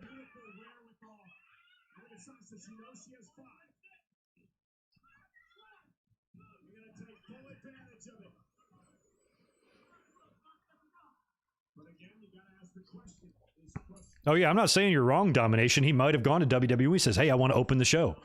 But it seems like he would have been pushed for that all along, and we would have known that, you know, way, way, way ahead of time. The fact that this came out literally the day before.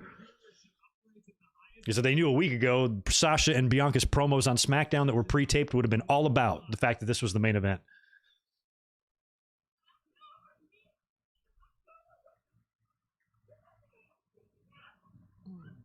Yeah, we are minutes away from the finish here. You can feel it. They're starting to talk shit to each other. I almost have that, like, quit while you're ahead mentality. Do a couple of more spots here, but so far this match has been solid. Don't overdo it or overbook it.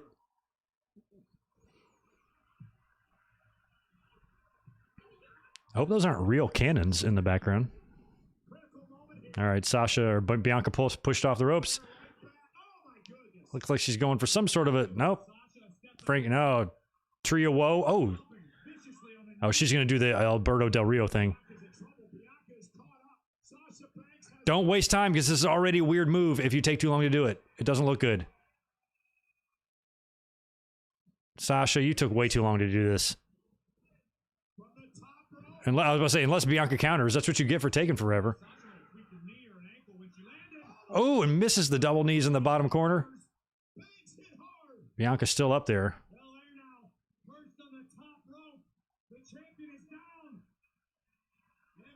Yo. 450. She hit the 450. Oh, she kicked out. I'm glad that wasn't the finish. The 450 into the knees earlier was better. I'm going to get off the chat here so I don't get spoiled on whatever the fuck. I'm glad that wasn't the finish. I want something better. Come on, Bianca. Get up. Stop crying.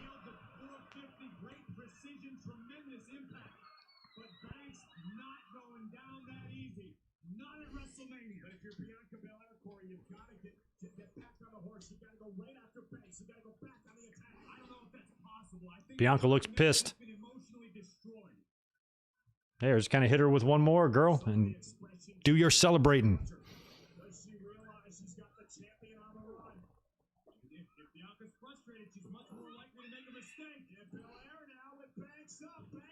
She stopped. Up, grabs the hair.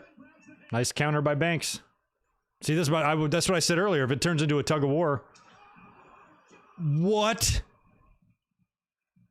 The crowd came out of their seat. Holy shit. Look at the mark it left on Sasha's. Holy fuck. That was the loudest. Oh, that's it. That's the finish right there.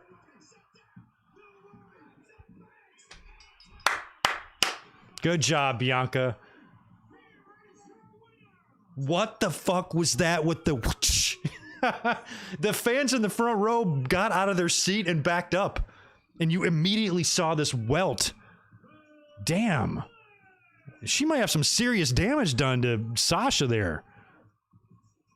Congrats, Bianca. That was incredible.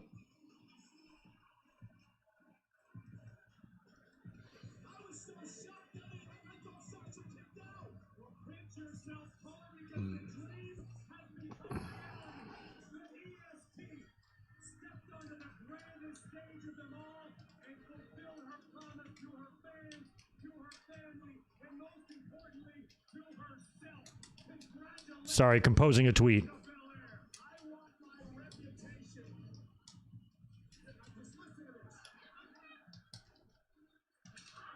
That was so great. The way the fans' reaction to that.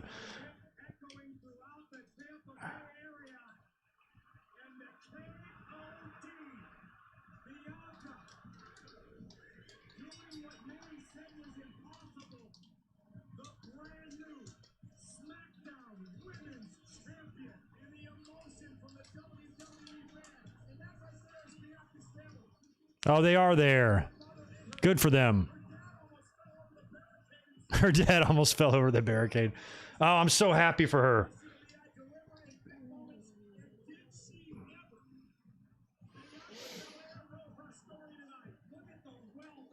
No kidding. Corey Graves selling the welt, man.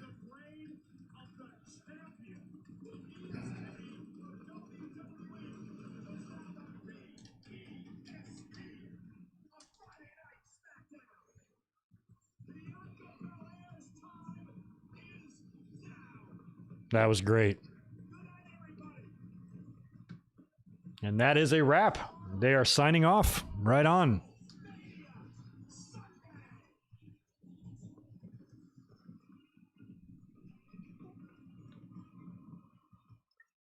That was a perfectly executed match. I mean, I have to say, like, what else would you have wanted out of them to get that done? You know, I was worried that, you know, people were debating, oh, is this too big of a stage for them? Do they deserve it? Is Bianca ready? Blah, blah, blah. Maybe they could be botchy. Maybe they could be nervous or clunky or whatever. That was literally executed goddamn flawlessly. Every single thing they did was crisp. They hit all their moves. They didn't fall. They didn't stumble. Beautiful dives through the ropes. All the moves that you would normally botch were all hit. It was like, you know, it was almost as if, you know, like the wrestling gods were looking down upon this wacky ass night that had the rain delay followed by a night that largely during the reaction here we were criticizing. And then it finished off just marvelously there with a great women's main event. And I was going to put the Twitter poll up, you know, which was better, this or the triple threat from a couple years ago. But I think this was, they really came through, and a lot of talk was about if this was too big of a stage for somebody with Bianca's level of experience. Maybe not so much Sasha's, but Bianca's. That was the topic of debate. I really never doubted that. I didn't really think it was about that. I didn't think it was really worth debating. You know, to me, I felt like WWE was sitting around yesterday booking these matches and finalizing their decisions who's going to go over. Once they finalize themselves on Lashley, they're like, let's have that open to show. Drew gets the first entrance in front of fans. He wants that anyway. Bianca and Sasha can go on last. Let's throw them a bone. Let's give them the ball. See if they rumble. Let's see if they run or fumble. They ran, scored a touchdown. So, bravo. Phenomenal job, ladies. Super, super, super happy with the outcome there, man. Hell yeah. Good stuff. But what'd y'all think overall of the show? I'm going to be making a pit stop here before we begin our review. So I'm just going to go kind of open up a fresh one, use the bathroom, and then I'll be back, and we're going to be doing a full WrestleMania 37 night one review. But first, let me just catch back up on the chat, see what y'all thought of everything. Jericho on Broken Skull tomorrow. We did kind of wonder if he would show up tonight, but he didn't. Yeah, way better than Mania 35. And exactly, it felt forced at Mania 35. This one did not so much for me. So that's awesome. But anyway, you guys stick around. I'm going to be back in literally like 1 minute. I'm just going to step away and I'm going to fix up our graphics here. We're going to go into a review. There we go. And then I will be back in a minute and we'll get going for a review and start talking about the show. Be right with you.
All right, I am back. I apologize for the delay, but we're back now. Thank you for your patience, guys. I am here. Wow, look at that. Almost 300 people here actually didn't leave when I got up, but we are here. Excuse me. WrestleMania 37 Night 1 just wrapped up a minute ago, and we're going to do a review of it here, at least a little bit, from what we watched and what we had written down here. But let me just kind of organize my screens here, make sure I get the chat in front of me, make sure I have my notes in front of me. And I kind of have a different setup for watch-alongs than I do for this stuff. So I want to make sure I get everything where I need it. Let's move this over here. There we go. I want my notes in front of me here so we can start talking about it. And then I'm going to have the chat over yonder. Right on. All right. Yeah, cool. We're good. Cheers, by the way. Fresh one open. I'm going to shut off Peacock so I don't have to be distracted by that anymore. And we are good to go. So what I'm going to do here, I'm going to blank the screen for a minute and rerun the intro, because what I might do is go back in after this and put up a time code for you guys, and that will be a good way for me to mark it. Or I might even crop out the reaction part altogether and just leave the review portion up. But I want to do that just so I have a point of reference for when I try to edit this inside of YouTube a little bit. So just bear with me for 1 second. We're going to blank the screen, run through the intro, and then I'm going to come back up for the review. So just pause for 10 more seconds, and then we'll be rocking and rolling. All right, here we go.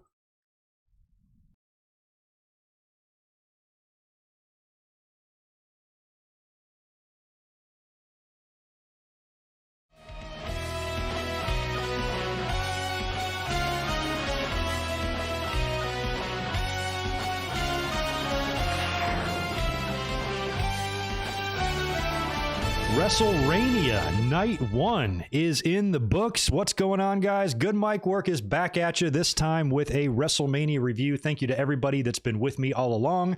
We just did this little intro here so I could give you guys a timestamp for those of you who are watching this video later on, but we've been up here all night live reacting to the show. It was crazy. First ever rain delay in WrestleMania history took place tonight, and it was almost fitting that we were blue-balled here after this terrible year of 2020, COVID and the pandemic hitting right before WrestleMania 36 last year. And we've gone through a whole year of empty arenas and Thunderdomes, piped in crowd noise, in authentic environments in wrestling. It sucked. WWE now has finally got WrestleMania. They're able to have fans there. The vaccine is being distributed, and we're trying to fight through this pandemic. And here, this is our big night to celebrate fans being back in attendance for a wrestling show, at least in WWE, and it fucking rains its ass off. And it was forecasting rain all day. thunder, lightning. Fans were ushered in and out of the building. Apparently, the same is forecasted for tomorrow for night 2, which also sucks. The wind did a number on a lot of the chairs and the seats, and specifically the big sail that was on the pirate ship that had the big WrestleMania logo across it, which looked incredible when they unveiled the set the night before, but the wind and everything took a huge toll on that, and it just sucked. So they ran into some problems here, some major hurdles that they had to overcome here, and even having, like I said, about a 20-minute rain delay at first that I thought was going to run much longer than that. We had the radar, I had the internet pulled up here, the weather in Tampa, and it looked like there was a lot more rain coming in, but they started the show basically in the rain, and then the rain finally tapered off, and they were able to get the show done, and not only get it done, they finished it with a just fantastic main event. I can't say enough good things, and we're going to give a lot of props to Bianca and Sasha here in a minute, but the rain delay stuff had us scared big time that not only could this WrestleMania night be delayed, it could be in jeopardy altogether. Especially, I want to credit Sean Ross Sapp, who had put up on Twitter, he was under the assumption, or under the I forget the word I'm looking for here. he was figuring that the WWE had some sort of like a midnight exit time for this, like they had to be done by then. So he didn't know if there was any flexibility there, and I wasn't able to read up on any more on that. So if they kind of had a time limit here and they could not have the show go past a midnight time, that means any more than an hour rain delay is going to severely fuck up their plans here. So the fact that they were able to get this done and get it, and get the show finished with all the matches in their entireties without having to bump anything or change anything on the fly is incredible that they were able to pull this off. And I think WrestleMania finished in an incredible way with just one hell of a main event, man, with Sasha and Bianca. When I envisioned in my head what I was going to get out of this match, this really exceeded my expectations. It did. It exceeded my expectations a lot. So I think overall, based on all of that, I think this was kind of a success. Had us worried. I wasn't thinking much of the show at first. It just didn't seem like Lashley and McIntyre I was pleasantly surprised about. Started off good, but then the tag team turmoil was a clunky mess, real bad. Cesaro and Seth Rollins was a great match, but I wasn't sure if that was going to be enough to save it. New Day and AJ and Omos was pretty much exactly what we thought, so not a really big surprise there. Shane and Strowman was really stupid. And then luckily, Bad Bunny comes through in his performance. Everybody kind of was singing his praises, including myself. And they finished up with an incredible women's main event for the SmackDown title. Sasha Banks defending against Bianca Belair, and Bianca crowned as the new champion, and everything could not have gone better for them. If you're Bianca or you're Sasha, or you're thinking how you want this night to go, or your best possible case scenario, this was it. I can't think of one move or one sequence in this match that I was like, oh, I wish that could have gone better, or they should have tightened that up, or that could have looked better. They really hit all their shit tonight. They hit it well, especially all the big spots and stuff. So can't say enough good things about them, as cats are lurking in the background here. So what do y'all think? Give me your letter number grades in the chat there, 0 through 10, A, B, C, or D. I think the show started off good because I was pleasantly surprised with the Lashley victory, but then it kind of quickly declined and picked up there at the end. So I'm going to give it, I was giving it a D for a while, then that up to a C, and then based on the strength of that main event, I'm going to go B. I'm going to go B on night one. Can't think of too many things to complain about in terms of the card. Like I said, the women's tag team match was kind of weak, and a couple of other things that none of us liked the Shane Strowman stuff, but for what they gave us, I think it was fine and provided, and weather permitting, I think tomorrow night is shaping up to be really good and really fun. The big thing there, though, is we have to hope that the weather holds up and we actually get that show tomorrow, because apparently from what you guys are telling me, I had a lot of people sending me messages on Twitter who were there in Tampa or at the arena or at the show, giving me updates on the weather, what it was like, what they were having you guys do. And based on all of that, I think, based on all of that, many of you were telling me that the weather forecast is worse for tomorrow. So I'm going to keep my eye on it tomorrow and tonight, and we'll see what goes on. So anywho, tomorrow night, by the way, we'll be up here right after night 2 for a full review. I will not be doing a reaction tomorrow. I wanted to react to tonight because I thought it would be a cool night to do a live reaction for the first night back in front of fans, shit like that. But tomorrow we'll be up after night 2 with a full review on that. And I'll probably be able to elaborate a little bit more on night 1 because tonight I'm live reacting on YouTube and I was only able to jot down basic notes on the show. So this review is not going to be maybe as detailed as some of my other reviews, but you guys can help me with that. We'll talk about it in the chat. We'll shoot the shit. We'll hang out. It's already been a fun night of wrestling. Might as well keep going with that and see how long we can hang out tonight. Share some beers. Share some memories. Wrestling is back. We got bees. You guys seem to be in agreement with me. Let me knock out a super chat or two. I think it's just one. No, I got a few more to answer from a ways back. For those of you who sent some in before we did the transition over into the review, hopefully I did not miss anybody before. Luigi to Raw Gaming for the $3. Damn good first night. Yeah, I agree with that. And yeah, look at these grades coming in. 7 out of 10, B, 10 out of 10, A+, wows, C+, which is pretty fair as well, I think, even though I'm going B. Best WrestleMania since 31 we're now getting from Diego Perez with a $3 super chat. Thank you for that. Oh, Dre, thank you for, I didn't know that. Montez, he says, Montez hit the ring off air to celebrate with Bianca. That's amazing. And her family was in the front row. Dad damn near fell out in a chair. That was so cool.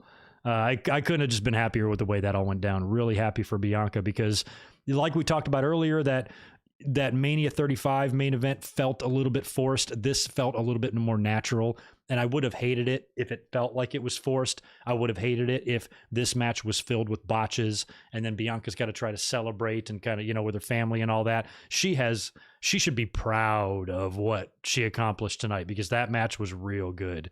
And she just hit it, man. You could see, I was a little worried about her too, because in the beginning, right when they rang the bell, she broke out into tears. She was crying right there in the ring. I'm like, girl, you got to keep it together. I understand this is a big deal. I'd probably be prone to crying too, but you got to stay focused, man. This is like, you got to do it. And then she immediately almost snapped out of it.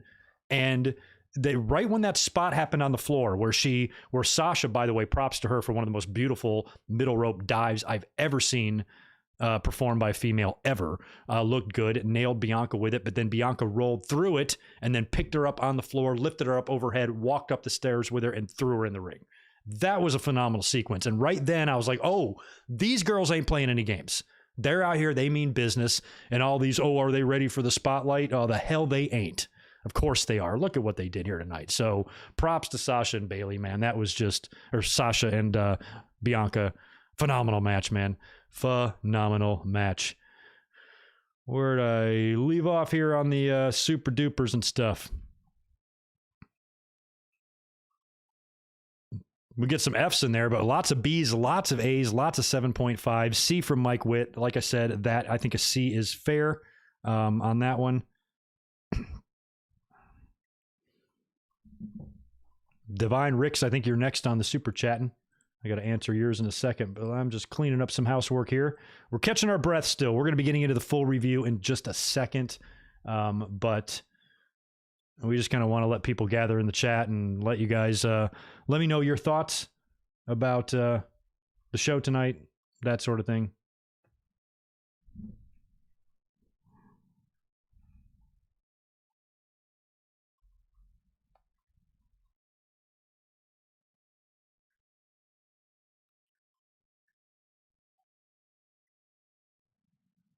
Sorry, I'm looking for something. Cannot find it.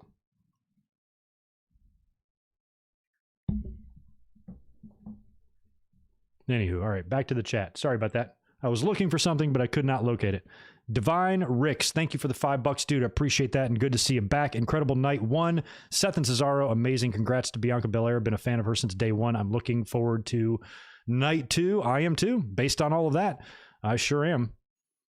More B's coming in. Yeah, Becky the fucking troll, right? She did that whole cryptic post, although it wasn't that cryptic. So we should have known she was full of shit. I mean, I know wrestling fans are dumb and everything, but you know, she titled that thing to where the first letter spelled out night one of every word or whatever. I'm like, anybody can figure that out. So she is probably going to return tomorrow night on night 2, just to mess with everybody. Mike McGee, appreciate the $2. Was hoping for a Becky return. Me too, but I wouldn't have wanted to see her come out and confront Bianca Belair. Let her have this, and plus, you know, it wouldn't have even made that much sense because Becky was the Raw champion. Maybe you can make the case tomorrow after Rhea Ripley and Asuka. She has more business as my cat climbs up the wall. Hey, get down. She's got more business showing up after that match and confronting the winner, because that was her title that she gave away, than she would have confronting this winner. So I'm kind of glad she stayed out of tonight, unless she would have done something with Bayley. Bayley did come out there tonight and mess around with the announce booth a little bit, but that was all Bayley really had going on. Hopefully we'll see her again tomorrow. And here we were complaining about Bayley not being booked for WrestleMania, but she might have a presence on both nights. So that, I guess, is fine with me. We got another one from Divine Ricks. Appreciate Fry from you. It feels good to see a live actual crowd for us fans for this been a magical night. It was cool to kind of see him there. I think the weather did kind of put a damper on that a little bit, but just I didn't mind so much not being able to see him. We talked about this too after the weather delay. I don't know if the rain and some of the damage done by the wind changed their presentation of it, because it was very dark. You really didn't see the fans. But in the earlier in the day when you were seeing shots of the set, it looked like they had cardboard cutouts and shit.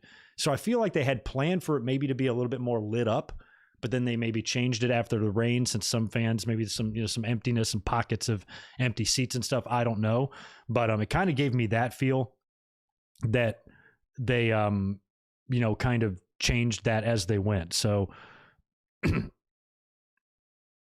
for me, it wasn't much about seeing them. It was more about hearing them, like to be able to hear their reaction. I know sometimes in those open air stadiums, it can kind of hurt a little bit, because it all, kind of goes up into the heavens, as Vince would say.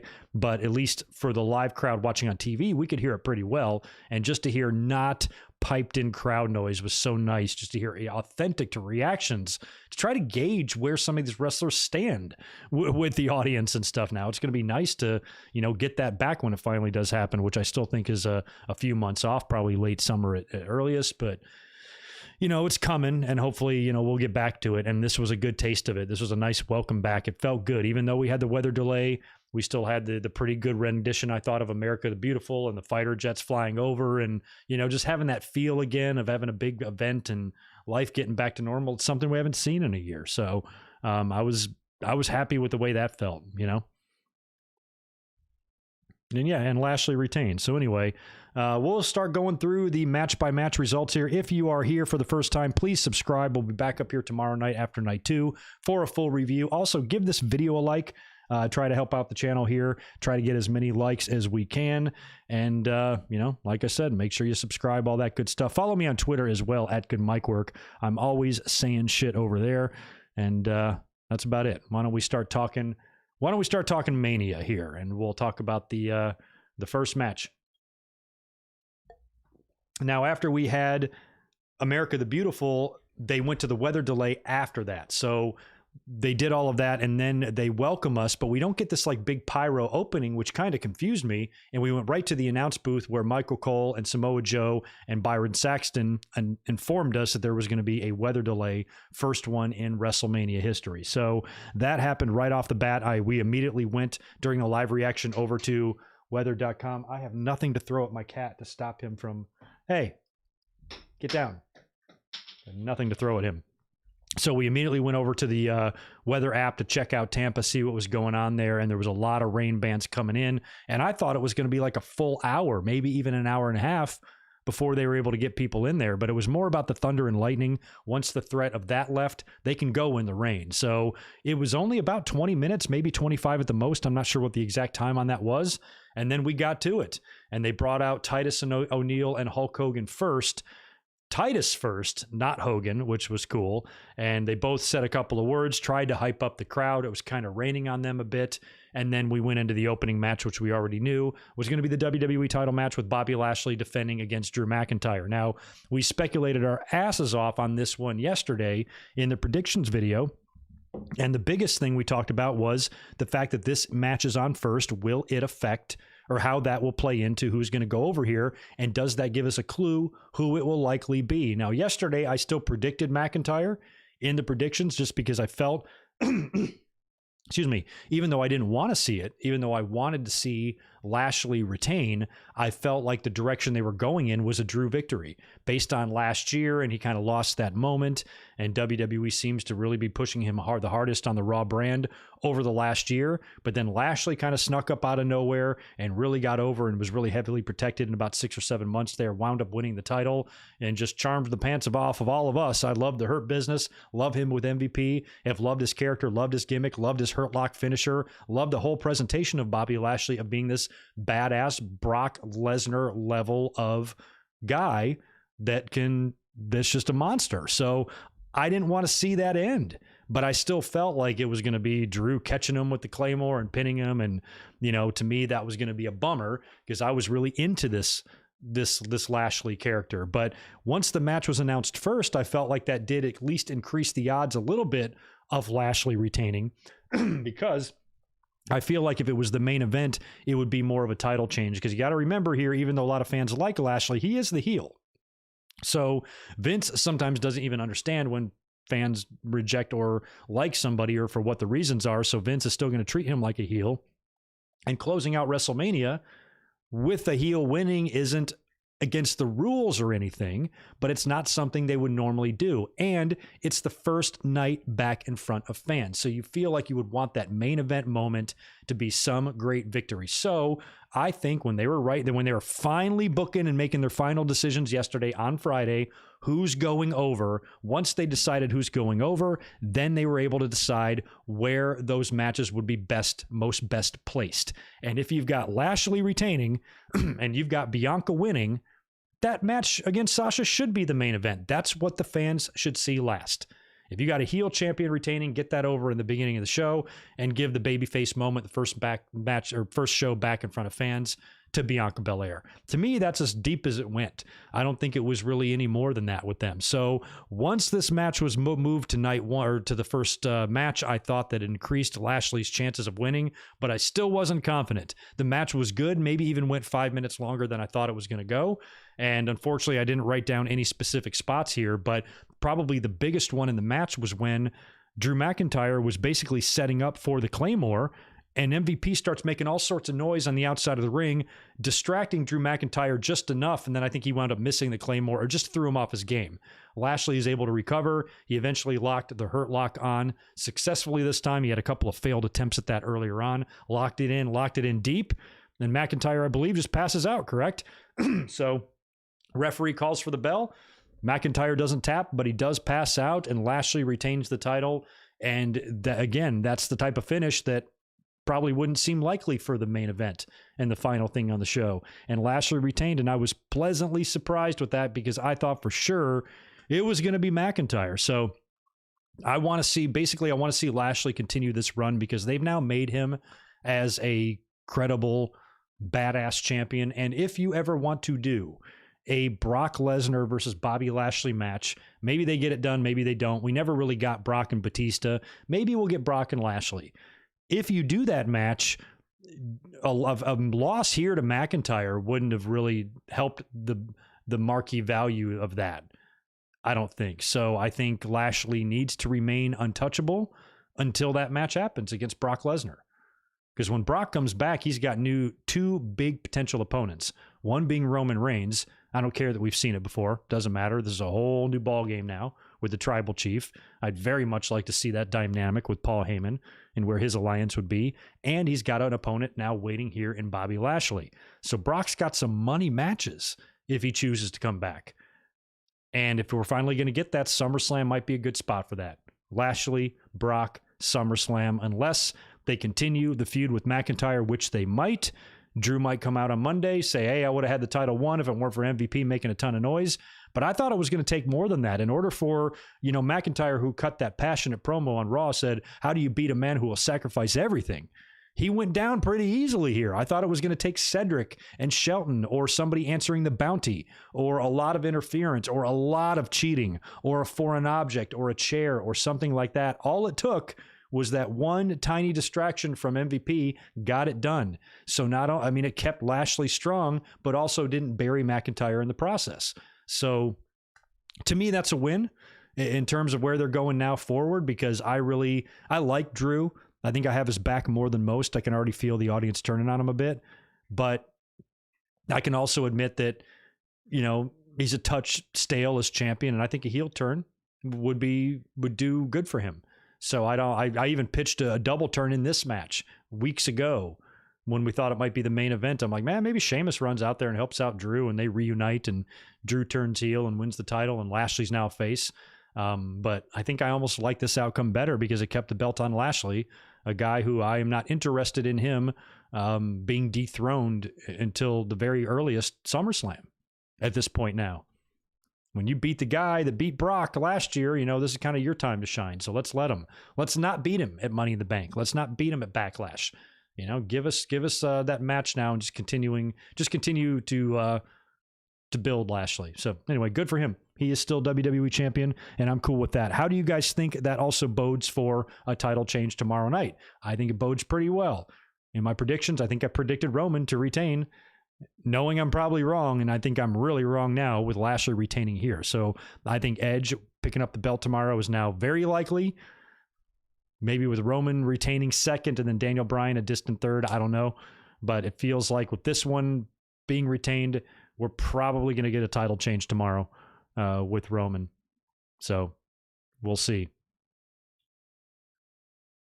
Long title reigns are boring. Long title reigns are awesome. The more the merrier, if you ask me. We got 75 fucking titles in that company. You can't have one go long. Do we have that short of an attention span? Come on now.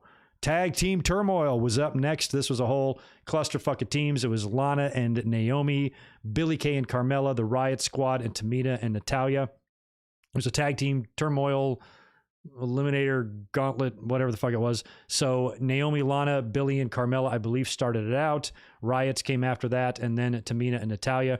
Riot Squad, I think, eliminated maybe both of those teams. I forgot, leaving them in there with Natalya and Tamina as the final two. I was really hoping WWE would give the fans something to cheer about. I thought if the Riot Squad won tonight and went into tomorrow and won the belts from Shayna and Nia Jax, that the fans would really appreciate that and really love it, and it would be so perfect in front of fans who just need a change, who are sick of these champions and just a breath of fresh air. Push somebody who everybody likes anyway. And the Riot Squad of all these teams involved here have been the team that's been together the longest. They actually are a team who knows each other, who should have more continuity and more cohesiveness than anybody else out there, but they lose anyway to Tamina and Natalya. They hit the heart attack on Ruby Riott, and then before Natalya goes for the pin, she tags in Tamina, instructs her to go to the top rope to hit the splash. I thought that this was going to cost them a match. I thought for sure as soon as Natalya gave up the opportunity to win the match and instructed and demanded that Tamina did something, I'm like, Tamina's going to miss. Ruby's going to roll her up and win the match, but she didn't. She hit the splash. And Natalya and Tamina are now going to be challenging for the tag titles tomorrow. Are they going to win it? I don't care. I really wanted the Riot Squad. So I feel like maybe this is WWE's way of giving something to Natalya to shut her up. She's been very vocal about not enough women being on the show. And then that one online poll that placed her relatively unfavorably, and she was, kind of upset about that. So maybe this is WWE's way of saying, okay, you're going to have 2 WrestleMania matches. I don't know. I don't even care if they win the titles or not. Don't care. Don't even care. What do you guys think? Are they going to win tomorrow or not? We'll see. Probably until the main event. I think the best match on the card was Cesaro and Seth Rollins. Many people still might think it is. I think it was a great match, and that's all I really wanted out of these guys. What did we want from them? All I needed from these two guys was them to go out there and kick ass. And after that women's match that was kind of clunky, it was not good, to be honest. Cesaro and Seth was a nice change of pace. 2 consummate professionals in there. All their shit looks good. They know what they're doing. They're flowing. Everything's working well. And this match pretty much was that. Cesaro hit Seth with a, I believe it was 23 rotation swing at one point, followed by the neutralizer for the win. So that's how he won the match. But there was great spots in between there. Seth hit a really interesting looking corkscrew splash from the top rope, which I really liked. And one cool spot that I called out before it happened, while the match was on during the reaction, I thought about the Seth Rollins and Randy Orton match at 31. And I was like, remember when Seth went for the stomp and Orton launched him and RKO'd him for one of the best RKOs ever? What if they do the same thing here and Cesaro does that flying uppercut thing, and not 2 minutes later, that exact spot happened? So those two spots are pretty cool. And like I said, Cesaro locked Seth in that swing. He's screaming. He got 23 rotations out of that. And then boom, immediately picked him up for the neutralizer and won the match. So that was a big win for Cesaro. He's winless in singles competition at WrestleMania. So this was a big deal for him, and he got his win, and it told the story. This is not over. Seth will be back to face Cesaro again. Maybe not at Money in the Bank. Actually, I bet you know what's going to happen.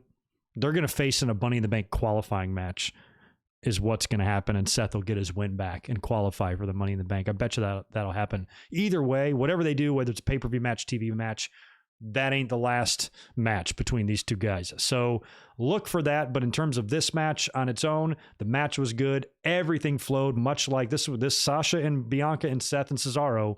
They were the MVPs of this night because their matches were really solid and very little to critique about them. They were smooth, complete, and looked good.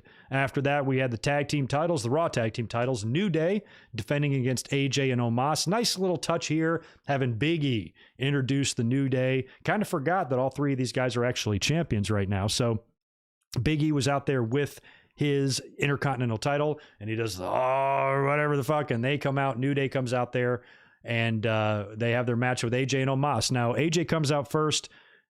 They come out together, but AJ's the first one out, and then Omos walks through behind him, and he's still wearing like this business suit attire. He's got the the long shirt and the blazer and the chain, and he's got all that going on. And I'm like, is he gonna wrestle in this shit? He's not gonna wrestle in this shit, is he? And it looked like he was. I'm like, man, that sucks. I was hoping he would have some kind of gear. Then he gets in the ring and takes it all off, and it's more of like, it almost looks like an Under Armour type of material there, and it's sleeveless. So he wound up looking a lot better. So this match was all AJ Styles. It was very reminiscent of what poor Haku had to go through at WrestleMania 6, being in there all by himself. So as the heels, AJ is pretty much working for the hot tag here because New Day has isolated AJ. They gained control on him, cut the ring in half, double teamed, hot tagged on him, in and out, and just really went to work on AJ as he kept trying to fight to get to Omos. And then finally Omos is tagged in, and I liked him because this was our first real look at him. And unlike, some of these big giants that, really couldn't do a whole lot other than just like grunt and do big moves, he's out there shit talking. You think about Giant Silva and Kurgan and some of these other big giants that they never really knew how to do much with because they lacked maybe in personality. And I'm not saying Omos is the fucking Rock or anything, but just to see him out there talking shit to people, come on, bitch, and what do you think about that and stuff? I kind of like that, just seeing that from him. So he was pretty impressive. It was all power moves. It was just picking guys up and throwing them around. We talked about this, that he's in very good hands here with AJ and the New Day. They're all going to make him look good. He basically hits his finisher slam thing. It's kind of close to what Raquel Gonzalez does, I suppose. Hits that on Kofi, and like we talked about in the predictions, he's going to get a very strong, definitive victory here. 100% he's going to be the guy to get the pin in this match, and he did it with a boot on Kofi's chest. So he pinned a former WWE champion who won the belt at this very show 2 years ago, pinned him with a boot on the chest to win the tag team titles. So very dominant debut by Omos, pretty much what I expected. That's exactly what we laid out pretty much in the predictions video and when we've been talking about this match ever since it was made. It's going to be to highlight Omos and to bring him onto the scene at WrestleMania, winning a championship in his first match. Small list of guys that have won titles in their first match. There's a bunch, but ain't a huge list. So good for him. I was pretty much satisfied, I guess. We didn't see anything too extravagant. Nothing. I don't think this match exceeded my expectations at all. But for what it gave me in terms of Omos, I was totally satisfied with that. What I was not satisfied with was the next match, the stupid-ass cage match between Shane McMahon and Braun Strowman, and oh my God. So we talked in detail about this yesterday in the predictions video, that as dumb as this build is, the entire story makes no sense. It's so ridiculous. This whole thing is just being built on Shane bullying Braun Strowman, calling him dumb and stupid. And so the fact that so little has been put into the creative made me think that they must have one big epic spot planned for this, that they don't care how they get there. They just want to get to that. But we didn't even get that. The very perplexing choice to make this match a cage match, only the second in WrestleMania history. The only other cage match ever is Bundy and Hogan in the Blue Bar at 2. So we haven't even had a cage match at Mania in 35 years.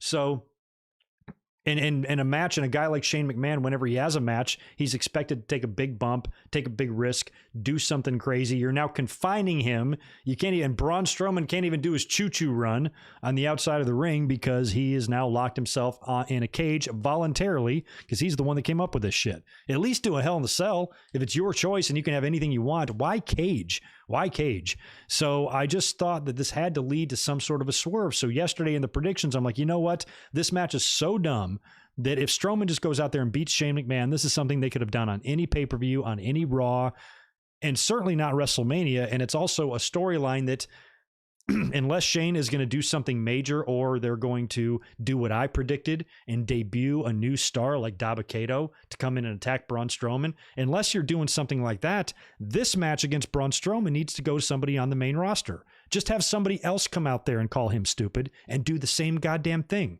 Why does it have to be Shane? It should only be Shane if it needs to be Shane for some specific reason. And we got none of that here at all. This match was pointless. They lower the cage down. Each corner has got some weird looking bucket thing on the side. I thought for sure that was slime. Luckily it wasn't slime. One of them had like a toolbox in it, but none of the contents of the others were ever pulled out. So we don't know what was in those things. So cage comes down. Both guys make their entrance. Shane comes out first. Strowman gets down to the ring. He's then attacked from behind by Jackson Riker and Elias to try to get Shane that advantage. But then he's tossed in the ring, and then the match just starts. And the rules of this, you can win by escaping the cage, which again, I thought was a silly stipulation because Shane is so damn fast. You know, he's made a career out of running away from guys super fast. So Shane, I mentioned this last night in the predictions. I said, you know, as soon as the bell rings, he should just climb up and jump over and just win the match just like that. Proving, you know, how stupid Braun Strowman really is to pick a match like this. But instead, he goes for the early advantage by having Elias and Jackson Riker attack Strowman. They beat his ass. Strowman is now kind of injured in the ring. He's on one leg. I think he's got one kind of injured wheel, which Shane is targeting. But again, it's like way too much offense for Shane. Based on everything that's happened here and how mad Strowman should really be, it should take a lot more than just a small little scuffle with Elias and Riker on the outside of the ring to really do that much damage. He should be able to fight through this. Now, eventually he does, but it takes a while. Shane really, I mean, there was at some points in the match where Strowman was going to punch Shane and he was ducking and just punching straight. He was just beating his ass, which is just so funny to me. And Strowman is just in ridiculous shape. You know, he looks like a guy that WWE would put the belt on and not take off of for 5 years, more than he looks like a guy doing what they're doing with him now. So eventually he gets Shane up to the top of the cage. Shane had already busted out a toolbox and some other stuff by this point. And you can tell they're setting up for something because the top of the cage has got those, you know, it's got those steel plates on it to make it easier to stand and walk. So they get up there, and I kind of think that Strowman's going to be tossing Shane off the cage into the audience or something, but he just tosses him into the ring, which, don't get me wrong, is a hell of a bump. From that height, flat back bump when you're 52 years old is nothing to shake a stick at, but we thought we would see something crazy. We thought we were going to see Shane McMahon on the top of that pirate ship, Peter Panning off of that through God knows what, but we didn't really see that. All it was Shane just taking that huge ass bump and then Strowman beating him. Didn't even write down the finish. Did he bother picking him up for the power slam, or did he just go down there and pin him? Or did he dive off of the top? I forgot what he did. After that, that was the end of Shane McMahon, and Strowman basically celebrates. So all of that was largely skippable. That didn't seem like a WrestleMania angle. That seemed like a No Mercy angle. That seemed like a Great Balls of Fire angle. That seemed like something that I'd rather see anywhere. Actually, I'd rather not see it at all, but I'd rather see it anywhere else than WrestleMania. That wasn't a WrestleMania match. That wasn't a WrestleMania worthy match. Certainly wasn't a WrestleMania worthy storyline. It was all garbage. So excuse me. I don't want any more to do with Shane McMahon and Braun Strowman. I have this funny feeling that it's not over, that Shane will come out there and give him more shit next week, but I hope that's it because it's just all really, really terrible. Bayley came out after that match, which was pretty funny. She came out to try to, I guess, to sit in on commentary, and she was like, "Scoot over, Michael," and she's trying to like wedge her way in there. That was funny. She didn't stay out there, I guess, but that was kind of funny to at least see Bayley out there. She was also interviewed earlier on backstage, so hopefully tomorrow she will have an even bigger presence, and I really like this idea of having Becky, you know, come out there and maybe confront her or something. That leaves us with the oh no, that does not leave us with the main event. We got Bunny and Priest and Miz and Morrison to talk about first, but before I do that, let me cruise back over here to the chat and just see what's going on and knock out any super chats that I might have missed. Yeah, Ronnie Matthews, that's what it's called, right? Choo Choo Run. I think it's Choo Choo Run. Nathan Hansen, what's up, dude? Appreciate the $5. I was there. I cried. So emotional, fun. You were there. That's right. You were, I think, tweeted me some weather updates earlier on in the day. I appreciate that. That's great. I'm glad it was a good experience. I really worry about the fans and what they went through today with all of that rain and in and out. You know, you think about when you go to wrestling shows too, so many people like to dress up and have really crazy, like elaborate costumes. A lot of that probably got just all fucked up by the rain. And apparently tomorrow's no better. I don't think I would have gone to this WrestleMania, even if we were a little bit ahead on the pandemic. I think I'd have sat this one out, waited for Texas and waited for LA here. But I really am glad I didn't consider it because that would have sucked. Trying to be there for that, but what can you do? Joey's Adventures, thanks for the $2 from you. I loved Mania, but the big entrances were missing. They were. And that's what I'm about to talk about here. I can't believe how shitty that Miz and Morrison entrance. A lot of people were telling me in the chat during the reaction that must have been done by design. It was supposed to be stupid on purpose. Maybe, but it was even dumber than I think it was intended to be. They almost overshot themselves there.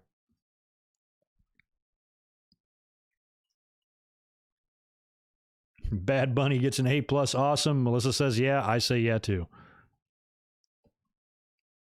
Yeah, tomorrow's looking good, man. We got Zayn and Kevin Owens.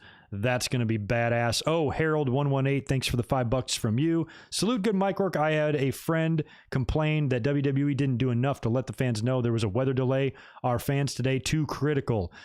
I don't know about that. You mean a friend complain? Well, I guess from a perspective of watching on TV or the show. For those of us watching at home, we're in the comfort of our own home, so we can handle a delay. We should suck that up. If they didn't do enough to maybe let the fans in the arena know or cue them in and what was going on, I don't know. I don't know if that's an example of a good example of fans being too critical. Fans being too critical in general of wrestling, whether excluding, of course. Then yeah, I think of course they are. They criticize everything. It's kind of all they do. WWE ruined Braun. He was already ruined. He was ruined way before that green shit got dumped on his head. That's for sure.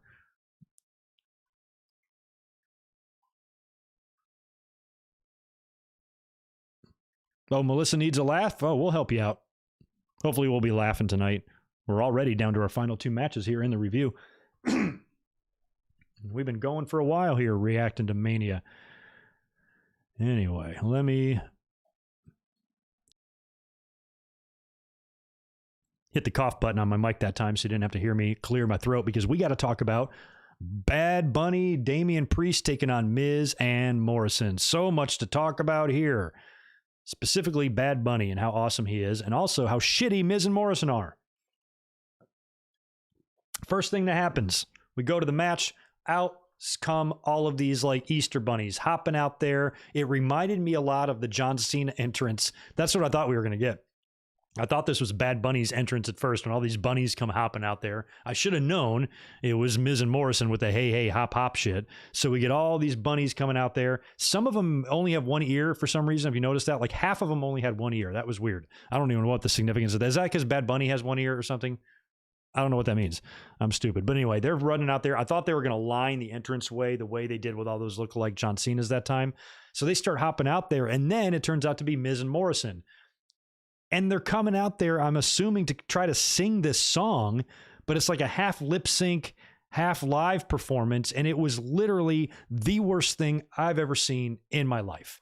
Ladies and gentlemen, we have found our worst WrestleMania entrance of all time, including WrestleMania 1 when there was no entrances for a lot of them. This was the worst thing I've ever seen. If they were trying to make it suck, if they were trying to make it shitty on purpose as a spoof, they succeeded because it was the dumbest goddamn thing I'd ever seen. It was so bad. They weren't matching up. If they rehearsed this, maybe they nailed it in the rehearsal, but they didn't nail jack shit here. They nailed a big turd to the fucking wall is what they did. And they're both trying to sing and it sounds terrible and they're both dancing and it comes off so low rent. You know, WrestleMania, think of like this grand, big production with all these wonderful performances. This sucked so bad. So maybe I'm getting worked. Maybe Miz and Morrison, because you know they watch this channel. They're probably sitting there right now at the WrestleMania after party, sharing a pair of headphones, watching the Good Mic Work review right now, hearing me complain about this review or about this entrance and laughing their asses off at me. He fell for it. He thinks that we did it on, he doesn't understand we did it on purpose. They're probably just making fun of me right now. Maybe I'm getting worked, but it was a pretty goddamn bad, awful entrance. And I hated literally everything about it. And it was kind of tying in perfectly to the vibe, you know, tonight of this first WrestleMania back. And then, you know, the rain delay and everything going on there. It was just like, God, can it get any worse? So that entrance did not excite me much for this match, even though I figured Bad Bunny would kind of, you know, do all right here because we heard about how hard he was working. So after that, Damian Priest makes his entrance, and then it's time for Bad Bunny's entrance. Bad Bunny gets one of these big, elaborate WrestleMania entrances, comes flying down the street on a big 18-wheeler. Many people in the chat immediately started pointing out that they think that entrance might have been pegged for Becky Lynch last year in the match with Shayna Baszler. They might have had planned for her to come in on that because I think the truck had like flames on the side of it or whatever. So I could see that. Sure, I could see her making some big entrance like that. She should. So maybe they're using that, recycling it now for Bad Bunny. Some people speculated that could be the case. I don't know if it was, but I could see that, I suppose. And he comes flying in there. And now we get the match. So basically, it takes a while to get in there. I think Priest starts it off, but then eventually Bad Bunny gets in the ring. And everything he does was pretty good. Like in terms of celebrities, he's got some big shoes to fill. A lot of celebrities who have competed at WrestleMania and in WWE matches, even if their involvement is silly sometimes, a lot of times they come through. We've seen that several times in WWE before with the Stephen Amell or whatever. And, or was he AEW? Or he was both. I forgot. I think he was AEW. And also with, LT and Floyd Mayweather and guys like that. He had got some big shoes to fill here. But as we've been seeing and hearing about Bad Bunny from the talent who all appreciate his respect for wrestling, the fact that he's working hard, he takes it seriously, he's there every week, committed and into it. And this is a guy with hundreds of millions of dollars who doesn't need to do any of this shit. And if he is doing it for extra promotion for his albums, he could phone it in if he chooses to. He could not take it seriously. He could just use it as a stepping stone. But no, he's in there, man. He's a wrestling fan. He's a longtime wrestling fan. He's at the PC working out to make sure that if they're going to give me, an outsider, a wrestling match at WrestleMania, I want to make sure that I show that spot respect. It's kind of like if you're given an at-bat in the Major League Baseball and you've never played baseball before, we're going to give you an at-bat. I want to make contact. You know, I don't want to look like an idiot up there, you know, so I'm going to fucking go to the batting cages for fucking 6 months until I can make sure I can hit an 80-mile-per-hour pitch. You know, same thing. I want to show respect to the, you know, to what it means to get an at-bat in baseball, just like you're getting an at-bat at WrestleMania. Make sure you at least go out there and, you know, and do what's required of you. And I think he did. You know, and he got worked over there good. Once they got him and isolated him, it was all about trying to get that tag into Damian Priest, but he did a remarkable job selling. And, you know, they were laying their shots in on him, slapping him in the face and shit. So he was taking his lumps in there. I think eventually got the tag into Damian Priest. He started doing his thing. And then as the match turned up there and started going into the finish, Bad Bunny was able to execute a lot of his stuff. He did one of his big top rope dives that looked really good. And I think he hit did he hit a destroyer? I think he hit a destroyer on the floor onto John Morrison, which was just insanity. And like I said, I was doing a live reaction, so I wasn't able to jot down and write down all of the spots. We'll talk more about this tomorrow night. But the stuff he was doing in there all looked good for a celebrity, for an untrained outsider. Looked very good. He ain't Eddie Guerrero, but he's getting it done in there. And he certainly was putting his body on the line, taking chances. He wasn't walking through it. You know, he wasn't phoning it in. He was balls out. And that's all you can expect from a guy like Bad Bunny. You know, props to him. He took it seriously. And of course, he got the pin too. They hit kind of like a doomsday device-ish type of finisher. I think Priest had... Who did he even have up? I don't even remember who they hit the pin, but he had Morrison or one of them up. I think it was Miz. And then Bunny came off the top rope, kind of like a high cross body off of Priest's shoulders, and a big bump for the win there. So Bad Bunny got the 3 count too, and that was good. He was a guy that, like I said, all you really wanted from him, that he was going to go out there and work hard. And, you know, he took it seriously from the beginning. He trained hard. He showed respect to wrestling. And he delivered in his performance. What are we missing? You know, it's all you can really ask for from a guy like that, you know? So props to him. That was all wonderful. Good stuff. Happy with the outcome there.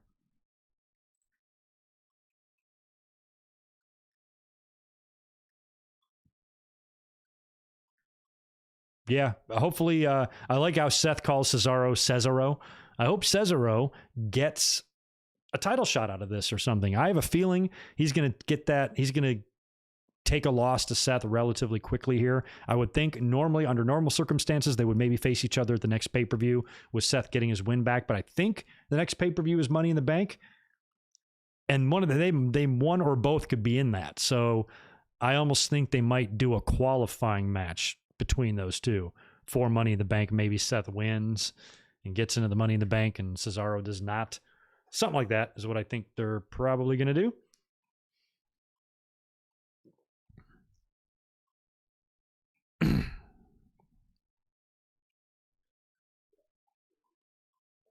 Oh, yeah. We didn't talk about Mandy Rose earlier on when we mentioned the women's match. Mandy Rose ate shit on the ramp. Did you notice? Not her fault. Luckily, she just fell on her ass. It wasn't bad, but the ramp was wet because it was raining. So when Mandy Rose and Dana Brooke were making their entrances, poor Mandy slipped. And it wasn't that bad. She landed right. She got right up. She kind of laughed about it. To me, that was less embarrassing than what Ultimo Dragon did at WrestleMania 20. He fell hard too on that like kind of glass bottom screen or whatever they had, the video screen on the floor at WrestleMania 20. I remember him tripping, but it wasn't raining. So at least Mandy Rose has water as an excuse. And so we're going to cut her some slack. It's not that big of a botch, but I'm sure Matthew is going to have some work to do this week with his next Botchamania video, because he's going to find a few on this one. But poor Mandy did slip and fall, but she was all right. Shook it right off. Shook it right off.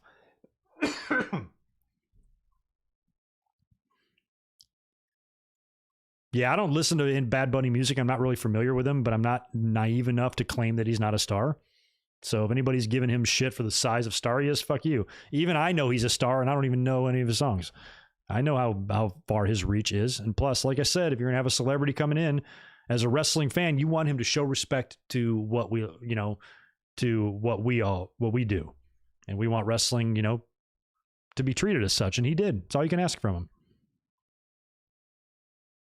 Mike McGee, appreciate the $2. You think Cesaro deserves a Universal title story? Yeah, he does. We'll see what happens, though, after this. Like, the outcome of tomorrow night, it will be interesting because, you know, maybe they can give Cesaro, like, a random title match against one of those guys, whoever comes out with the title tomorrow. But, yeah, I think it just depends on what happens tomorrow. We'll probably have a better idea after Roman and Edge and Bryan, maybe what direction they're going in based on the finish of what we saw. Oh, they're probably going to do this, or oh, they're probably going to do that. And we'll see where Cesaro fits in. But if you're able to do like Lashley and Brock, You don't need two huge mega matches like that. So if you're going to have Lashley and Brock at SummerSlam, maybe the other title match can go to Cesaro.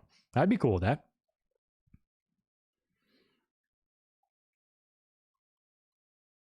Let's see where we are. Where are we? Or where we are. Where are we? Main event time. We got to talk about that. Like I said, I did not write down any detailed notes, but we had Sasha Banks defending the Universal title against Bianca Belair. This match exceeded my expectations. All I wanted was for them to go out there and not stink the place up. They more than made up for that. They not only didn't stink the place up, they had a great match. I didn't think their match was going to be bad, but I was worried that if it wasn't spectacular, that fans were going to be like, oh, see, they weren't ready for this stage or whatever. And I don't think this match could have gone any better, literally at all. Like, they hit everything. Like I said earlier, everything was crisp. Their moves looked good. They pulled everything off. Their execution was there. Their timing was there. I mean, everything just really, really looked good.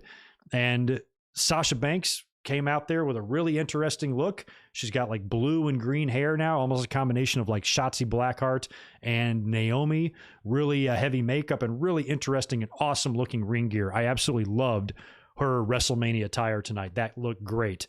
Bianca came out there a little bit less elaborate, but I loved her jacket. Very Macho Man Randy Savage style there. And the emotion and the stage that she was on was getting to her right away, if you noticed, because she started, kind of tearing up and almost crying right when the bell rang there before the match started. I'm like, you got to focus, man. You got to focus. And boy, did she ever, because once they got going, everything here just ran smoothly. Of all of the hiccups, the obstacles, the hurdles, the missteps, the botches that we've had all throughout the day leading up to this point. And now you got these two women in the main event. They've got a chance to maybe do better than what they did at 35, because like people said and pointed out in the chat, WrestleMania 35, that main event with the women did feel a little bit forced with Becky and Ronda and Charlotte and all of that. So it didn't come off as good. I think even the finish, the 3 count kind of fell a little bit flat, and there were some botches in that match.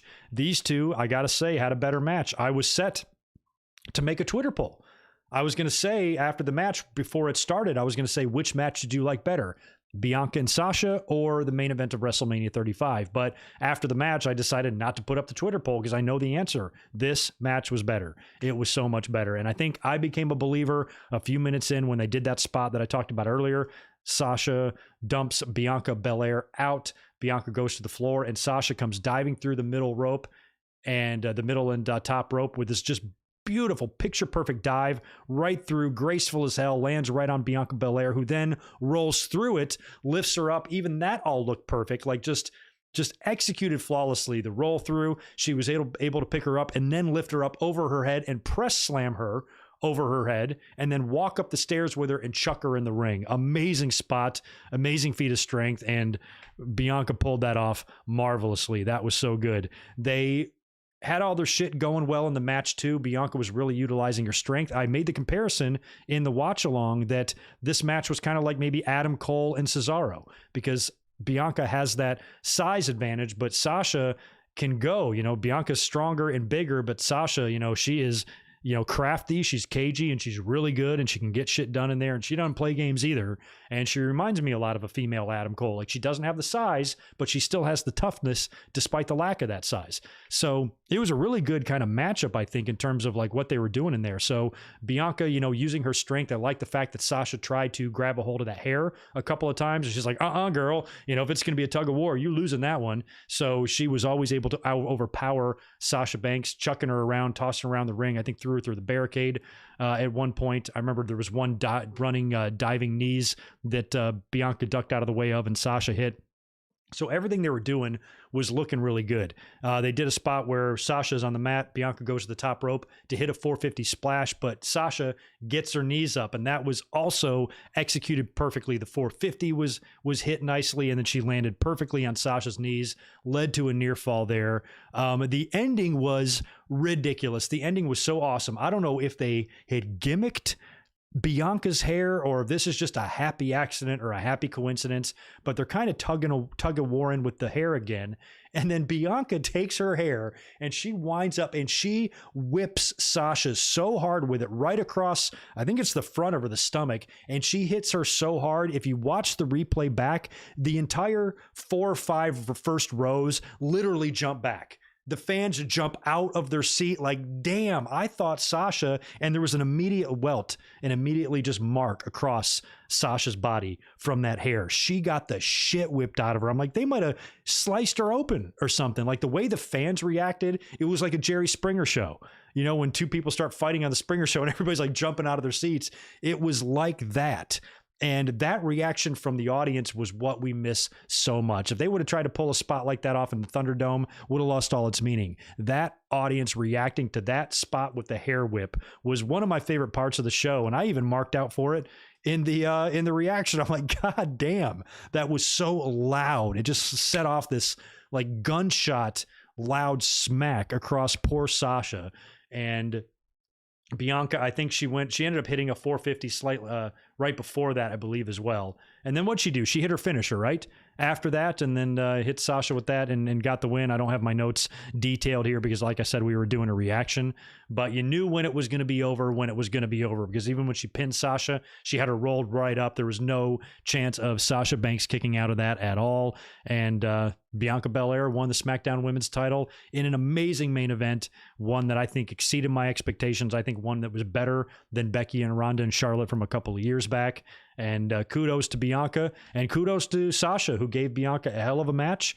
And she did everything in her power to put Bianca over and make her look good. And that was a hell of a match. Both these women should go to sleep proud tonight because they did us proud. It was great, especially with all of the debate and stuff, like I said online, about if they're ready for this, or if Bianca is too green for this stage. All you can do is go out there and prove those people wrong. They sure as shit did that. You know, if you can now critique it, if you can sit there with a straight face and still say they didn't deserve to have that spot, you just a hater disguised as someone who knows what the fuck they're talking about, just disingenuous in general. I thought they did great. If this match would have been bad, if this match would have had a lot of botches, if it wouldn't have came off good, if the women just felt like, maybe too big of a stage for them and the jitters got to them, then fine, fair enough. Maybe they weren't ready for that. But they went out there and proved it. They had a lot to prove, and they did, because I'm sure they heard the criticisms as well and stuff. But like I said, like I've reiterated time and time and time again with this stuff, I don't think it was about giving the women the main event. I think it was about when they decided who they want to go over in what match, that helped kind of sway their decision of where these matches were going to be placed.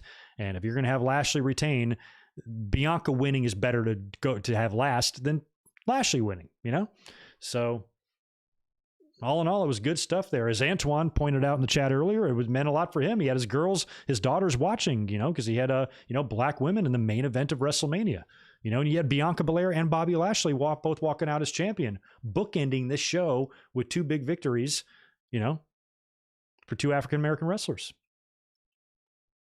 Very little complaints from me out of that too. So, there's a lot to look at on night 1 that we can consider a win, and that certainly is. Another win would be Bad Bunny's performance, that before Sasha and Bianca got out there, people were calling match of the night.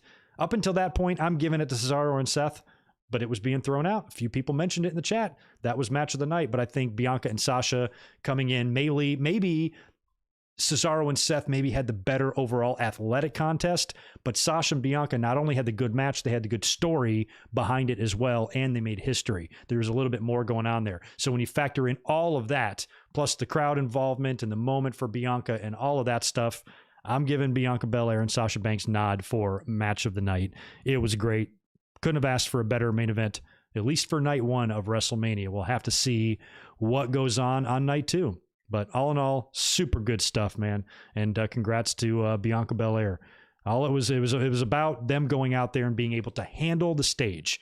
And neither one of them seemed shaken by it. I was concerned at first for Bianca because she started crying. And I know that I shouldn't be concerned about that, but I was worried that it was going to be almost like too emotional for her to focus, and maybe, she'd be so nervous and emotional to make sure everything goes well, that she might slip up. And it was the opposite of that. She owned that stage. And that's what I wanted her to do for all these fans that are questioning if she's, ready. Because some people, it wasn't really about Sasha. Sasha's been there long enough. Sure, she can handle the stage like that. Some people weren't sure about Bianca. So when I hear that, I'm like, girl, go out there and prove them wrong. Those fuckers don't know. Sitting there, middle-aged, eating Doritos, sitting on the couch, that are going to critique your work ethic and your ability. Fuck them. Go out there and tear it up. She did. So, props.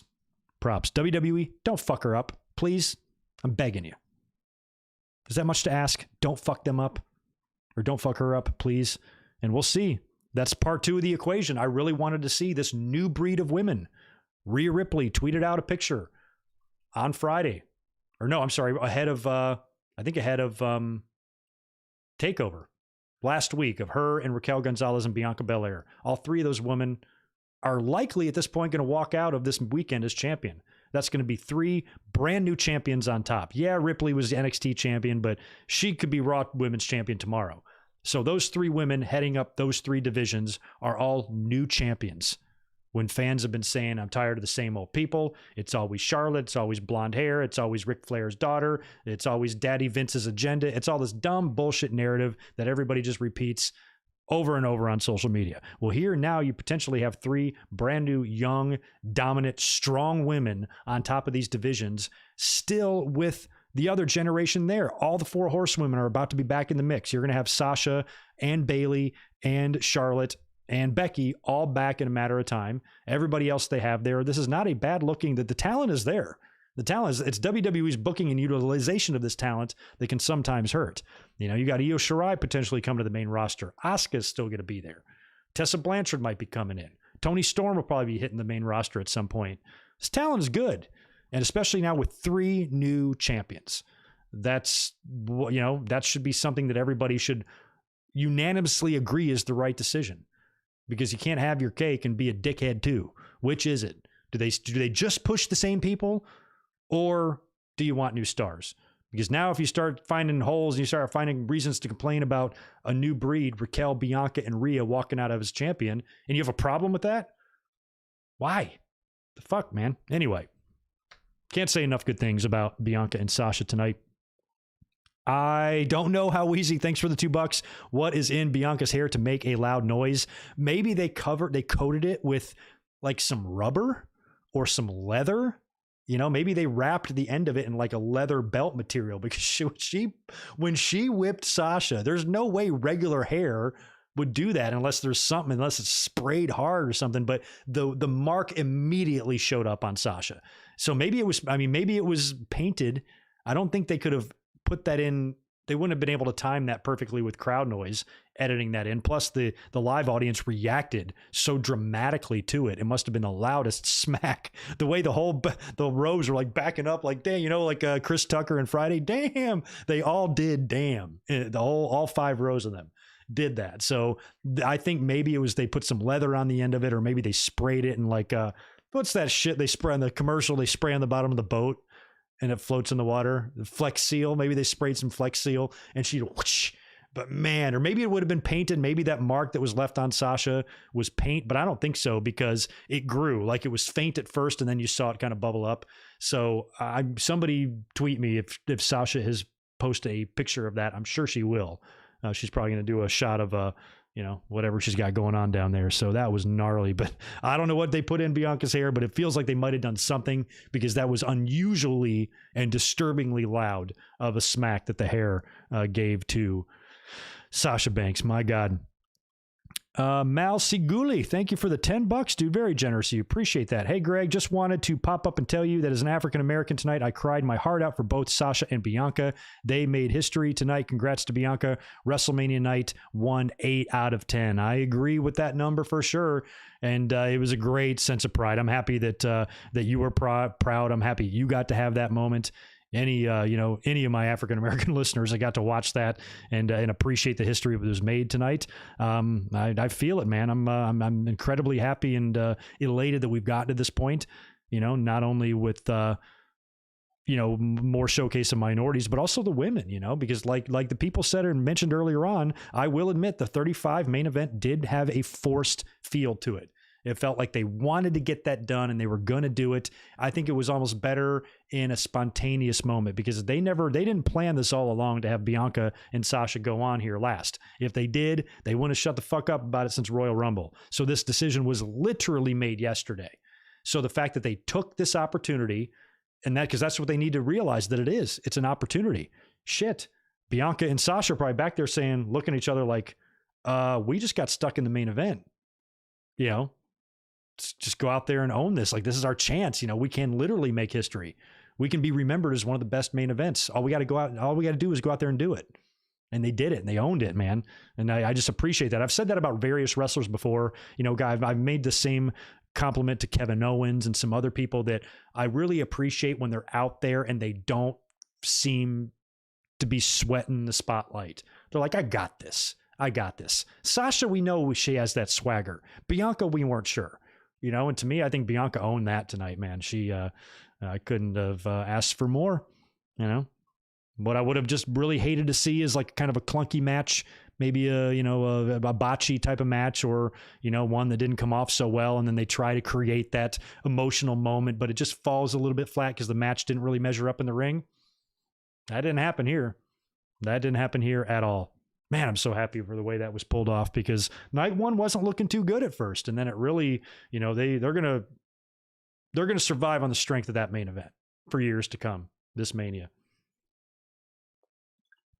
Like we said, next year, right? WWE Network, the WWE 24 doc, that's going to be interesting for two reasons. I cannot wait to see the behind the scenes stuff with Bianca Belair and her celebrating probably right now as we speak with her family, with Montez, with whatever, hugging Triple H, hugging Vince, all the women, all the wrestlers, her peers, her friends coming up to her, knuckle bump and, good job and way to go and attaboy and you kill it and that sort of thing. I cannot wait to see all of that. And also I can't wait to see all of the reaction to this fucking rain and to see how people are like handling that backstage, because during the rain delay, we just got an endless stream of pointless interviews that had nothing going on. They were just killing time with some of their more capable talent like Kevin Owens and New Day and Seth Rollins, who can kind of cut promos on their feet.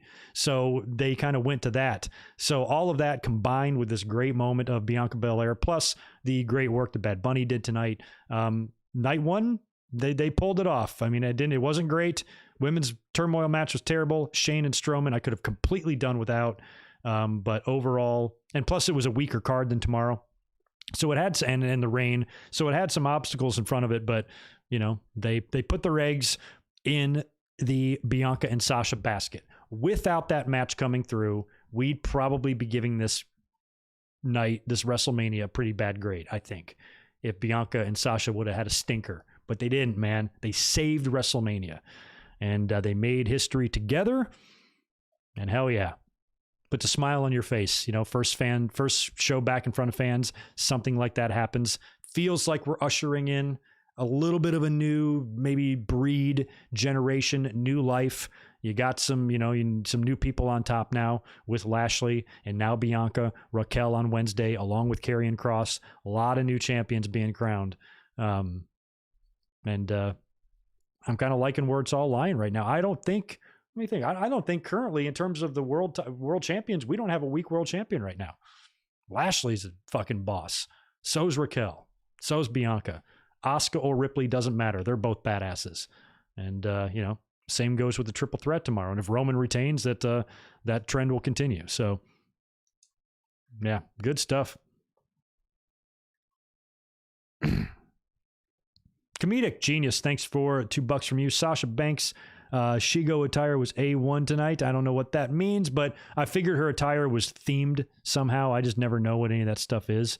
Yeah, I know the New Day always wears a lot of like video game or like superhero stuff, and I just never know. But I always heard it's Sasha Banks' husband that does her gear, right? And like I said earlier, like nobody knows better than him probably what his wife would look good in. And I always like her gear. Tonight's was interesting, but it was still looked really good. I always like the way she looks. She always looks amazing.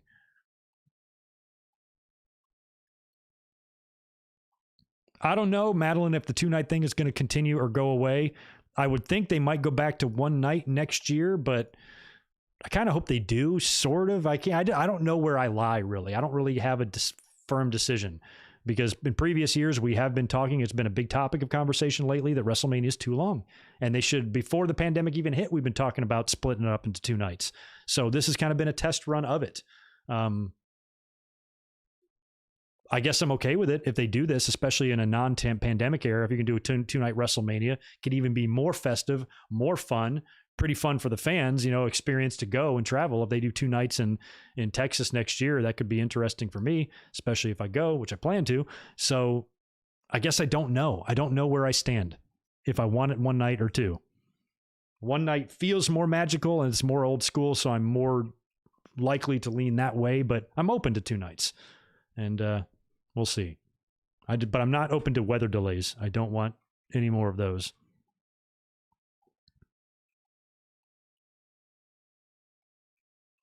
Mike McGee, 2 more from you. Heard rumor The Fiend actually Bo Dallas in mask. I did too. We talked a little bit about that. They might... They're going to have to do something, because we thought originally when the feud started that tomorrow we're going to get some sort of a Firefly Funhouse match or something, or cinematic deal, but that's not the case. Fans are in the building, so no more cinematic shit. WWE is going to want to have everything in the ring, and as of right now, this is not a stipulation match of any kind. I don't even think it's no DQ, from the best of my knowledge. I'll have to check WWE.com, but I think it's just a regular ass match. And we've also talked about the fact that how long can the Fiend wrestle as this, well done brisket? I think at some point he's got to almost go back to the Fiend, or maybe even come full circle and come out of this and return as Bray Wyatt within the next year or something. So if we're not going to get any crazy cinematic deal here, you might have to pull off some sort of another magic trick by maybe having Randy Orton facing Bo Dallas in the burnt up, crispy, fried Fiend costume, and then having the regular Fiend, the old Fiend, the not burnt up Fiend with the crazy mask and the striped pants and all that. He then comes in the ring like a double doink type of situation, with Randy Orton working over the burnt up Fiend. And then the real Fiend comes up through the ring, or the lights go out and he appears behind Randy Orton and hits him with the Sister Abigail and pins him, and then the lights go out and the burnt crispy Fiend just disappears, or whatever. Or maybe they introduce Bo Dallas as an actual character and he's now with the Fiend. I'd be fine with that as well. But if they did that scenario, it would actually mean that Bo Dallas got more of a WrestleMania match than Bray Wyatt did, if Bray just comes in and hits his finisher and wins in the end. But it could be interesting. I think they're going to have to pull some sort of... They can't pull their normal magic tricks that they do with Alexa Bliss and everything in the Thunderdome, because they can't tape the shit and edit it. So they're going to have to do whatever they do is going to have to be done at ringside with lighting or with whatever else, or maybe with some twin magic there with Bo and Bray, both dressing up in the brisket costume. So I don't know. That it's possible. I hope they kind of do something like that. I want to see something fun. I don't know what the end game here is. You know, Bray Wyatt is, if he is going to wrestle for another 5 to 10 years, like he can't be this piece of beef jerky the whole time. He's got to be something. He's got to come out of that at some point. You know what I'm saying?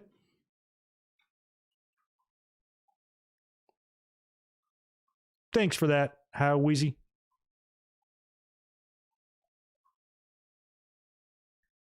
They said people left before Bianca and Sasha. Why? Sucks to be them. You do not miss VHS tapes. Me neither. It was, I remember not wanting to let go of them, though, when DVDs came out. I'm like, I don't want to start collecting those. They're too expensive. And I was fine with tapes, but looking back now, especially now, DVDs are even obsolete. Everything now is just digital.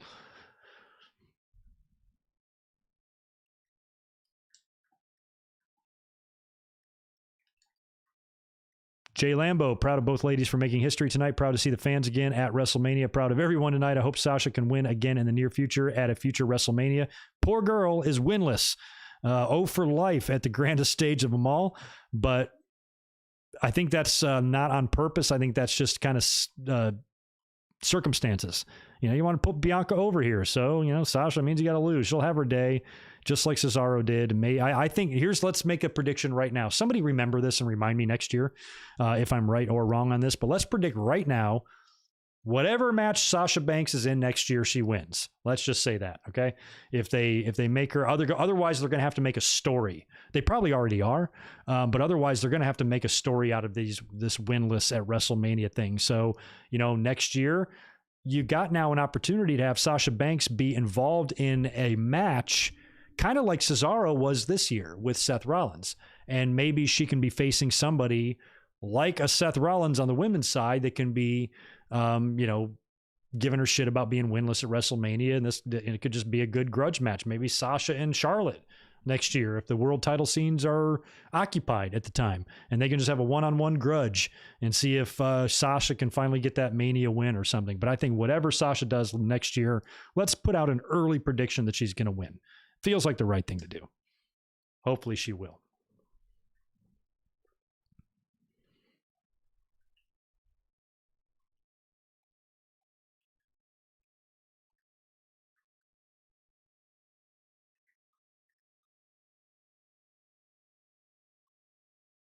Do I think, I think they already do, Ryan. Do I think WWE would create contingency plans for night 2 after tonight? Maybe the Universal title earlier if weather gets worse, and put some matches on Raw, main event with The Fiend. Maybe it just, all that depends. It all depends on if they have that, they got to be out at midnight and they only have a certain time to do this. At least that's from what we understand. So if they do run into time constraints, they're going to have to. But I think in terms of weather, they already had plans in place. I think they have plans in place every year. How would you not? I mean, any year you're in Florida or New York or whatever, I'm sure there is a rain plan.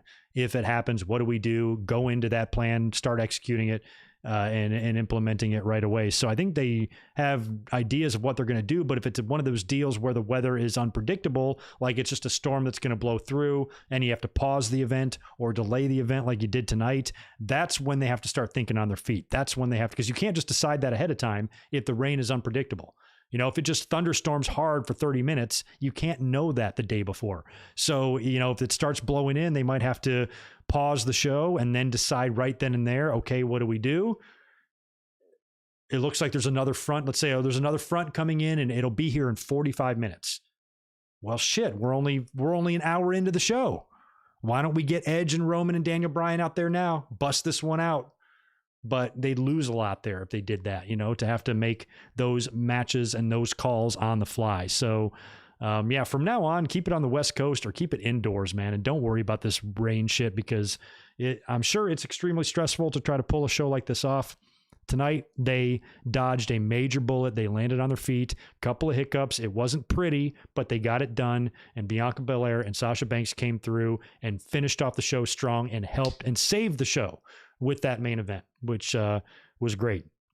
Sasha, Bianca, Bad Bunny, and Cesaro and Seth Rollins, as crazy as that says to say out loud, all saved the night, I think, for WrestleMania, especially the women. So we'll see what happens tomorrow with all that. We'll see. I'm nervous, though. Yeah, I kind of feel like putting the Matt Gooley, the titles on Natalya and Tamina is likely tomorrow. I kind of was hoping it would be Riot Squad, maybe giving Tamina her WrestleMania moment. Natalya's Natalya. Like I said earlier, sometimes I think WWE just does things to shut her up. But Tamina's been around for a long time. These are 2 second generation. I was huge fans of their fathers as wrestlers. Maybe not so much as human beings, especially Jimmy, but they've got the experience there. They've been around. Tamina's been there 10 plus years now. Give her moment, give her a title or whatever. Sure, I have no interest, none in Nia Jax and Shayna Baszler as tag team champions. I don't give a fuck who beats them. I don't care if it's 2 referees beating them. If it's Jessica and the other female referee, I hope the 2 of them beat them for the titles. I don't care. I don't like them as champions, and at this point, I don't care who beats them as long as it's someone. So yeah, I can see that potentially happening tomorrow. I'd be cool with it.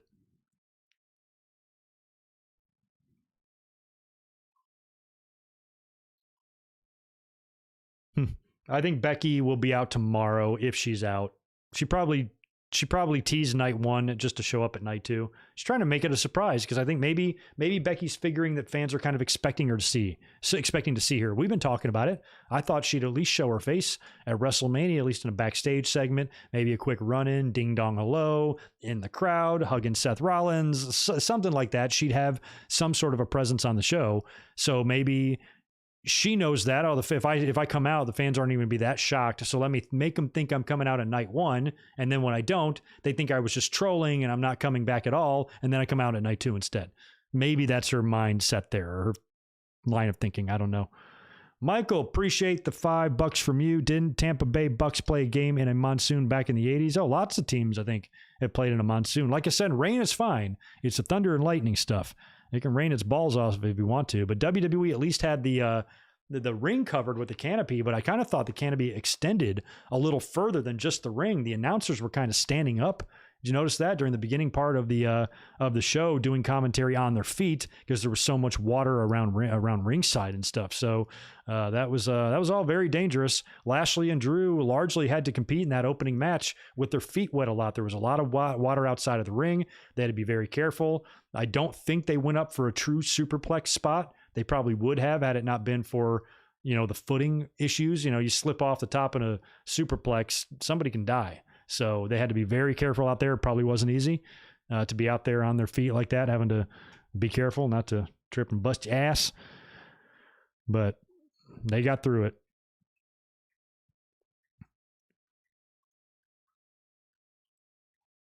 it. Bobby Lashley, there's lots of potential challengers I can see him facing. Adam Cole would be a weird one. That would be a huge size mismatch. I could see Keith Lee. I could also see Damian Priest. I think maybe immediately it would probably be McIntyre again, maybe, but I would put guys in front of him that he's going to beat for a bit. Like I said, if you're going to put Lashley and Brock and you're going to do that match, you're finally going to give the fans that dream match. You can't really have Lashley lose before then, because it's going to diminish the impact of the size of the match or whatever. So SummerSlam is a good point. If it's a match at SummerSlam, then you can still keep Lashley protected for that long. If Brock isn't coming back for another year, it's going to be tough to pull that off. He can't win everything. So I think until SummerSlam, though, keep the title on Lashley and have him survive and beat anybody that he challenges or he defends the title against on pay-per-view. All challengers, beat them all. So if he does that, then a match with Brock could be pretty big. Unfortunately, that might mean Brock beats him, because another thing you got to think about is that I think when Brock does come back, he's winning his first match back. So if we do Lashley and Brock at SummerSlam, we have to be prepared for Brock probably beating him, which I also don't want to see.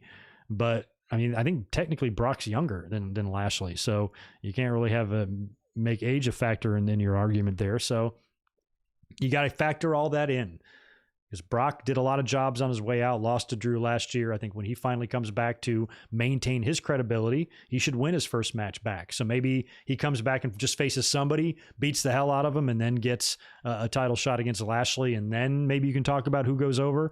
But if he comes back and faces Lashley in his very first match back, I think he's going to win that. SummerSlam could be a good target date for that. Keith Lee joining the Hurt Business, that would be all right. I also think Keith Lee, though, could be a world title contender. And what makes factions work a lot of times is you do have one definitive leader. There could be a power struggle with Keith Lee and Bobby Lashley there. And anytime you do have a power struggle wins inside of a faction, it always ends badly.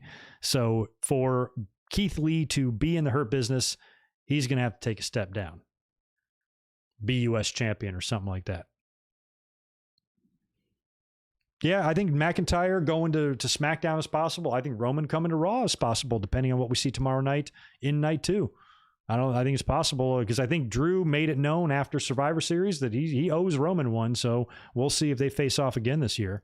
Now that Drew doesn't have a title, you could essentially, in theory, move him if you wanted to. Yeah, Keith Lee has to come back first before any of this happens, but he's off TV at the moment. Man, y'all, I'm getting tired. I think I'm almost 5.5 hours deep on this live stream, so I think I'm going to go ahead and bail out of here now. Gopu Apu, who won the Universal match? That is tomorrow. But Lashley successfully defended against Drew McIntyre, beat him with the Hurt Lock. Have Lashley beat Goldberg. I'd love that too. We didn't see a John Cena tonight. We might get him tomorrow. We might get a ton of surprises tomorrow. You know, you never know. Who knows what'll be happening, but probably a lot.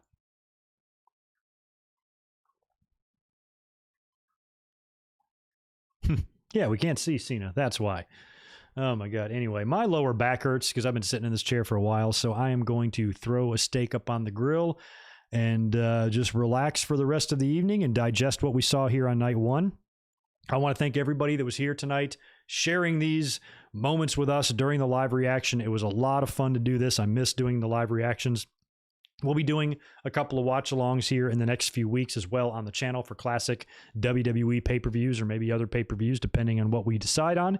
But those will be coming up in the future. And then tomorrow, I will not be up here live reacting, but I will be up here for a review. So as soon as night 2 is over, we'll do a full review right here on the channel. Link is already available on the YouTube channel, so you can set your reminder on that. And we'll be up here to talk all about it. And I'll probably elaborate a little bit more on tonight, since tonight, like I said, I wasn't able to jot down any detailed notes, basically just Cliff's Notes stuff, because I was doing the reaction the whole time. So we'll try to talk a little bit more tomorrow and maybe offer some more praise to Bianca and Sasha, depending on what kind of reaction and feedback they're getting on social media, which I can assume is phenomenal. So well done. Again, thanks to everybody in the chat for being here. I had a blast, and we will be doing it again tomorrow night after night 2.